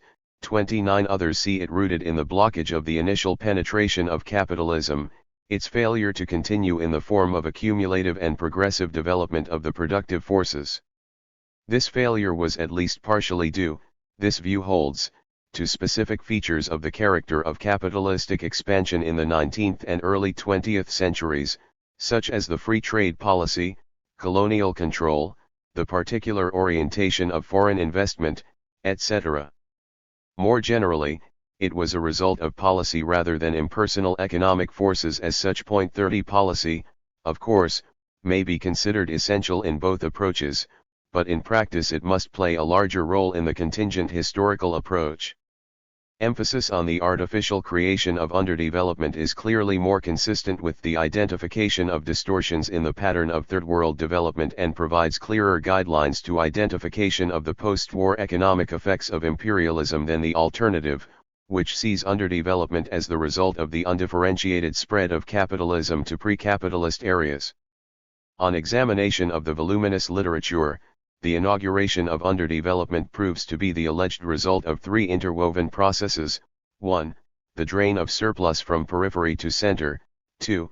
The creation of a self-reinforcing international division of labor whose effects are to generate further self-reinforcing structural imbalances in the colonial economy; 3. The conservation of pre-capitalist modes of production in such a way as to arrest the advance of the productive forces. Let us consider these processes one by one. The drain of surplus. The drain of surplus can be touched upon only briefly at this point. It should be noted, however, that for such a drain to retard economic development it must be an absolute drain, not simply an unequal transaction that nevertheless leaves both sides better off than before, or better off than they would otherwise have been. Anti-imperialist literature has generally misunderstood this point, yet it is essential for the thesis that the development of the productive forces has been blocked, since otherwise there is no reason why an absolute drain of surplus should result from exploitation and therefore no reason why exploitation should be inconsistent with the expansion of the productive forces in the periphery. 31.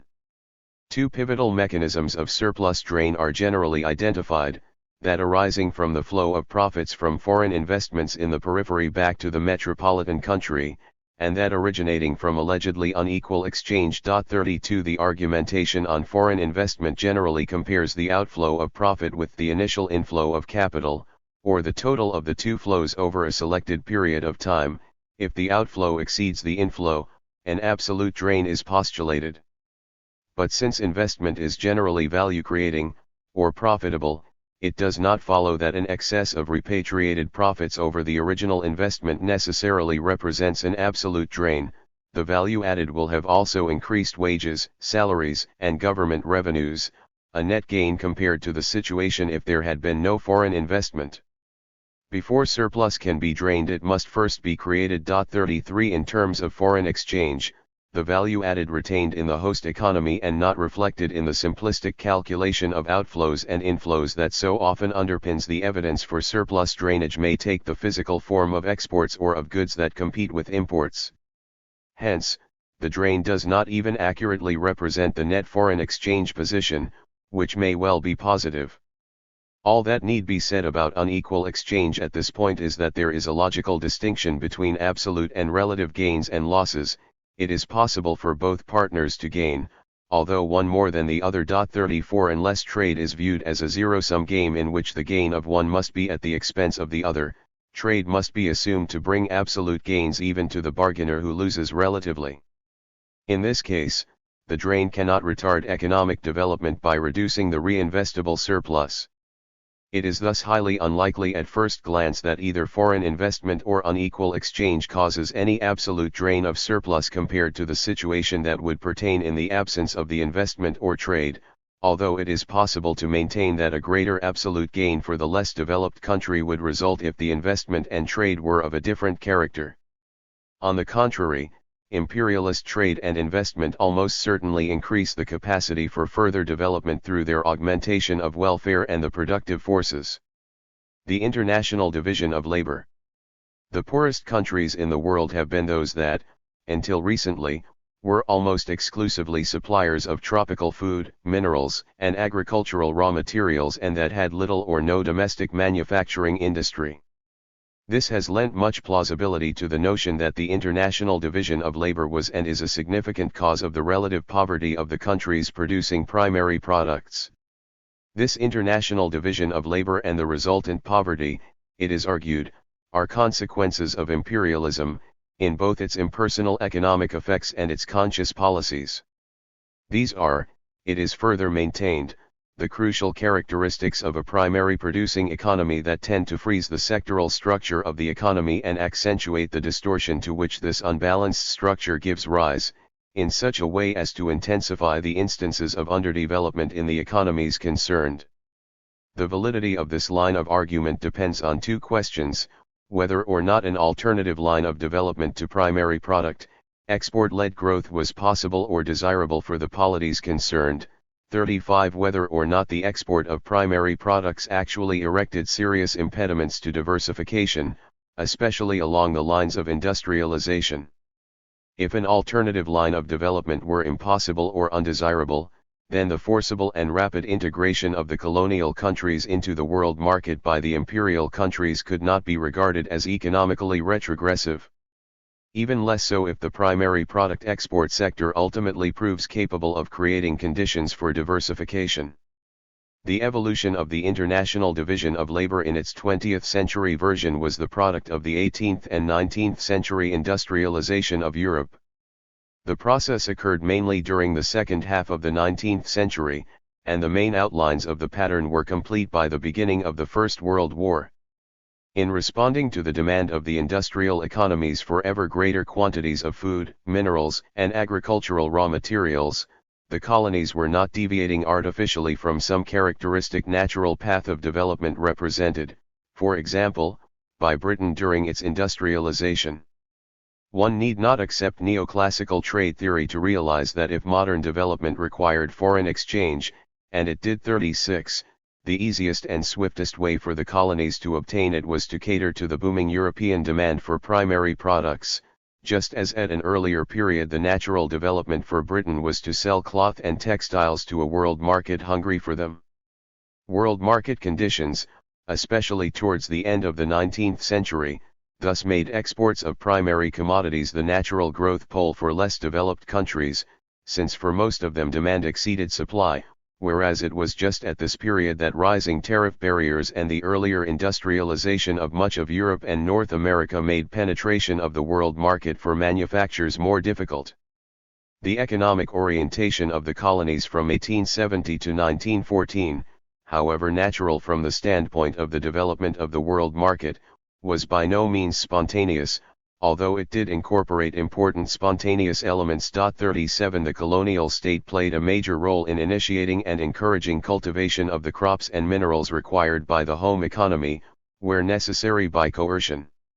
Moreover, since the colonies had to pay their way, any exports that could be sold on international markets were supported, not only those considered particularly necessary for the colonial power.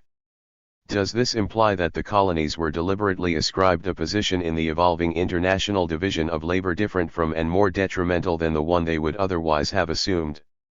The development of the Latin American republics on the one hand and of Japan on the other suggests this answer. If the colonies had been capable of producing for the world market on any considerable scale left to themselves, their natural starting point would have been the export of primary products. Latin America demonstrates this by example, Japan by exception. No non-European state evinced such extensively developed commercialism before the Western impact than Japan. None had such a thriving bourgeoisie, such well-developed towns, such sophisticated trading and financial institutions, such an efficient and complex state machine. The thesis that Japan shows what could have been done had colonialism not stepped in and aborted indigenous development cannot sustain scrutiny. 39 The case of Japan rather demonstrates that imperialism had to step in if an adequate flow of primary commodities were to be maintained, for the societies concerned were incapable of responding adequately to the demands of Europe without colonial rule. 40. Nor is it clear why development initiated by primary commodity exports should necessarily remain so based. It has not in Australia, Canada, New Zealand, or the United States. Arguments to the effect that primary commodity exports suffer inherent disadvantages as potential engines of growth are generally based on the wide fluctuations of earnings from these products. 41 The allegedly intrinsic lower productivity of agriculture than manufacturing. 42 The more limited backward and forward linkages of agriculture than manufacturing, and the alleged tendency for the terms of trade relative to manufactured goods to decline over time. These arguments do not hold. There is no inherent tendency for agricultural productivity to be lower than productivity in manufacturing. 43 Nor is there any secular tendency for the terms of trade of primary commodities to decline as against manufactures. 44 The relatively greater linkages of manufacturing to other economic activities must be weighed against the initial historical problem of which kind of activity, in the specific historical context of initiating modern economic growth, will actually establish the greater linkages. If a manufacturing industry is initially heavily reliant on imported machinery, spare parts, and even raw materials and fuel, then the overall linkage coefficients will give a misleading index of the industry's stimulating effect on the rest of the economy as compared with expansion of new cash crops. Moreover, the absolute volume of income generated by the new industry may be more important than the linkage ratios, so that the overall effect on the economy of large-scale expansion of cash crops may be much greater than the establishment of some relatively small manufacturing industry, even if all the linkage effects of both industries remain within the domestic economy. This consideration is likely to have been relevant for most underdeveloped economies. The savings in earnings from primary commodities are not unambiguously detrimental to diversification. Indeed, they may be regarded as a potential stimulus to it.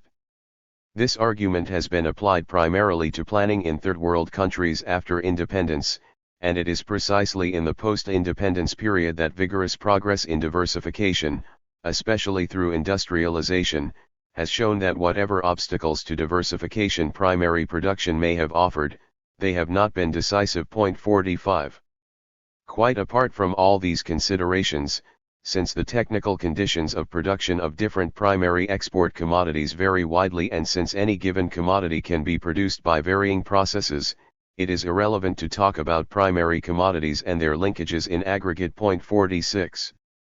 The critique of development through primary production, however, may rest not upon the inherent characteristics of primary production as such, but rather on the specific historical circumstances under which it has been attempted. In particular, it has been argued that since primary production was initiated at a stage of the development of third world countries at which there was little domestic demand for the products, A trade dependency on the developed countries resulted that would have been avoided had the economy's domestic resources been orientated primarily towards internal needs. 47 In itself, this would not represent a fatal impediment to diversification, but the very circumstances that caused this imbalance 48 also result in the preponderance of foreign capital, skills, and other inputs that reduce the spread effects which would otherwise have occurred, especially by draining away the surplus for reinvestment. Moreover, the demand of the European countries for third world primary products, this argument runs, was a major factor in the scramble for formal empire, with all that colonial control implies in further restricting spillover effects. Since primary products in Africa and Asia were produced mainly under colonial control, the methods of extraction were quite different from what they would have been under independent regimes, and were in fact harmful to further diversified development. The cheap labor policies of the foreign mine owners severely limited the expansion of the market and thus the development of agriculture and secondary industry, and the associated internal training policies limited the extension of new skills. More generally, wherever wage labor was needed in the colonial economy, a wide range of deliberate policy measures were adopted to ensure an elastic supply at comparatively low wages, all with the effect of restricting market expansion on the broad basis required for growth of manufactures. The element of foreign control was also decisive inasmuch as the market depended on rural producers selling cash crops, for they faced monopsonists in selling their produce and monopolists in purchasing imported goods, which further limited the expansion of the domestic market. In the case of settler colonies, deliberate restrictions on the productive activities of indigenous farmers again limited market expansion. Finally, the colonial state took deliberate measures to confine colonial resources to the production of primary commodities.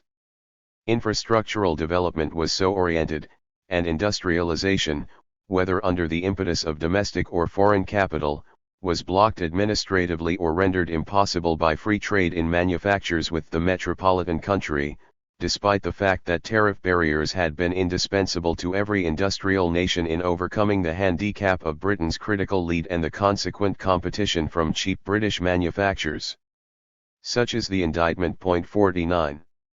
It can be compounded if third world societies are treated as totalities and account is taken of the social structure that develops around the particular economic pattern based on primary production, one dominated by a small but wealthy elite to whom the major internal gains of commodity trade accrue, and whose consumption patterns are affected by their ties with Western capitalism.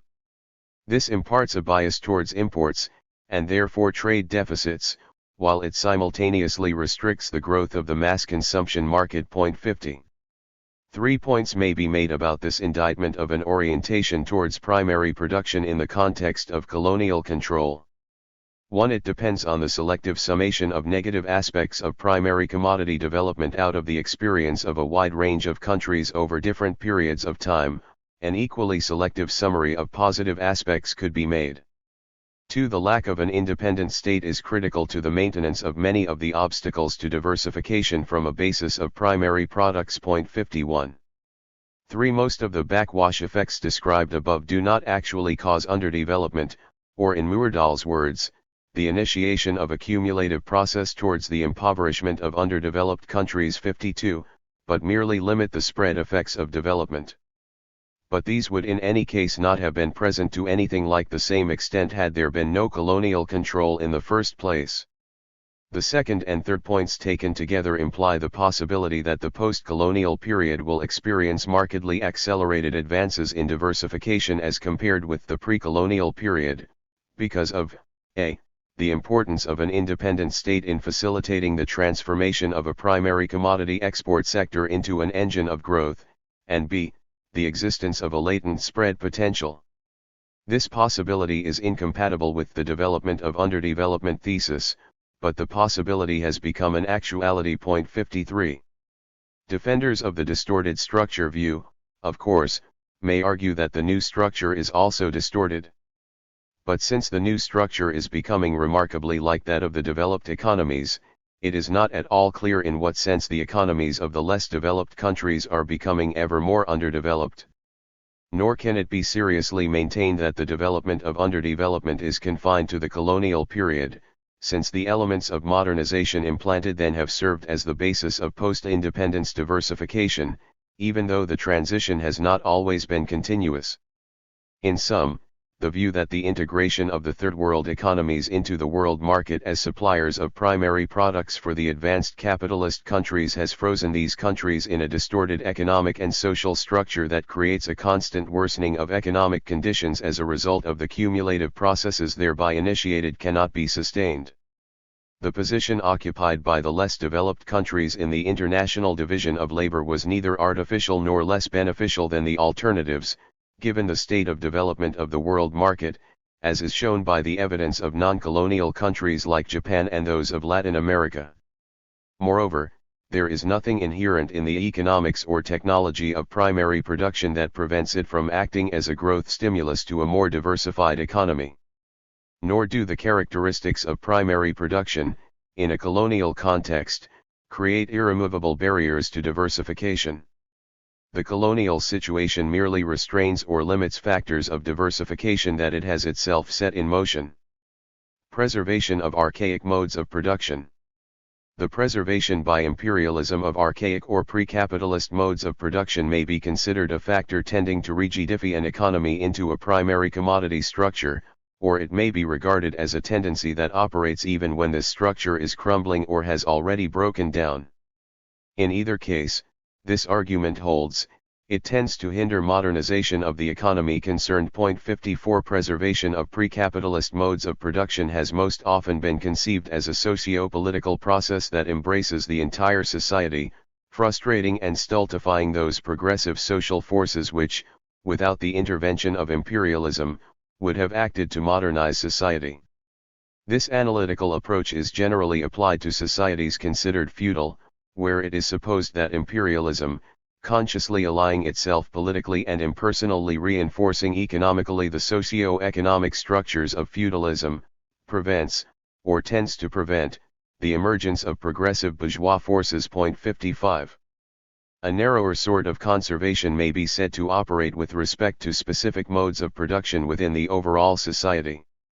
Thus, peasant production may be conserved in one geographical area by strengthening a landlord class, whilst capitalist agriculture is allowed to develop in other regions. 56 Sometimes the conserving forces may be analyzed as more or less entirely impersonal, or as an unintended byproduct of other policies. This is believed to be the case in Nigeria, where, it is argued, the taxation of the peasantry for the benefit of the urban elite and the multinationals effectively preserved the peasant mode of production and still prevents the generation of a surplus that would permit the development of capitalist agriculture. 57. These views are anti-Marxist in the literal sense. Marx himself had no doubt that the destructive force of capitalism would far outweigh any conserving tendencies. In itself this is unimportant, but it is a useful intellectual corrective to the underlying leftist assumption that an anti-capitalist approach is necessarily Marxist, especially if we bear in mind that Marx was well aware that colonial powers would sometimes erect barriers to the advance of the productive forces. 58 The Marxist position, then, does not deny the possibility of preservation of pre-capitalist modes of production in specific cases, but it regards such cases as transitory, exceptional, or secondary, since the economy and society as a whole will be unable to resist the erosive and disruptive pressures of the capitalist market indefinitely. The process may be compared to a river whose currents and eddies build up barriers of accumulated rubbish to its own progress, which are eventually dispersed as the dam itself creates pressures it is unable to contain. Nevertheless, much depends on what is meant by transitory. Analytically, imperialism may set the forces of change in motion and may also, subsequently, erect barriers to these forces. If the barriers are not absolute, imperialism must be accorded the plaudits of the innovator. If the transitory blockage turns out to be of long duration, it must be an open question whether colonial force accelerated modernization. I have already pointed out that the mere failure to encourage the spread effects of the initial introduction of elements of modern economic life does not in itself sustain the thesis of the development of underdevelopment, which must depend upon definite negative trends as compared with the pre-colonial situation, although examples of such failure generally constitute the bulk of the evidence in support of that thesis.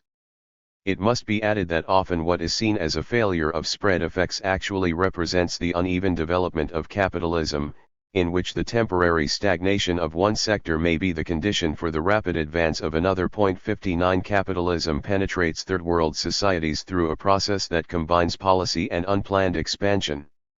Extraction of resources by nascent capitalist from pre-capitalist sectors may temporarily delay the emergence of capitalist farming, but this in turn may simply serve to ripen the conditions for the growing manufacturing sector to invigorate the capitalist development of agriculture. 60. We may therefore state two propositions.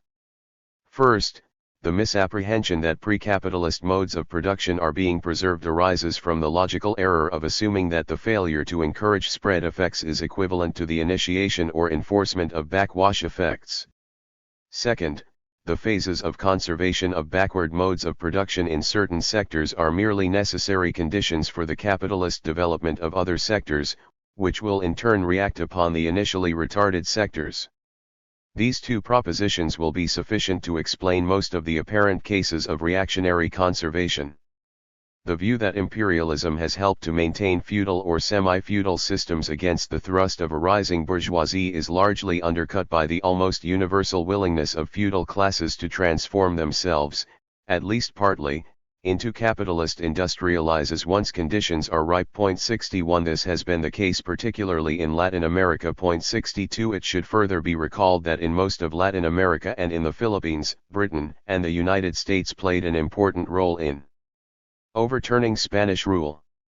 Whatever restrictions may have been imposed on these countries subsequently were considerably less harmful to capitalist development than continued Spanish rule would have been.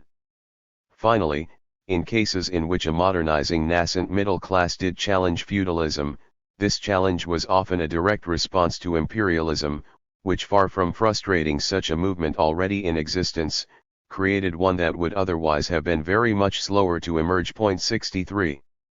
The preservation of peasant or petty commodity modes of production is generally analyzed as the result of deprivation of resources in order to sustain foreign or pre-capitalist modes of production, or even simply to fuel unproductive consumption. I have argued that this is more often an instance of uneven development, but further analysis of this matter must await discussion of the role of foreign enterprise. 7. Dependency theory as nationalist mythology. 1. Origins and aims of dependency theory. Dependency theory arose in Latin America in the 1960s in response to the alleged failure both of continental development and of theories attempting to explain it.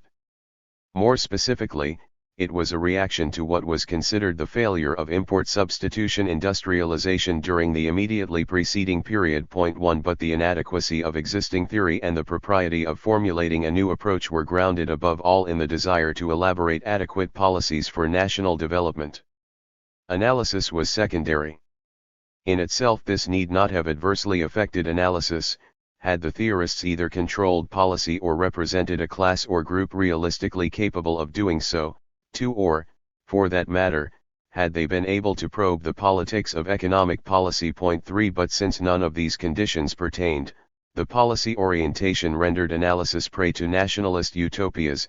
Actuality, potentiality, and desirability became hopelessly confused. The dynamics of Latin American capitalist development were approached on the basis of subjective moralistic criteria, which not only produced conclusions widely at variance with reality, but even prevented the posing of the relevant questions, whether analytical or practical. The failure of dependency theory even to pose the most crucial questions about the dynamics of Latin American society is the subject of Section 3 of this chapter. In Section 2, I shall offer a synthesis of the approach of the dependentistas as a basis for the critique that follows. 2. Dependency as a general approach. Dependency may be viewed as the complex of politico-economic relationships that bind the advanced capitalist countries of the center and the Latin American countries of the periphery such that the movements and structure of the former decisively determine those of the latter in a fashion somehow detrimental to the economic progress of the Latin American societies. The conceptual problem then arises of what is meant by detrimental. This problem, of course, originates in the nationalist policy orientation of the dependency school itself, with its utopian criteria of national development, which have proved able to produce a wide variety of conclusions, depending on the analyst's subjective conception of nationalist development. For one effect of this has been a continuing effort, especially on the part of the more perceptive dependency theorists, such as Cardoso and Furtado, to define dependency sufficiently generally to divorce it from specific theories of underdevelopment and to emphasize its character as a framework for analysis, or an approach. 5 These attempts to conceptualize dependency in a general fashion provide useful material for identifying and thus assessing the assumptions on which the theory is based, and also the hypotheses the theory has ruled out of court. At the risk of doing violence to particular authorities and of imparting to the dependency school more coherence than it actually possesses, its major contentions may be summarized in 6 points. 1. Dependency is the conditioning structure of poverty. 6. 2. Poverty is the result of underdevelopment. 3. Development and underdevelopment are partial, interdependent structures of one global system. 7. The development of the core countries is the consequence of the underdevelopment of the periphery. The underdevelopment of the periphery is the consequence of the development of the core. 4. In other words, the global system is such that the development of part of the system occurs at the expense of other parts. 5. Underdevelopment is not simply non-development, but is a unique type of socio-economic structure brought about by the integration of the society concerned into the sphere of the advanced capitalist countries. 6. Thus, dependence is a conditioning situation in which the economies of one group of countries are conditioned by the development and expansion of others. A relationship of interdependence between two or more economies or between such economies and the world trading system becomes a dependent relationship when some countries can expand through self-impulsion while others, being in a dependent position, can only expand as a reflection of the expansion of the dominant countries, which may have positive or negative effects on their immediate development. 8. The dual theme taken up in the 6th point, namely that the dependent countries lack an autonomous capacity for development, but can expand only as a consequence of the self-impelled expansion of the core economies, is shared by most dependentists. 9. Cardoso stands somewhat apart from other theorists in that while retaining the dependency approach, he imparts a substantially more dynamic emphasis to it. He states explicitly that dependence and a structural dynamism of industrialization are not incompatible but are linked in practice. He characterizes this as dependent development or dependent associated development. This dynamic emphasis is related to, and is in part the logical corollary of, a dimension of his approach that argues that dependency is not mechanistically determined by external forces but rather arises when external forces become internalized in the struggles and contradictions of indigenous social forces. 10. He explicitly attacks Frank's slogan of the development of underdevelopment, contrasting it with his own emphasis on the possibilities of a dynamic process of industrialization within dependent situations. As O'Brien points out, however, it is not clear that Frank would deny the possibility of such industrialization, only that it could be autonomous.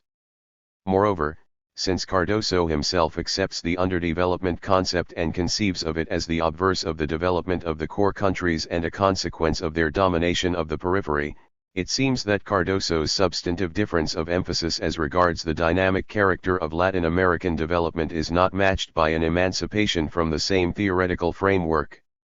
3. Limiting assumptions and some alternative hypotheses. O'Brien has posed the question, how successful is it in establishing a framework for analyzing the dynamics of Latin American society? Cardoso has asked, have dependency studies been able to whet the imagination so that discussion is opened on themes and forms of comprehending reality compatible with the contemporary historical process? 11. Consideration of the concepts listed above suggests that these questions must be answered in the negative. The dependency approach, while not formally excluding alternative answers, has effectively narrowed the intellectual focus of analysis of the dynamics of Latin American society and has foreclosed the posing of critical questions in the name of an irrelevant antithesis between diffusionist and dependency approaches. 12. Specifically, The following criticisms may be advanced. 1. Dependency theory is static not in the sense that it precludes possibilities of dynamic development, but in the sense that it takes dependency, however defined, as given, only its form changing. 13. It conjures away the possibility that dependency may be a declining phenomenon. 2. The center-periphery paradigm on which the entire theoretical structure rests therefore remains largely unexamined. The shifting geographical distribution of world economic power is simply assumed to unfold under the control of the center, but even at the most superficial level, the impact of nationalism and the competitive tensions aroused by the growth of third world manufacturing require empirical investigation of this assumption. 3. Static assumptions about the continuing validity of the center-periphery paradigm preclude further questions about the forms of reciprocal influence the peripheral economies may exert on the core countries as the former become relatively more powerful economically than they were previously. 14. 4. The assumptions implicit in the view that the shifting geographical location of world economic power represents merely an extension of the power of the center, and the further assumption that legal ownership of productive facilities translates directly and immediately into political or even economic power evince the sort of vulgar economic determinism that Cardoso in particular set out to combat. Neither the present nor prospective investments of multinational corporations in Latin America can simply be assumed to command economic or political power. 15. The national state concerned wields considerable bargaining power because of the opportunity cost to the multinational of not investing there, a cost that may be high if the market has good expansion prospects. Existent investments may be hostages to fortune more than bargaining counters from the standpoint of the multinationals. A strong state may increasingly become capable of integrating multinational investments into its national priorities. 5. The dependentist approach incorrectly assumes that imperialism is a monolithic structure. This empirically and historically incorrect contention enables dependency theorists, for example, to minimize the widening range of options open to Latin American societies and strengthens the deterministic economistic tendency to translate economic ownership into economic or political power. 16. 6. Dependency theorists generally equate imperialism with the world market. They thus exclude by definition the possibility of any non-dependent capitalist third world progress. This makes it impossible to distinguish between historical stages of the relationships between third world and advanced capitalist countries, reducing a real historical process to a lifeless abstraction. In particular, the adaptation of an economy to the world market and to subsequent changes in the world market cannot be equated with subordination to imperialism, unless this term is rendered meaningless and the important distinction between the differing ways in which, for instance, Nigeria and Pakistan have adapted to the world market is obliterated. 7. The characterization of dependency as a conditioning situation is meaningless as it stands, since all phases of the development of any society in the modern period are conditioned by external areas in various ways. The formulation can have meaning only if it specifies the mechanism or effects of the conditioning, or both. Otherwise the definition becomes either tautological or says simply that some economies have a more powerful effect on other economies than these do on them. 17. Dos Santos's definition qualifies as both tautology and truism. His second sentence states that a relationship of interdependence between two or more economies and the world trading system becomes a dependent relationship when some countries can expand through self-impulsion while others, being in a dependent position, can only expand as a reflection of the expansion of the dominant countries, which may have positive or negative effects on their immediate development. The first emphasized phrase leaves the definition of dependency tautological, while the second leaves open the possibility that dependency may have beneficial effects from the standpoint of the advance of the productive forces. Indeed, the possibility that dependency may be the best situation for the development of the productive forces is implicit in the assertion that some economies can only expand as a reflection of the dominant countries. 18. 8. Moreover, if dependency may accelerate the development of the productive forces, then the possibility more strongly suggests itself that a correspondingly wider range of economic policy options may be available in the future as a result of an initial period of dependency. 9. The peripheral economy, moreover, precisely as a result of its relationship with the core economies, may gradually develop an increased capacity for self-impulsion. 10. The expansion of the peripheral economies in response to impetus from the center cannot be automatic, nor identical in all countries. The capacity for response will vary, and this variation will illustrate the role of policy choices in determining actual development. Indeed, foreign influence and domestic social forces may complement each other in determining the responsive capacity. It may well be that the greater the previous experience of imperialist penetration, the greater the subsequent ability to respond to new demands from the world market. 11. Dependency theory assumes, a. that there is a latent, suppressed historical alternative to the development that actually took place, b. that the failure of this alternative to materialize was the result primarily of external imposition, even if mediated through internal social forces, and not of the choice of the internal directing groups, c. that the latent alternative would have been more autonomous and therefore would have achieved more rapid development. Without such assumptions, the dependency theory amounts to no more than the assertion that the modern development of Latin American economies was influenced by the impersonal forces of the world market. But these unstated premises of dependency theory require empirical grounding.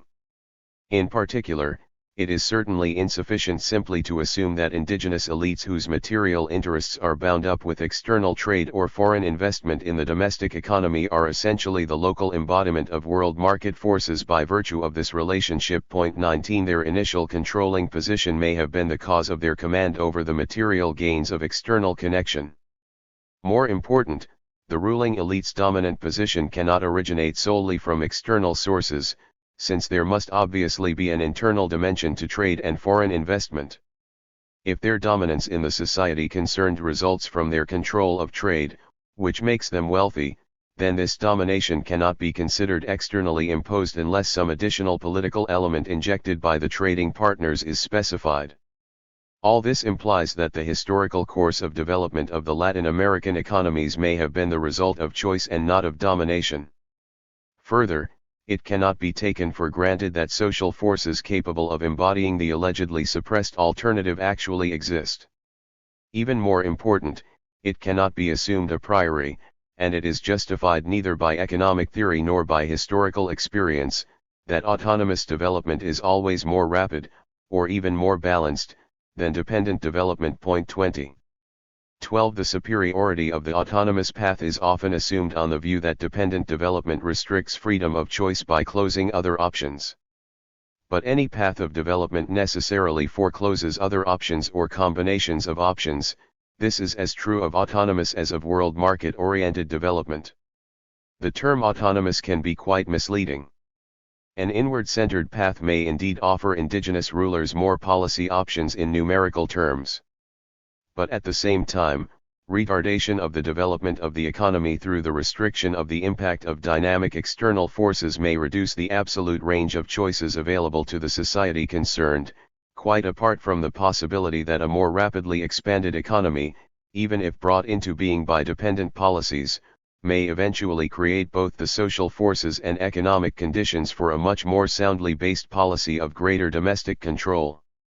Sunkel's statement 21 that in a dependency situation the objectives, intensity, instruments, and efficiency of development policy are limited within certain margins of flexibility well illustrates the odd assumption that any development policy can be found that is not limited within certain margins of flexibility. This meaningless formulation could be made meaningful only by specifying the margins of flexibility. To do this, however, presents considerable difficulty, since the more concrete the formulation, the more easily it can be empirically refuted when rapid economic change takes place. For example, the formulation that alleged that it is impossible to move beyond import substitution industrialization based on luxury consumer goods has turned out to be decisively contradicted by the readily observable speed and nature of the industrialization process in the countries concerned. 13. It is the normative, ahistorical approach of the dependentists that underlies their assumption that alternative paths of development actually existed and were suppressed by external imposition. This assumption in turn induces an ineluctable theoretical reliance on the concept of underdevelopment, hardly ever defined. Dependency theorists vigorously deny that underdevelopment is identical to non-development and assert equally vigorously that it is the obverse of development in the imperialist countries. All we are ever offered by way of definition or characterization is a description that generally amounts to a catalogue of the evils of large numbers of people living longer.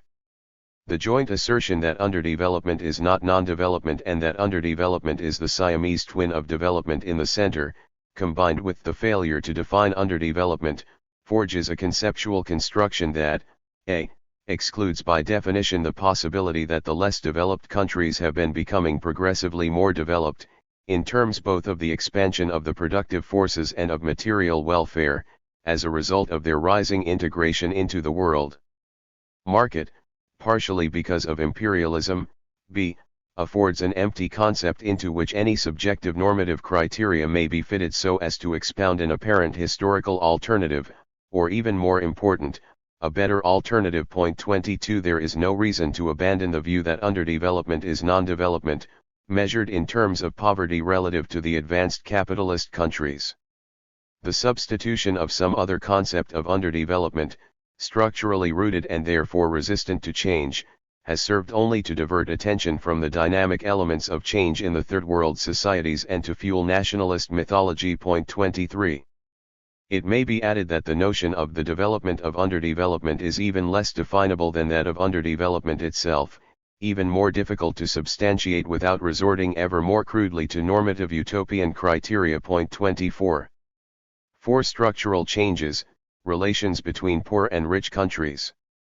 It will now be argued that all the normal indicators of dependence point to increasingly non-subordinate economic relations between poor and rich countries as regards trade diversification, control of foreign investment, structural change, and balance of payments accounts. Technological dependence remains, but in increasingly competitive conditions this should be viewed dynamically as a necessary, if not sufficient, condition for greater independence. The distribution of world economic power is becoming less concentrated and more dispersed, and the countries of Asia, Africa, and Latin America are playing ever more independent roles, both economically and politically. Political independence must be counted among the major achievements of the countries of the Third World.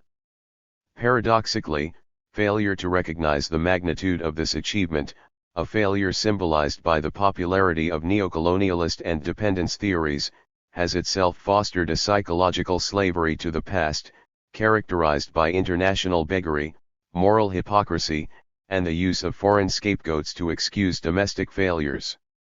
Moreover, the effect of such theories on the working class and socialist movement has been to subordinate them to ideologies of nationalist, anti-imperialist unity, to prevent their independent political development, and to induce them to bow to undemocratic regimes. The doctrines of dependence and neocolonialism have also had detrimental effects on economic policy. These, however, would have been far more serious had the governments prominent in denouncing foreign economic contacts really believed what they were saying and acted accordingly. Does experience corroborate the neocolonial thesis that political independence has meant only marginal changes in the economic ties between ex-colonies and their former masters, and that whatever more significant changes have occurred have merely altered the form of dependence? By whatever standard it may be judged, the view that economic relations between rich and poor countries have changed only marginally since independence must be rejected. 25 The case for dependence must therefore rest on the claim that a new type, or form, of dependent relationship has taken root. The ex-colonies have, for example, significantly diversified their market outlets and sources of supply in a remarkably short time. 26 Thus reducing monopolistic and monopsonistic market factors acting to their disadvantage.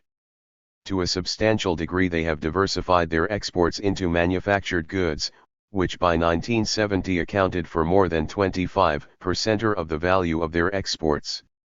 They have exercised mounting control over foreign-owned or controlled economic activity within their borders, including rather widespread nationalization. 27 Especially but not exclusively of resource-based foreign-owned enterprises. 28 Among the more positive effects of this control have been improved division of rent, especially from resource-based industries. 29 By taxation and other means, an already substantial and steadily rising training of indigenous personnel, A constant increase in the local content of non-labor inputs, which is rapidly reducing enclave features of foreign-owned or controlled manufacturing enterprises. 30. A process that has gone quite far in Latin America, the spread of shareholding and investment in manufacturing enterprises in countries previously inexperienced in these activities.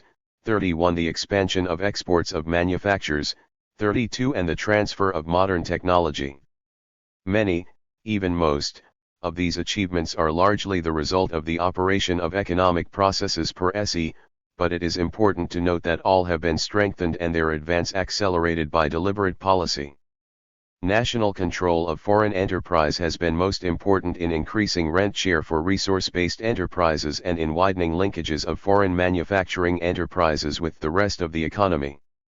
But there has also been considerable progress in improving the linkages forward and backward of the resource-based enterprises.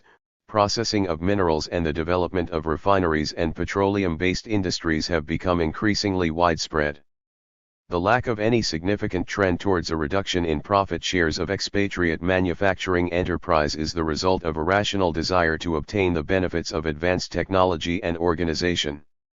It reflects the fact that the governments of less developed countries are realistic enough not to take seriously the ridiculous notion that because the outflow of profits and dividends exceeds the original investment, the host country has lost. 33. In any case, since the secular trend is towards stiffening competition of manufacturing multinationals in LDCs. 34. The problems of monopoly rent encountered with resource-based enterprises in the past. 35. Are largely absent with regard to manufacturing. 36. Furthermore, since total GNP in the LDCs is increasing considerably faster than in the DMEs, the importance of the former as markets will rise, and forward-looking multinational manufacturers will be prepared to accept various initial risks, inconveniences, and even losses in order to establish a stake in the future. 37. For this reason alone, most of the negative effects of rising LDC control of foreign enterprise will have only a relatively minor impact. The net effect of the increasing ability of LDCs to control foreign enterprise in their territories is likely to be distinctly favorable in the main. It is implicit in this discussion that private foreign investment in the LDCs is economically beneficial irrespective of measures of government control. This should come as no surprise to Marxists. Lenin attempted to attract foreign investment in the early years of the Soviet Republic. Vietnam is currently welcoming foreign investment, and it is an elementary principle of Marxism that under capitalism exploitation presupposes the advance of the productive forces. To the extent that political independence is real, private foreign investment must normally be regarded not as a cause of dependence but rather as a means of fortification and diversification of the economies of the host countries. It thereby reduces dependence, in the long run. Substantial trade and investment relationships with the advanced capitalist countries are widely held to augment dependence in the LDCs. 38. Most generally by preventing such structural change as a truly independent economy requires and by causing constant balance of payments deficits and mountainous debt.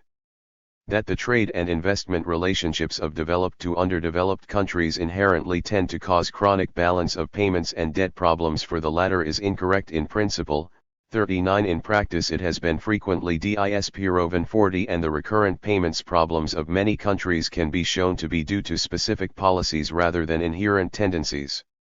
It is now widely recognized that the trade policies pursued by many LDCs were not only not dictated by intrinsic features of their relationship with the developed countries, but were in some respects harmful both to the interests of the advanced countries and to themselves, particularly policies whose effect was to reduce potential production and or raise the relative prices of some primary products for various countries. 41. The neglect of agricultural production for export was in many cases partly the result of the mistaken belief that there has been a secular trend towards a downward movement in the terms of trade for primary relative to manufactured products. 42. The rapid global development of manufactured exports by the Third World, together with the bias against such efforts until recently, strongly suggest an unrealized potential that has been stunted by policy.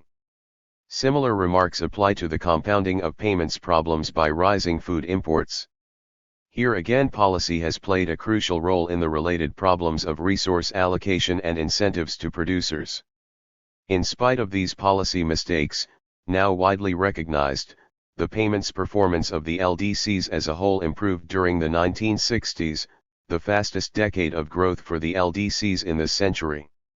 Taken as a whole, the real purchasing power of their exports rose at the same rate as their real GDP, 5.5% per annum. 43, exports rose more rapidly than imports in the 1960s, unlike in the 1950s. 44, the result was that the trade balance, payments balance, and reserves improved, especially in the second half of the 1960s. 45, these favorable trends have continued into the 1970s. 46. The quadrupling of oil prices in less than a year after late 1973 has of course improved the payments position of the LDCs as a statistical aggregate. It is therefore commonly argued that the petroleum exporting countries should be treated as a separate group, their success effectively ignored in assessing the trade, payment performance, prospects, and growth rates of the LDCs. But this procedure is illogical for those who accept the thesis of growing polarization. It amounts to claiming that the LDCs are all doing badly except for those that are doing well. For those who do not accept the thesis of growing polarization, the successes of the oil producers signify merely a dramatic demonstration of the rapidly disintegrating and inherently transitory validity of the polarization perspective. In any case, the improvement for the LDCs, as a global aggregate of trade, payments, and reserves was already quite marked before the increase in oil prices. And the oil price increase benefited the inhabitants not only of a handful of desert chiefdoms with tiny populations, but of states whose total population in 1978 amounted to more than 250 million. In what sense is it valid to detach Indonesia and Nigeria from other LDCs and put them in a special, presumably privileged group? If typological distinctions are to be made within the less developed world, far more significant criteria are available than membership of OPEC. Nor can the dependency thesis be sustained by reference to an alleged new type of dependence based on the technological superiority of the West. 47, or on a new international division of labor enabling the Western multinationals to exploit the cheap labor of the LDCs for assembly industries or the manufacture of components. Third world exports of manufactures may indeed primarily reflect the location by multinationals of productive units in LDCs in order to avoid rising domestic labor costs, but if so, the dependence is two-way, it is interdependence. 48.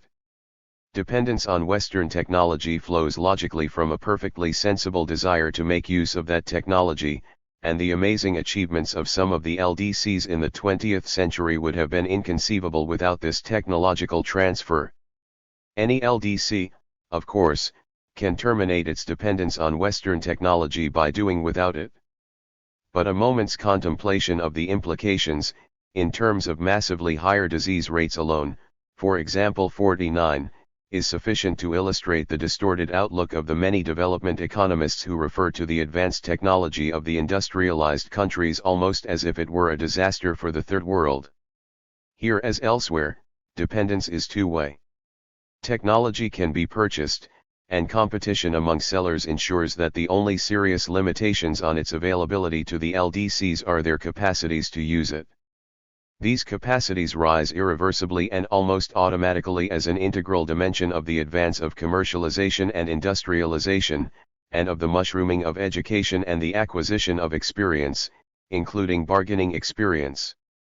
It is by no means clear that the purchase of technology should necessarily imply economic, military, or political dependence.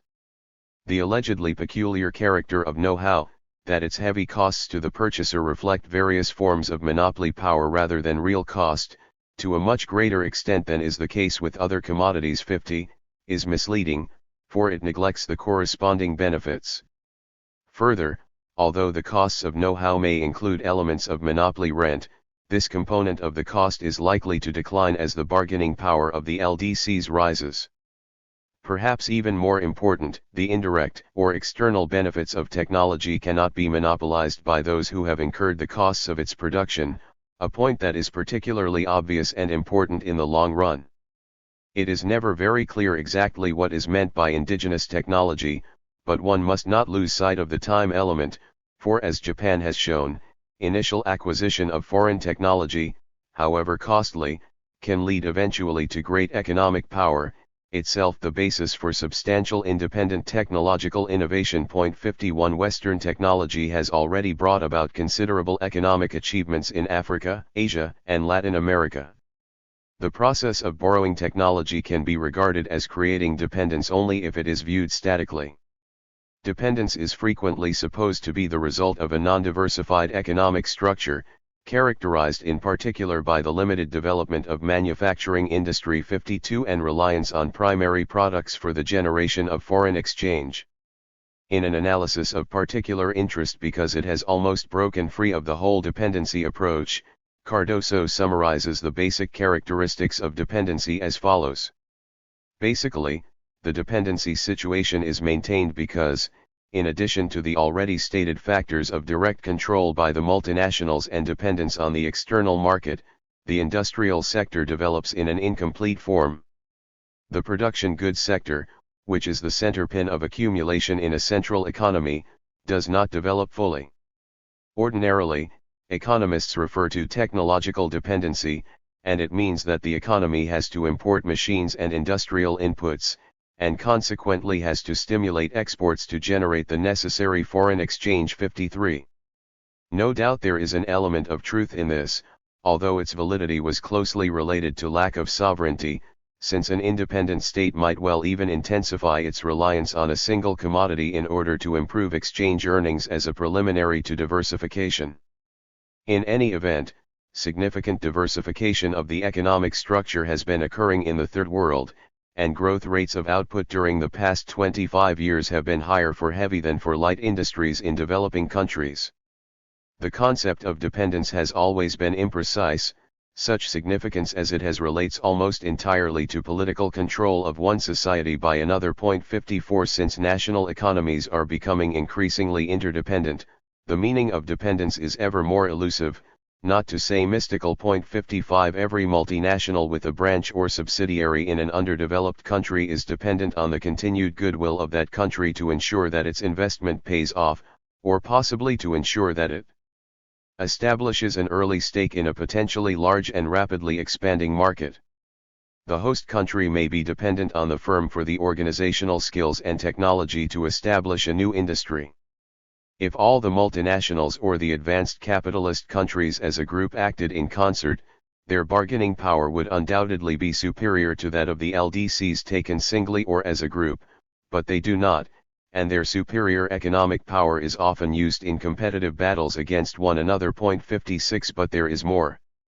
In general, the LDCs are neither particularly trade nor foreign investment dependent. 57 More to the point, the more trade or investment dependent they are, the more prosperous they tend to be. The cross-sectional relationship between trade dependence and per capita income in the Third World is positive. The wealthier countries are those most dependent on foreign investment. 58 This does not mean that dependence is the price that must be paid for prosperity. But it does mean that the concept of dependence is totally misleading in present world circumstances, because it is one-sided, unidirectional, and static in its approach to international economic relationships. The advent of genuine equality among interdependent economies requires to a large extent increasingly fruitful contact between the poor and rich countries. As with technology, it is only by a static view that reliance on foreign trade, capital, skills, and example can be regarded as intensifying dependence. It follows from the argument in this chapter that the idea of neocolonialism, that the formal political independence of almost all the former colonies has not significantly modified the previous domination and exploitation of the great majority of humanity in Asia, Africa, and Latin America by the advanced capitalist world, is highly misleading and affords an assessment of post-war world capitalism that omits most new developments. The theory of neocolonialism is also having, and has had, serious negative political consequences. 59 It does, however, have some merit.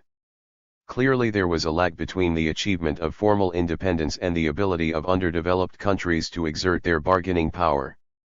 More important, the theory of neocolonialism served a valid social function in the underdeveloped world, providing powerful ideological support for Third World bourgeois nationalism and lending it an internationally acceptable rationale, which in turn helped the Third World to improve its international bargaining power in the critical matters of commodity prices and control of markets.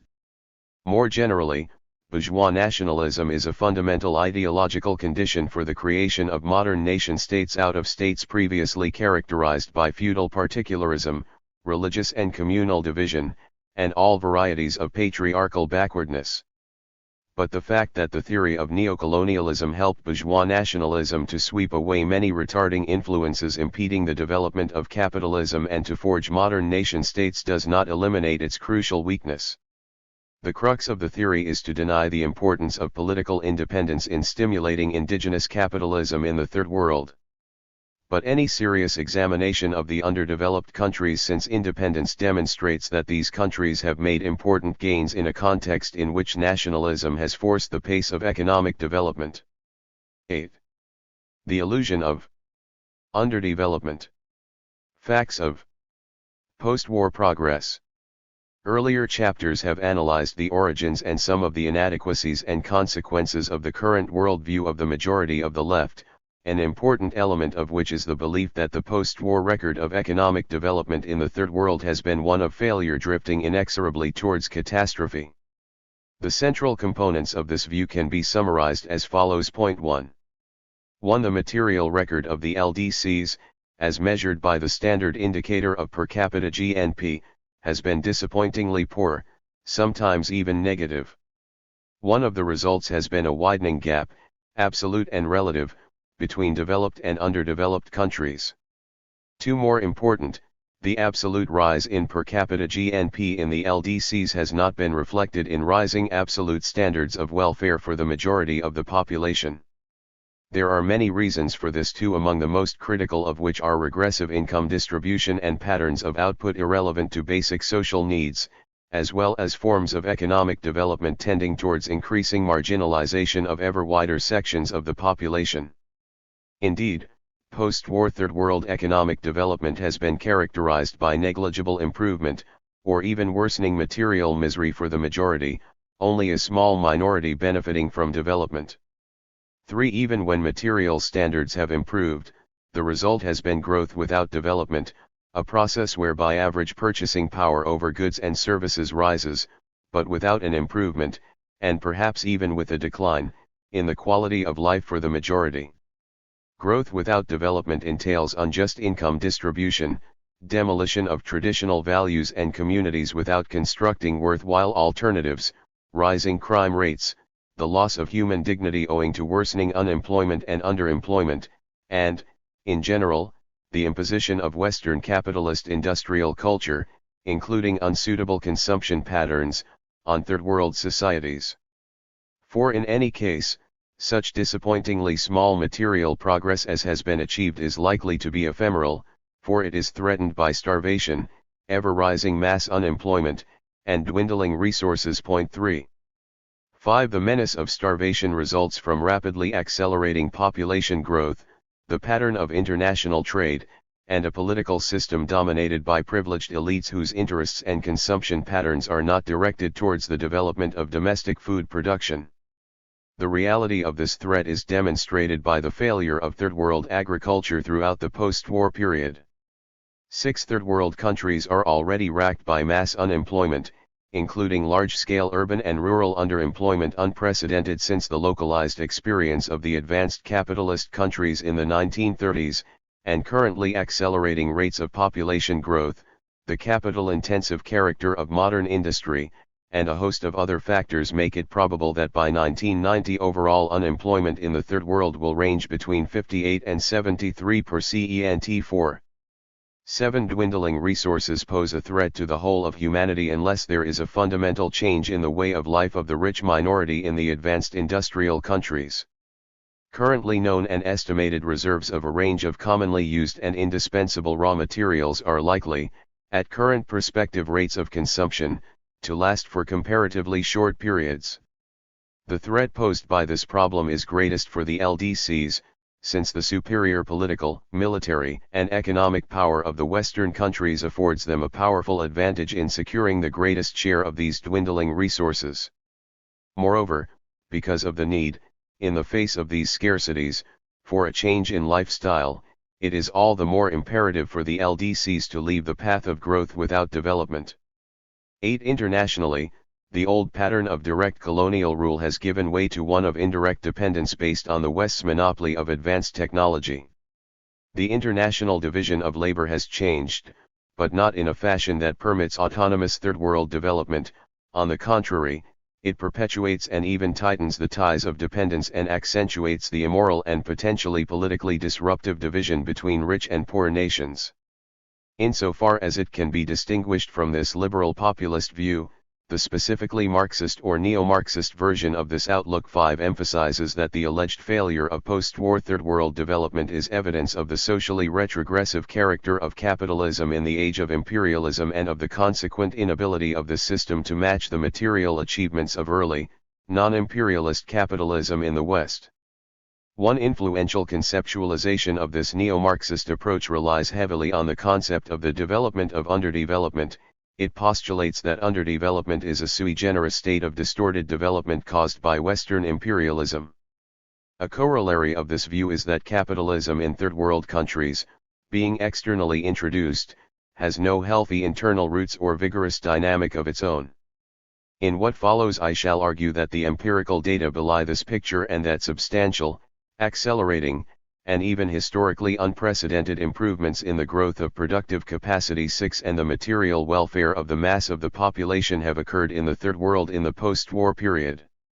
Moreover, the developing capitalist societies of Asia, Africa, and Latin America have proved themselves increasingly capable of generating powerful internal sources of economic expansion and of achieving an ever more independent economic and political status. This progress has been highly uneven among states, classes, regions, and ethnic groups, and has been accompanied by new and varied tensions both between societies and within social groups. This latter point relates to a wide range of phenomena that lie beyond the scope of the discussion in this chapter. But this strikingly uneven development, together with the more general heterogeneity of the societies of the Third World, raises the question of whether it is appropriate to treat these societies in aggregate, and of whether the related conceptual division of the world into developed and underdeveloped countries is at all accurate. International economic change has been so rapid and sweeping that the kernel of truth in this division of the world is rapidly dissolving. The present situation could more appropriately be conceptualized as a spectrum of varying levels, rates, and structures of national development, one in which the positions of individual countries are constantly shifting. Nevertheless, the Third World countries do retain sufficient common features to justify aggregate treatment 7 provided the elements of change qualifying such treatment are duly taken into account. 1. Rising per capita GNP. Comparisons between the poor and rich countries in terms of per capita GNP, infant mortality, calorie intake per capita, etc., are frequently used to argue or suggest that Third World development efforts have failed. Yet such comparisons throw no light on the performance of the poor countries in their efforts to change, since they take no account of the position before the effort to improve began, nor of the time that has since elapsed. Indeed, we shall see that the relevant data actually present a relatively cheerful picture with respect to progress over time. In terms of the standard measure of economic progress, GNP per capita 8, the post-war record of the Third World has been reasonably, perhaps even outstandingly, successful as compared either with their pre-war performance or with whatever past period of growth in the developed market economies may be taken as relevant for comparison. Any argument that the post-war economic growth of the LDCs has been a relative or absolute failure must therefore rest on other grounds. 9. Post-war economic growth in terms of GDP per capita has in general been faster than pre-war for the LDCs. Kuznets's summary of the evidence for 7 underdeveloped countries for which long-term records are available is given in Table 6. Of the 4 countries for which the data permit pre-war and post-war comparisons, all show markedly accelerated growth rates of real product per capita post-war, with the possible exception of Ghana, where there was probably very little change on average. Aggregate data for Latin America over a more limited period show a similar post-war acceleration. According to the Economic Commission for Latin America, GNP for the Latin American countries increased at 4.2% per annum from 1935 to 1953, GNP per capita at 2% per annum, while in the period 1945 to 1955 total output rose at an annual rate of about 4.9% and output per capita by 2.4%. 10 Barraca's aggregate estimates of annual rates of change of GDP per capita for all non-communist LDCs and for Latin America and Asia taken separately for the period 1900 to 1970 also unequivocally show an acceleration of per capita growth post-war. These results are all the more impressive in that the pre-war post-war comparisons show an acceleration compared with a period that itself probably witnessed unprecedented growth rates as compared with any earlier period in the history of LDCs 11 with the exception of some countries in the closing decades of the 19th and first decades of the 20th centuries. More fundamentally, however, the notion of a widening gap between rich and poor countries implies a marked discontinuity in the range of growth rates, with all or most of the countries commonly classed as less developed at the lower end of the range, and most of the developed market economies bracketed at the upper end. If this is not the case, and particularly if the second condition is not fulfilled, then the thesis of growing polarization must be discarded. The evidence, indeed, points to a continuous spectrum of growth rates with no marked discontinuities. Further, although most of the LDCs are bunched in the lower ranges of the growth spectrum for the period 1960 to 73, some 1/4 to 1/3 were in the upper and middle ranges. 19 Only about a quarter of the developed market economies fell within the higher growth rate ranges, the vast majority were in the middle range, a few even in the lower ranges. While this evidence indicates uneven development and continuing polarization, at least up to the late 1960s, it certainly does not indicate economic stagnation or growing polarization. Furthermore, Ahluwalia notes concerning the short-term relationship between growth and distribution, the cross-section evidence does not support the view that a high rate of economic growth has an adverse effect upon relative equality. Quite the contrary, the rate of growth of GDP in our sample was positively related to the share of the lower 40%, suggesting that the objectives of growth and equity may not be in conflict. The evidence, then, does not corroborate the hypothesis that income distribution tends towards greater equality as soon as modern growth commences. Nor, more specifically, does it suggest that steady and increasing equality has been achieved in the majority of third world countries that have registered significant growth post-war. The overall picture in this respect certainly does not correspond to the utopian itinerary that the community of development economists seem to have expected. 25 On the other hand, one searches in vain for the data stimulating the current concern that the upper income groups may be garnering all the gains of growth. In the first place, solid evidence is scanty. Second, such evidence as does exist shows no clear trend, and most certainly does not at all suggest widespread and disastrous deterioration of income distribution. Indeed, the outlook on the basis of past performance may reasonably be described as mildly hopeful if we regard more nearly equal income distribution as positive. 26. The secular scenario of rising inequality at the outset of rapid growth followed by declining inequality is quite hopeful in itself. Moreover, when allied with the post-war tendency towards accelerated growth in third-world countries, it suggests that if growth continues, the turning point for stable and eventually improved income distribution is likely to arrive sooner than was the case in the now developed countries. In other words, the sequential incidence of initially rising and subsequently falling income concentration, which is caused, according to Ahluwalia, by counteracting aspects of modern development operating first one way and then the other, is likely to be compressed such that the initial period is foreshortened. In some cases, perhaps post-war Taiwan, for example, it may well be that the equalizing aspects of modern development were strong enough to outweigh the initial concentration aspects almost from the start, so that the sequential aggregate evolution of income redistribution did not occur and there was no initial concentration of overall distribution. 27 This kind of compression would explain Ahluwalia's findings, Somewhat contradictory at first sight, that early development shows initially rising concentration, while rates of short-term economic growth correlate positively with the shares of the lowest 40% in the post-war period. Point 28.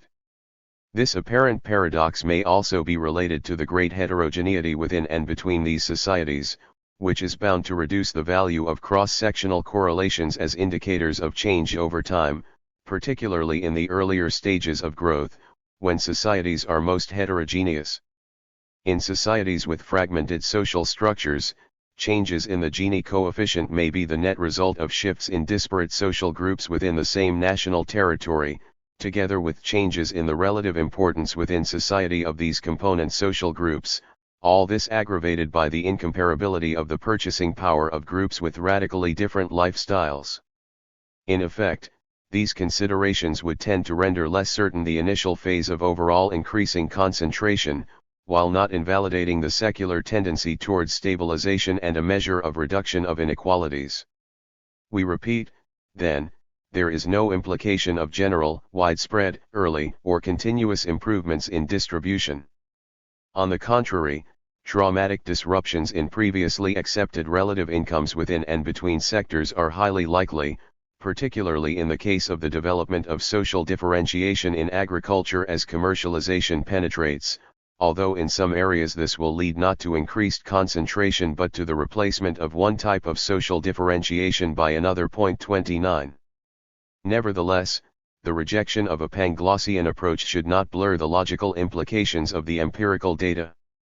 Far from curtailing growth to improve income distribution, policy ought to accelerate growth to bring more rapidly into play the economic and institutional forces 30 that tend to ensure that the more advanced societies are also the more egalitarian, and at higher absolute standards of living. 31. It has sometimes been argued that since the evidence does not demonstrate that rapid growth is incompatible with more equal income distribution, extensive egalitarian policy measures are justified. 32 But this ignores the fact that the move towards more equal income distribution is generally the byproduct of high levels of economic achievement rather than the reverse. Land reform is a partial exception to this rule, but it promotes economic development mainly to the extent that it is aimed at growth rather than equality.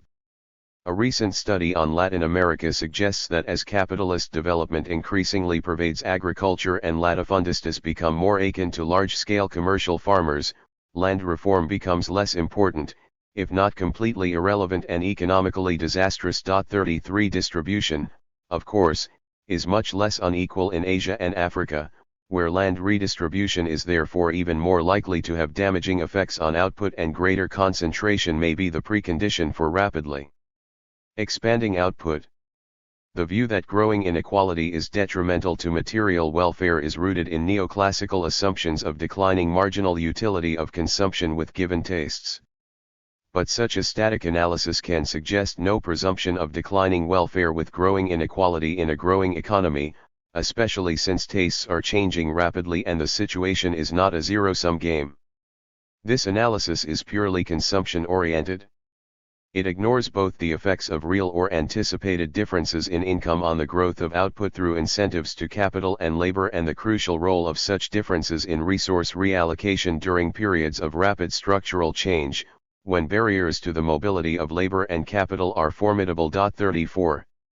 Changing, and probably rising, income differences are therefore likely to contribute to economic growth in various ways, by promoting the necessary diversification of skills and occupations, by mobilizing energies previously relatively dormant in partially commercialized sectors of the economy, in which custom and habit had prevailed, by mobilizing scarce or underutilized entrepreneurial talents, by promoting rapid changes in resource allocation at a much lower cost than could be achieved by bureaucratic methods. These disqualificating aspects of economic growth are likely to be most severe in the earliest stages, as the expansion of the nascent high-productivity sector generates sectoral inequalities, while commercialization of agriculture and the expansion of the urban informal sector causes mounting inequality as social differentiation proceeds and as entrepreneurs emerge. Within the modern sector, too, there may be increasing initial differentiation as new skills and industries emerge, while trade unions are not yet powerful enough to counteract this trend. Such processes, although they aggravate income inequality, are likely eventually, and perhaps immediately, to enhance material welfare for the majority, creating conditions for raising the standards of those who have failed to acquire new skills or to respond to new opportunities, or who had no new opportunities to respond to. 35 These unequalizing forces will tend to decline as the proportion of the labor force employed in the modern sector rises, as productivity levels in the agricultural and urban informal sectors increase in relative terms, and as trade unions become stronger and barriers to resource mobility weaker. This highly stylized picture is lent support not only by the cross-sectional evidence, but also by analyses of causes of income differentials, which shows them to be closely correlated with geographical and sectoral location. 36 And with education. It is certainly true that widening income differences do not always promote economic growth.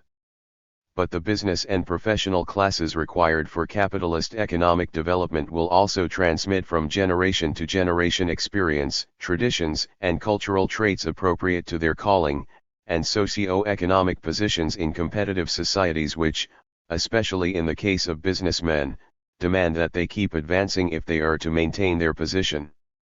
In the long run, the stabilization of a substantial capitalist class promotes the institutionalization of economic innovation and accumulation on a continuous and cumulative basis. 37 The claim that rising inequality coincides with declining welfare thus cannot be sustained by restricting the concept of inequality to that arising from ownership structures or structures of political authority, since the development of ownership and power structures in a capitalist society is inseparable from the acquisition of new skills and behavioral traits adapted to the requirements of this type of economy. Even where economic inequalities arise from morally unjust and/or economically irrelevant factors, the attempt to discriminate carefully between such inequalities and those arising from economically functional income differences may be very difficult in practice, sometimes impossible. Even when possible, it is likely to mean an immense strain on weak administrative apparatuses and an enormous cost in terms of alternative uses of such apparatuses, and especially of wastefully used skilled labor. In general, the consumption-oriented egalitarian approach ignores the economic costs of egalitarian policies, both direct and indirect. 38 These costs are likely to be quite high if some of the policies now being advocated are implemented. 39 Moreover, the pursuit of income equality for its own sake is both unjust and undemocratic.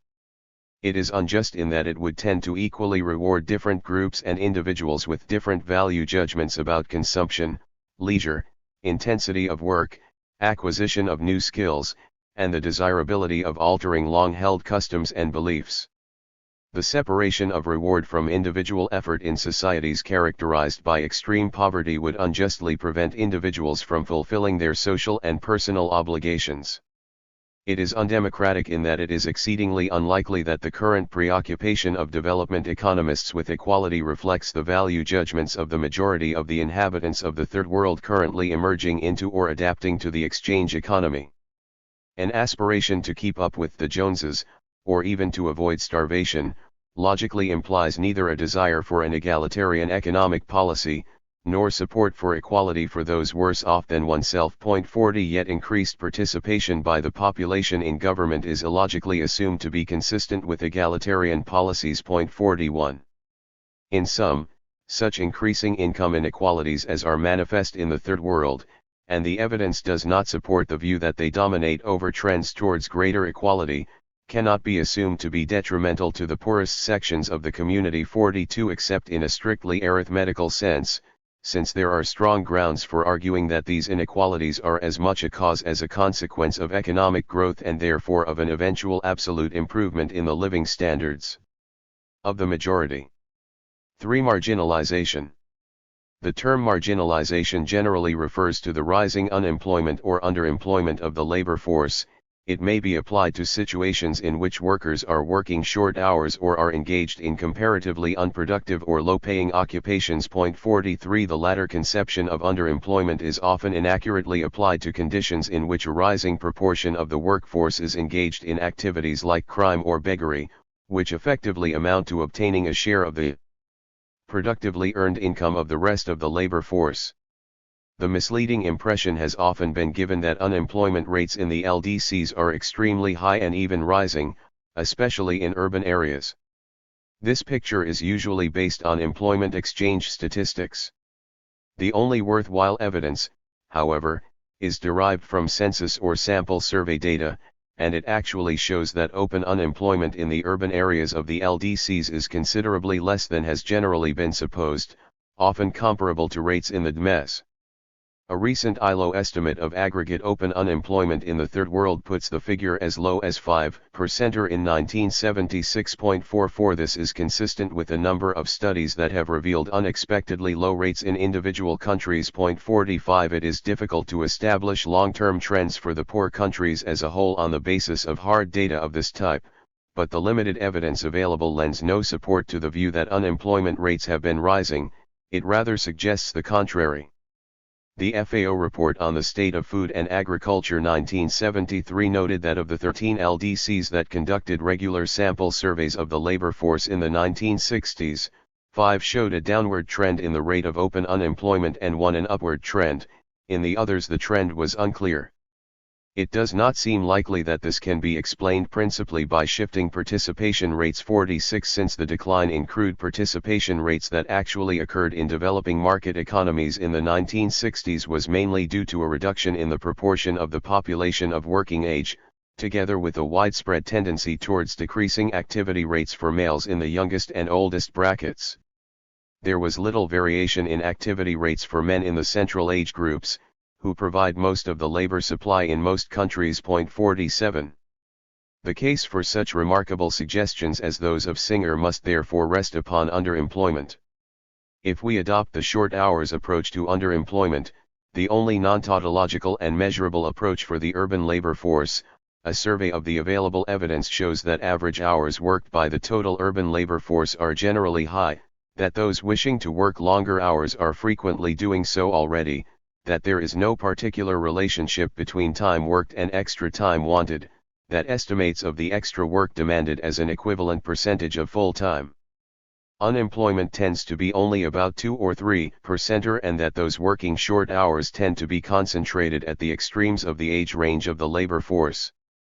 Moreover, average hours worked are high despite genuine short-time working and despite the fact that some groups have short hours by agreement. 48 Turnham has advanced the important suggestion that since the gap between hours worked and hours available for work does not seem particularly wide, especially among those working few hours, the application of conventional unemployment methodology may be quite appropriate to the LDCs. 49 This, of course, would enhance the significance of the evidence for comparatively low and probably declining open unemployment rates.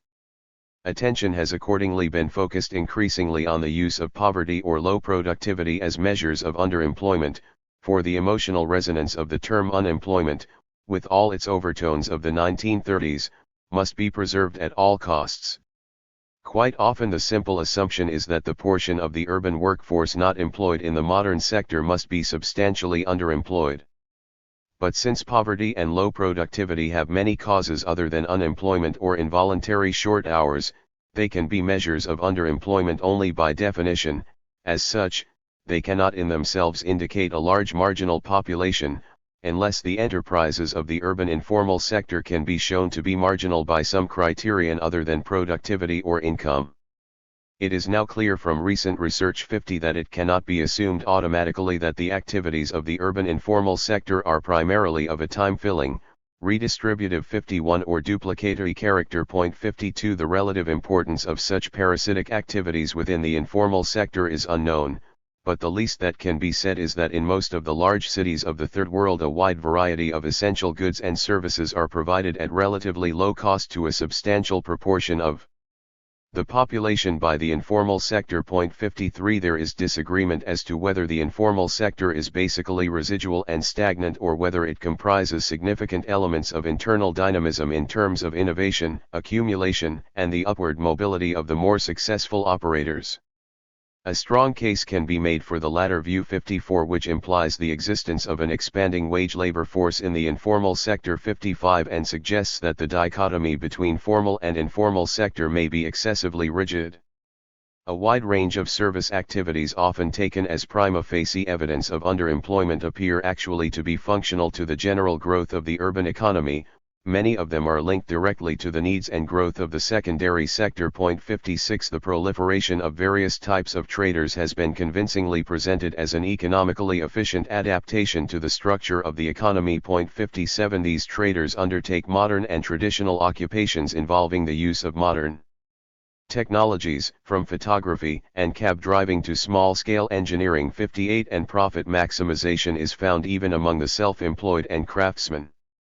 Thriving informal apprenticeship systems testify indirectly to the non-ephemeral, productive, and expansive character of some important informal sector activities. 59 Scattered but mounting evidence of a spectrum of earnings, numbers employed, and productivity suggest dynamic processes leading to the emergence and enrichment of the more efficient entrepreneurs. 60 It thus remains to be established that those working in the informal sector are marginal, except in the tautological sense that underemployment is equated with relatively low levels of productivity or income. 61 The view that the existence of the informal sector reflects widespread underemployment thus appears to be a distorted reflection of the fact that the range of productivity and earnings levels within and between occupations and industries is much greater in LDCs than in DMEs. 62 It is widely held that underemployment is growing in the third world as the urban workforce expands faster than employment in the formal sector, and that this implies a secular trend towards declining average levels of productivity and remuneration. But it is not clear that the workforce in the informal sector is rising proportionately to the urban labor force, nor that productivity in the informal sector is declining. The 1974 report on the world's social situation, by the United Nations, points out, for example, that in Latin America, the birthplace of marginalization, the available occupational statistics do not indicate a disproportionate relative increase in those forms of self-employment and tertiary sector labor which are most likely to contain disguised unemployment and poverty. Table 13 illustrates these points for 6 Latin American countries, and also shows that the proportion of the urban labor force accounted for by the self-employed is comparatively small.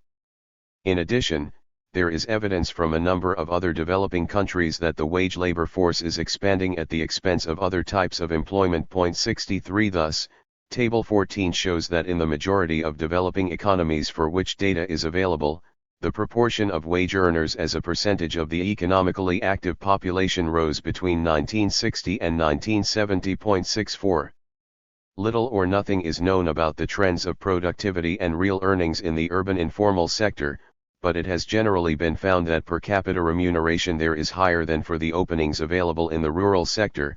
65 The possibility of obtaining a job in the formal sector is therefore not the only economic reason for rural-urban migration. This, however, leaves open the possibility that average informal urban sector earnings may be declining if average earnings are declining in the rural sector. Very little is known about the trend of real earnings in agriculture and other rural activities, and generalization about the third world is even more dubious on these issues than on others. There is a slight presumption that average real earnings in agriculture may have risen somewhat throughout the third world post-war, since both overall agricultural output per capita and food output per capita have risen slightly, while the proportion of the total labor force employed in agriculture has declined substantially, from 73.3% in 1950 to 60% in 1970. 66 Surveying the evidence on employment in agriculture, Turnham remarks that there is no empirical basis for the widely held view that agriculture is racked by unemployment and underemployment, particularly that labor has little to do for 4 to 6 months of the year. 67 But changing terms of trade between manufactured and agricultural products, shifting income distribution in the countryside, government fiscal policies, and other factors will all have affected the situation, as well as the fact that in particular cases there will be no alternative openings in agriculture, i.e. there will be open unemployment. It is pertinent here, however, that the spectrum of earnings within the informal sector and the overlap between formal and informal sector earnings 68, together with the fact that length of residence tends to be positively correlated with the urban immigrants' average earnings 69, imply an upward mobility that would ensure that average earnings in the informal sector would not be rigidly tied to the trends in rural income.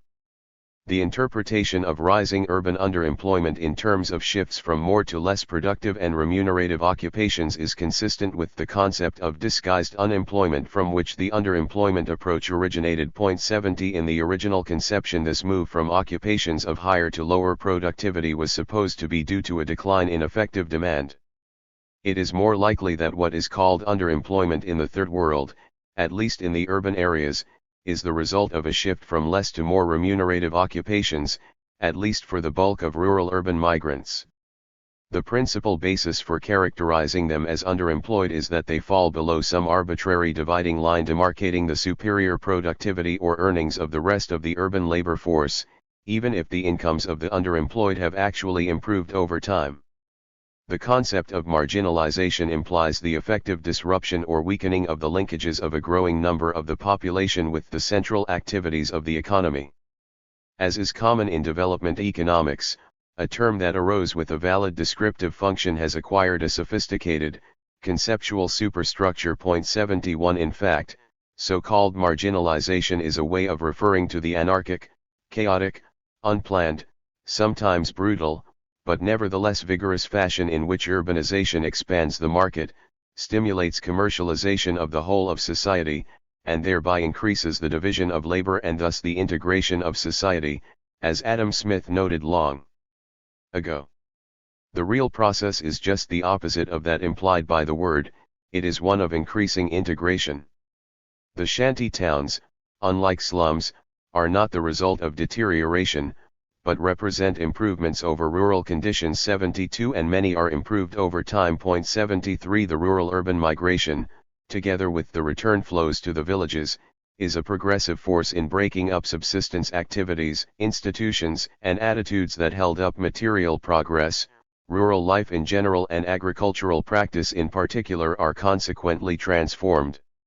The growth of towns undermines relatively self-sufficient communities and leads to specialization and reintegration of separate economic activities through the market, breaking down the economic isolation characteristic of pre-capitalist societies. 74. For output, consumption, and welfare. Indices measuring improvements in welfare.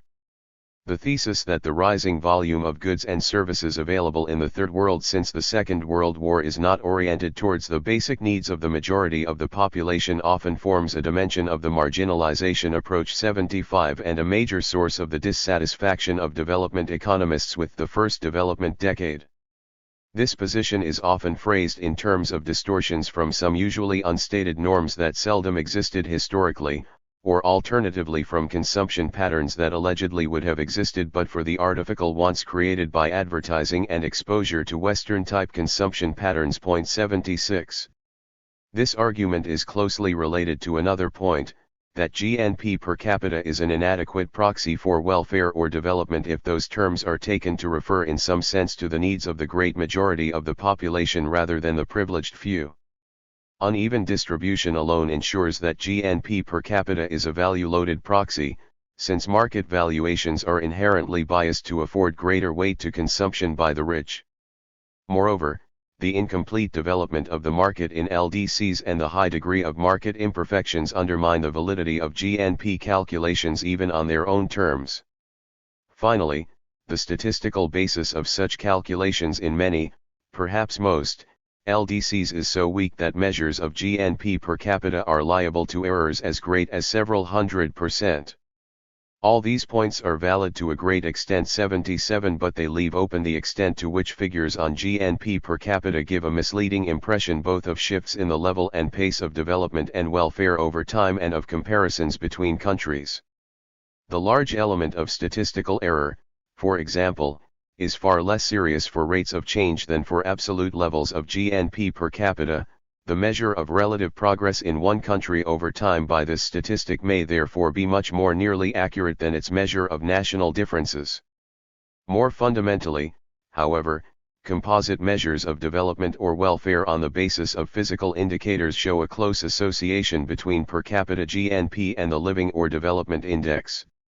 A 1966 study by the United Nations Research Institute for Social Development covering 20 countries 78 around 1960 and based principally on physical indicators was designed to gauge the level of satisfaction of the needs of the population assured by the flow of goods and services enjoyed in a unit of time. The 7 components of the index consisted of 6 physical indicators covering nutrition, education, housing, leisure and recreation, health, and security, plus a monetary indicator for surplus, covering higher needs. A distributional component was also incorporated into the index. Spearman rank coefficient correlation of the level of living indices for per capita consumption expenditures and for per capita GNP were 0.889 and 0.923 respectively. Product moment coefficients of the level of living index on consumption per capita and GNP per capita with sliding weights were 0.919 and 0.930. The authors remark, after examining divergences in relative positions for individual countries as given by the level of living index and the per capita GNP index, that these divergences are wide enough to justify use of the former rather than per capita GNP in assessing the pace of development. This view is acceptable, but the fact remains that the close correlations between GNP per capita and the level of living index must imply that if the latter provides a reliable indication of welfare, then so should GNP per capita, on the average. UNRISD has since produced a more ambitious development index. 79. It is based on the years 1959/61 and covers 58 countries, 27 of them underdeveloped. It differs from the 1966 level of living index in that the old index was basically normative, whereas the new eschews any attempt to measure the level of culture, civilization, human welfare, happiness, or the better life. Essentially it measures those characteristics that distinguish developed from less developed countries insofar as they are interdependent components, i.e. both outputs and inputs of the development process. 80. It is based on 18 core physical indicators, 81 of both levels of living and structural features associated with development that are not in themselves welfare components or proxies for welfare components. No distributive component is incorporated explicitly, but some of the indicators do reflect the general level of living, percentage of children in school, literacy rate, percentage of dwellings with electricity, life expectation rate, all of which reflect the spread of socially favorable conditions and can be contrasted with the accumulation of benefits where they are already high. 82 Similar results to those noted for UNRISD's index emerge from this study, despite the differences between the two indices. Discrepancies between the development and per capita GNP indices for individual countries appear to be sufficient to justify use of the former instead of the latter as a measure of development as defined. 83 The correlation of the two indices is high for all 58 countries, but lower for the LDCs alone. 84 The level of living index and the development index for the individual countries is given in tables 15 and 16. It is worth noting that the range of the two new indices is very much lower than that of per capita GNP, which is consistent with the recent ILO re-estimates of the DME/LDC per capita GNP gap, the effect of which is to reduce average income differences between rich and poor countries from about 13:1 to 4:1.85. These results, especially those based on the level of living index, must be regarded as highly tentative, but they do at least suggest that GNP per capita, although it may well yield wild results for individual countries, may not, after all, be so bad a guide in assessing the pace of development. 86 For LDCs in general. The more narrow range of the development and level of living indices than the per capita GNP index, together with the ILO re-estimates of rich-poor per capita income gaps, may imply faster development of LDCs relative to DMEs than is generally supposed. Although the development index is emphatically not a normative index, insofar as it does reflect the advance of LDCs towards the characteristics of the developed countries, it necessarily incorporates progress towards the eradication of poverty, unemployment, and inequality, the basic normative elements of development as defined, for example, by Dudley Sears, These values are widely accepted by development economists. It is therefore up to critics to show that rises in monetary per capita GNP do not exhibit at least a rough and ready correlation with welfare and development. 87. Changes in various basic individual indicators of welfare in recent years are also consistent with the view that there has been considerable progress in material welfare for the populations as a whole and not simply for the privileged few. Calorie intake as a percentage of requirements in developing market economies, for example, rose from 93% in 1961 to 97% in 1969-71,88 following a much steeper improvement during the previous period, 1948 to 52 to 1957 to 58.89. Truly remarkable advances have also been achieved in education, especially primary but also secondary. Equally spectacular results are evident in the field of health. The two most significant indicators, infant mortality and life expectation at birth, showing marked improvements. Data on changes in housing conditions are rather scarce. Table 21 presents three indicators for all LDCs, covering the dates 1960, 1970, and most recent. The majority of developing countries show substantial improvements by all three measures, even though there has been deterioration for some of the low-income countries. The improvement in general welfare suggested by the physical indicators for nutrition, health, housing, and education is further supported for the period 1963 to 72 by ILO estimates of the proportion of those classed as poor, seriously poor, and destitute.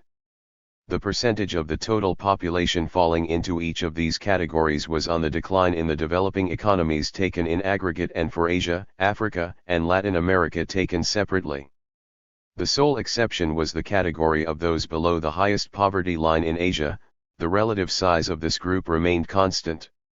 The rise in the absolute number of people below the highest poverty line is in any case a result of past improvements in general welfare, since the increasing numbers are associated with rising life expectancy at birth, which in turn is the best single indicator of health conditions. Since health is affected by such factors as food consumption, literacy, housing, water supply, and personal income as much as or more than by direct health services, and since it in turn affects all these variables, there is a close correlation between life expectancy at birth and the infant mortality rate on the one hand and 41 other selected development indicators on the other. 90 This points to a strong causal link between rising welfare and rapid population growth, the latter implying the former, and suggests that the relevant indicators are relatively free of distributional bias. Thus, far from basic needs being neglected, the accelerating population growth, which many consider the underlying cause of underdevelopment, arises precisely from increasing attention to basic needs in the most fundamental sense of the word basic. 91. Agricultural performance. The relative neglect of agriculture, indeed, the promotion of policies whose effect has often been to militate against a growth of agricultural output adequate to the needs of the expanding economies of Africa, Asia, and Latin America, has caused real food prices to rise in recent years and has left significant numbers of people in the Third World in danger of starvation in the event of a conjuncture of unfavorable circumstances. The increases in calorie intake per capita throughout the 1950s and 1960s were in part dependent on mounting food imports, which rose at a rate of 3.5% per annum for the LDCs as a whole from 1961 to 63 to 1972.92. Alone, of course, rising food imports are no indication of economic inefficiency, since they may reflect a comparative advantage in exporting minerals, non-food cash crops, and manufactures. But other considerations, such as the rise in relative food prices, strongly suggest major misallocation of resources and other mistaken policies, which retarded agricultural production and restricted productivity increases, especially in the 1960s. The agricultural sector has thus acted as a serious drag on the overall development of third world economies. 93 The sluggishness of this sector has retarded the developing independence of these countries both directly, contributing to balance of payments problems 94 and indirectly, acting as a fetter on the entire economy by limiting the growth of markets and of complementary inputs for the non-agricultural sectors. Agriculture has failed not only in responding inadequately to the needs of the rest of the economy, but also relative to its technical economic potential. Every sector always lags behind its potential to some extent in all countries, but the gap for much of third world agriculture is not only relatively much wider than that of other sectors but, more important, is also narrowing far more slowly. 95 Moreover, the slow growth of agricultural output relative to population growth and rising incomes persisted into the first half of the 1970s, Africa performing particularly badly. The 1977 FAO per capita food production index for Africa was 10%, below the level of the period 1961 to 65.96. One of the major reasons for the relative failure of agriculture is that it is much easier to erect a modern industrial structure on a backward rural base than to transform the rural base itself. But a gradual social revolution in agriculture has been underway, which is steadily creating a social framework within which the already advanced technical revolution can realize its potential. This social revolution consists of the displacement and/or transformation of subsistence and semi-commercial, small-scale family farming by capitalist farming, plus rising social differentiation within capitalist farming, which tends to concentrate advantages on the richer farmers. There is considerable evidence of the rapid spread of capitalist social relations of production in agriculture throughout the Third World, very rapid increase in the proportion of the agricultural output that is marketed, swift development of a market for hired labor unconstrained by non-economic ties and obligations, substantial expansion of domestic markets for agricultural means of production, both land and produced means of production, rising social differentiation among rural producers. 97. A recent detailed survey of the available evidence for India shows a strong, positive, reciprocal relationship between the advance of capitalist social relations in agriculture and the fuller realization of the technical potential of the Green Revolution, within existing socio-economic constraints. 98 The point at which the social revolution becomes sufficiently widespread to generate a self-sustaining accelerated growth of agricultural output and production cannot be guessed. But the combination of accumulating relatively easily used technical potential and a major shift towards capitalist farming is bound to have lasting favorable effects on agricultural productivity. A number of more immediate and prosaic factors also suggest that the prospect for agriculture is not unfavorable. Relative failure in this domain is not inevitable, but is largely the result of mistaken policy, lack of suitable incentives, and allocation of insufficient resources to agriculture. These policy errors are now being rectified. Development plans are recognizing the desirability of allotting greater proportions of resources to agriculture. International financial support for agricultural projects has risen significantly. 99 The shortage of fertilizer in third world countries is expected to ease during coming years. 100 And the volume of research devoted to agricultural problems in developing countries has expanded remarkably in recent years. It is expected that the area of arable land will soon increase by about 1.5% a year, the area under irrigation by about 6% a year. 101 The scope for improvement in productivity through further use of higher yield cereals on a commercial scale remains enormous. 102 These short and medium term factors are likely significantly to accelerate the trend towards capitalist farming, thus in turn increasing the effectiveness of individual policies. It does not appear, therefore, that long-term institutional and social trends, technical limitations, the general direction of policy, or the availability of cultivable land need retard improvements in agricultural performance, except perhaps in the short run. It is also clear that substantial progress in capitalist industrialization and in acceleration of the growth of manufactured exports has already been achieved in a significant number of important underdeveloped countries, as we shall see in the following section. But what of the threat of the exhaustion of non-renewable resources? It is impossible to deal with this enormous question within the compass of a brief, already impressionistic survey of the post-war economic record of the Third World. Its relevance, however, is considerable, and a pessimistic outlook on Third World economic progress is often closely linked, especially as regards future prospects, to a pessimistic outlook in this domain as well. A bald statement of my position may therefore be appropriate here, if only to lend formal coherence to the fundamentally optimistic outlook of this chapter. I do not consider the problem of the exhaustion of non-renewable resources any more intractable now than it has been in the past.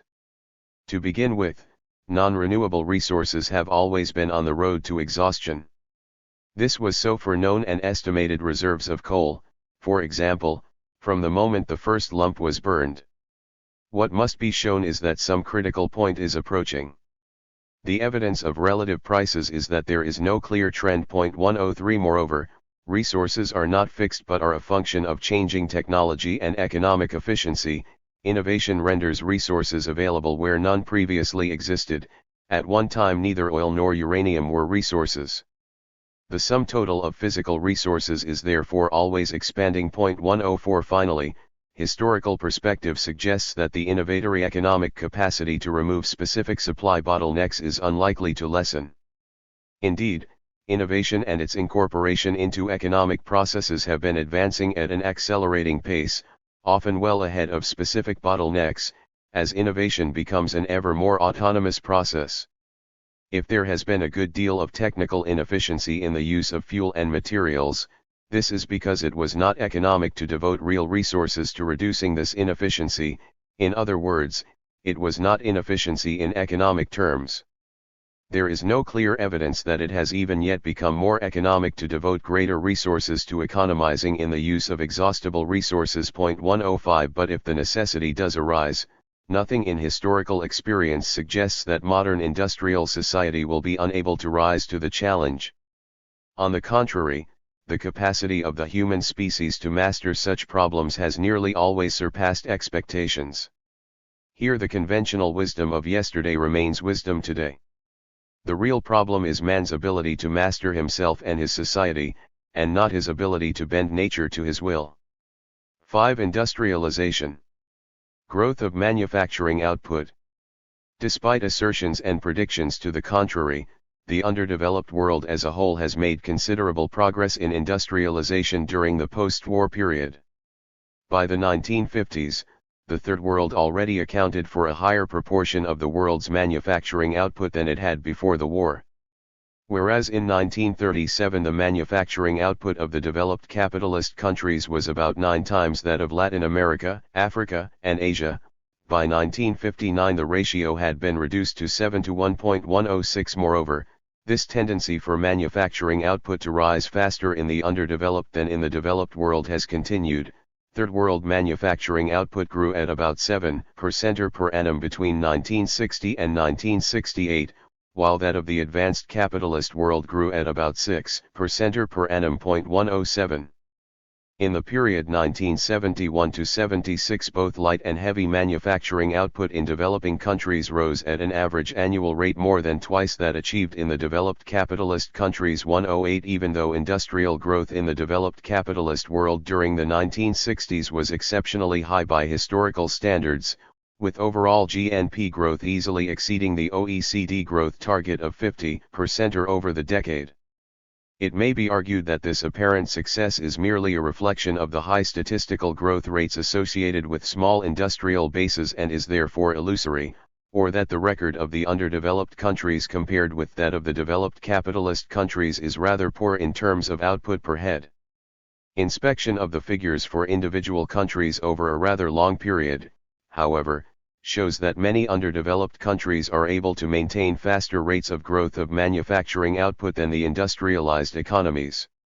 Moreover, the really unusual feature of post-war industrialization in the Third World as a whole is its sustained momentum over a period longer than any previously recorded. 109 Finally, this industrialization has occurred in a period when neither war nor world depression have cut off the Third World from the advanced capitalist countries, though it is precisely this cutting off that Gunder Frank considers critical in explaining such industrial progress as has been registered. 110. Although the figures of Table 23 are likely to be slanted somewhat upwards since they refer to high-growth countries, it should be recalled that we are concerned only to make the point for a substantial proportion of underdeveloped countries. I do not claim that sustained industrialization has been universal. But since some of the figures cover more than 2 decades, the growth rates they show cannot be ascribed solely to initial fast starts. The growth of per capita manufacturing output in the underdeveloped countries has undoubtedly lagged behind that of some developed countries, in part because of the unprecedented rates of population increase in the Third World since the war. But to take the growth of per capita manufacturing output as a basis of comparison is to apply an extremely demanding criterion. A similar remark applies to the growth of per capita total output. From the standpoint of living standards, per capita growth rates are clearly the most relevant criterion. But from the standpoint of the distribution of world industrial power and the total growth of the market, growth rates are the central issue. Share of manufacturing in GDP. If the advance of modern manufacturing is crucial to the elimination of underdevelopment, then the proportion of gross domestic product in the underdeveloped countries accounted for by manufacturing is a useful, if only approximate, comparative indicator. 111 The figures are rather impressive. For the LDCs as a whole, manufacturing accounted for 14.5% of gross domestic product in 1950-4, the figure rose to 17.9% in 1960 and 20.4% in 1973. In the developed capitalist countries, manufacturing contributed 28.4% to GDP in 1973.112. The difference is therefore becoming rather small. Aggregate figures, however, can be misleading if we are concerned with the rise of alternative centers of economic power in the Third World rather than with overall changes. Indeed, the very concept of a Third World separated by a gap from the developed world as a whole implies a polarity that is not always real. Table 24 shows quite clearly that in a number of large and medium-sized underdeveloped economies, manufacturing already makes a contribution to gross domestic product comparable or even superior to that of some of the developed capitalist economies. In Mexico, Argentina, Chile, Brazil, Korea, and Taiwan, for example, manufacturing accounts for a proportion of GDP similar to that in the developed market economies as a whole. Indeed, in some of these countries it contributes more to gross domestic product than it does in Canada, Denmark, Australia, Norway, Sweden, Finland, New Zealand, and the United States. A number of other countries are also approaching the position of the developed capitalist economies in this respect.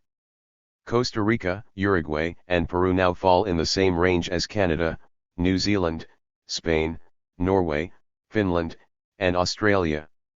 The most relevant single indicator of the degree to which a large or medium-sized economy is building modern productive forces, however, is the percentage of the active population employed in manufacturing.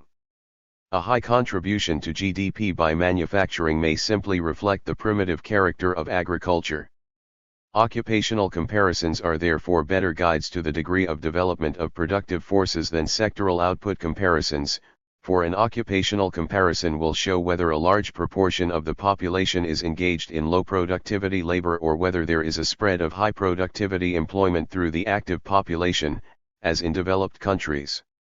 The figures listed in column of Table 24 give a much less cheerful picture of the relative extent of industrialization. They show a proportion of the active population engaged in modern manufacturing in the developed capitalist economies considerably higher than the corresponding contribution of manufacturing output to GDP. But here again the progress registered in some important Third World countries must be noted. Thanks to very substantial industrialization, they now have features far from typical of underdeveloped economies. The elitist pattern of manufacturing output.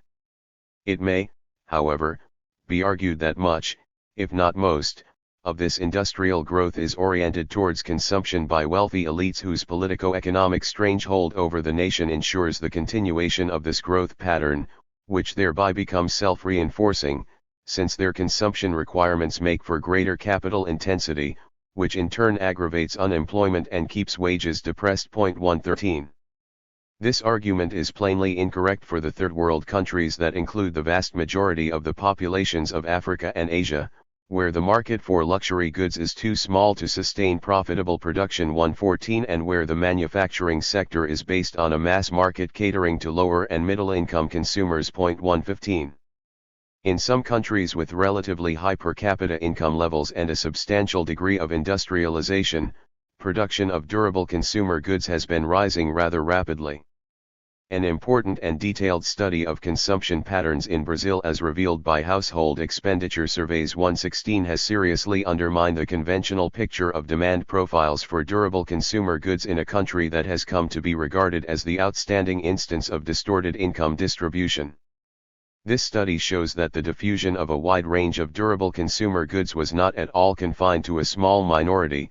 The market extended to at least 60% of all Brazilian households. Although there is a marked discontinuity in the profile of demand, there was no such discontinuity for urban households, even in the poorer northeastern cities, and Brazil is now predominantly an urbanized country, as are, to an even greater extent, all the other major countries of Latin America. A very wide market diffusion of durable consumer goods 117 was found, reaching well into the lower income urban groups. In the late 1960s, the household goods and appliances sector grew rapidly despite an income redistribution that favored the rich, owing to the saturation of the market of rich households, the large size of the average Brazilian household, the relatively limited proportion of public consumption, and the ability of the financial system to ensure that the savings of the rich help finance the purchases of the poor. Wells concludes, provided the process of urbanization continues, there appear to be few limits to the process of market deepening. The data reviewed are not consistent with the pessimistic views of writers, such as Furtado, concerning the possibility of generalizing this pattern of consumption 118. If this sort of demand profile for durable consumer goods becomes characteristic of other LDCs as their industrial sectors grow 119, then the growth of the durable consumer goods industry must be considered likely to benefit substantially increasing sections of the lower income groups, and not merely a small elite plus limited sections of the middle income groups. 120. The fact that purchase of consumer durables by low-income households occurs at the expense of public and perhaps other forms of consumption may be regarded as a distortion of resource allocation consequent to Western influence. But when did the poor ever know what was good for them? Would they actually opt for more collective consumption if given the choice? No one knows, but it cannot be denied that most durable consumer goods, such as bicycles, sewing machines, motorbikes, radios, and even television sets and refrigerators, significantly enhance the quality of life of poor households. It is only those who already possess such goods in abundance who feel it appropriate to suggest that it is undesirable for others to have them. 121. 6. The spread of capitalism. The survey in this chapter was inevitably impressionistic. It does, however, seem justifiable to draw the following conclusions. 1. Economic progress as measured in conventional terms by GNP per capita was rapid and fairly generalized throughout the Third World during the post-war period as compared both with the pre-war period for the same group of countries and with the presently industrialized countries during their period of development in the 18th and 19th centuries, and even, although to a lesser extent, as compared with the DMEs today. 2. There is at least a prima facie case that GNP per capita, although a highly imperfect measure either of progress towards greater material welfare for the majority of the population or of development conceived as movement towards the present central characteristics of the advanced countries, is nevertheless a closer approximation than has generally been believed. Moreover, movement towards the present characteristics of advanced countries does imply a measure of progress towards such widely accepted normative goals as greater equality and reduction of poverty and unemployment. 3. This last point, together with the patchy available evidence of physical indicators measuring fulfillment of the basic needs of the population in health, education, nutrition, and housing, and with fairly definite aggregate evidence that the proportions of those falling below various poverty lines is declining, strongly suggests that major advances in the material welfare of the population have been registered in the Third World post-war. Despite their unevenness, the effects of these advances have reached down to the lower income groups. Moreover, there is some evidence that in some countries, especially in Latin America, the rise in production of durable consumer goods by no means benefits solely the wealthy or even the middle classes, but penetrates downwards to the lower income groups in the urban areas, which now include the majority of the population of Latin America. For the widespread belief that the rise in the average availability of goods and services per capita has been largely or completely nullified for the poor majority of the Third World by a general trend towards more uneven distribution is not borne out by the admittedly scanty time series or cross-section data. The available evidence suggests that trends towards more even income distribution have been at least equally important, and are certainly more important in the long run. The aggravation of income inequality that frequently afflicts the earliest stages of growth cannot be regarded automatically as negative, since there are strong, though not yet conclusive, reasons to believe that this rising inequality is as much a cause as a consequence of growth and thereby benefits the poorest sections of the population absolutely, if not relatively. 5. An important dimension of the view that per capita income growth has not contributed substantially to general welfare is encapsulated in the concept of marginalization. But the relevant, non-tautological indicators, such as open unemployment and underemployment as measured by short hours, show very little evidence of marginalization and possibly declining unemployment rates in the majority of countries. Underemployment as measured in relatively low average productivity or levels of remuneration is a tautological concept and cannot by itself suggest deterioration over time in either of these respects. In any case, there is no direct evidence for such deterioration. Nor is there clear evidence that the size of the informal sector is rising significantly relative to the urban population.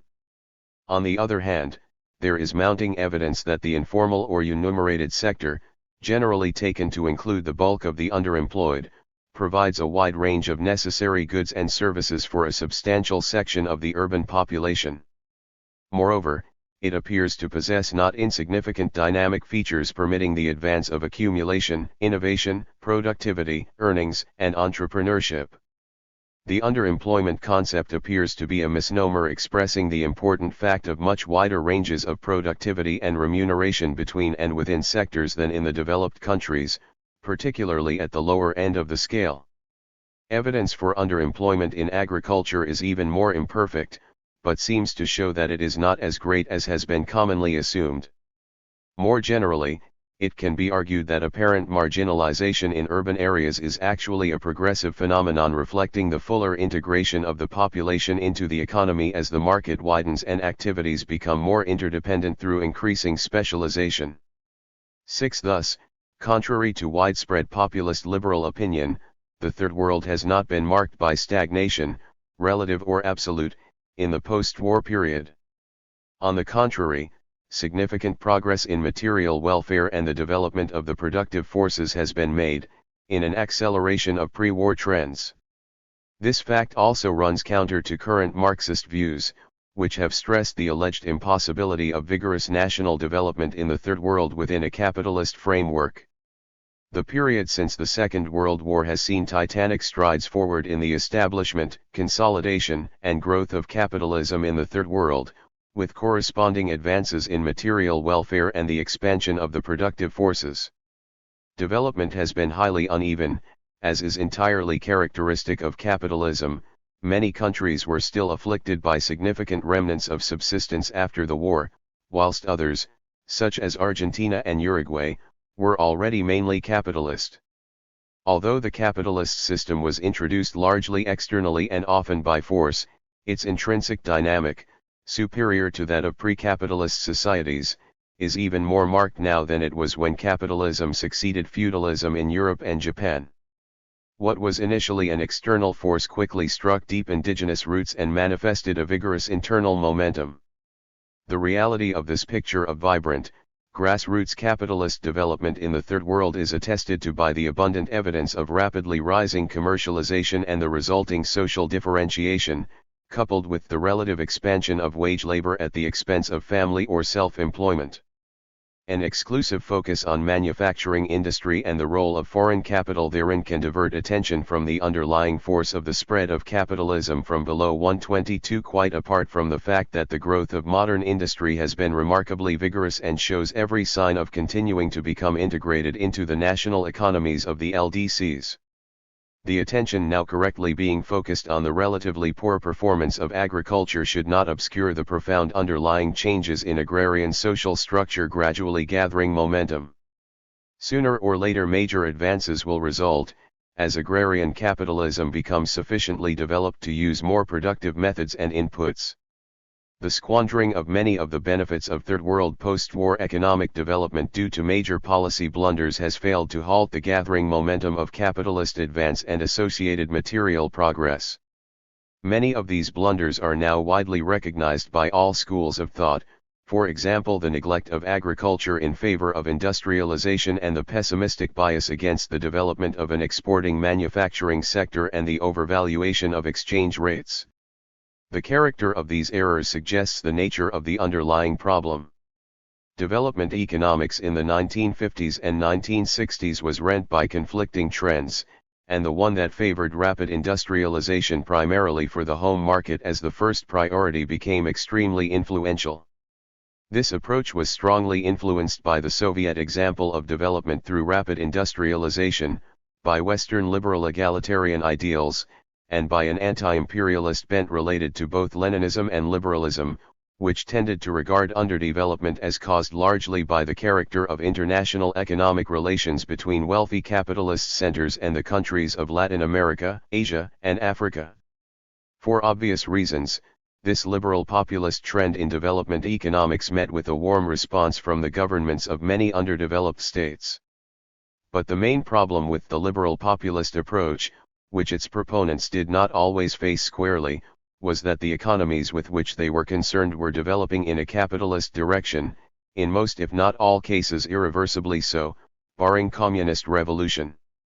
Explicit recognition of this fact would have permitted the promotion of a more efficient and humane capitalist development instead of the inappropriate imposition of a welfare approach and a Soviet-type model on countries lacking both the requisite advanced economic basis for the welfare state and the communist leadership required for the Soviet model.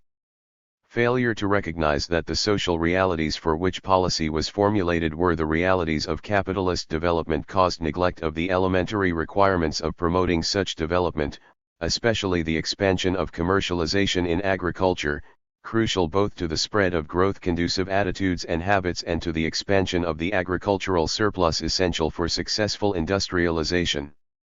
The persistent relative slowness of economic advance in South Asia abundantly testifies to the crucial importance of this aspect of the failure of the liberal populist school of development economics. 123 Instead, in most of the Third World, development has been held below its potential by the failure adequately to promote rural commercialization and the consequent expansion of the agricultural surplus. Whatever the new world being created in Latin America, Asia, and Africa is to be, nothing can be gained from a refusal to recognize the existence of the developing capitalist societies already there.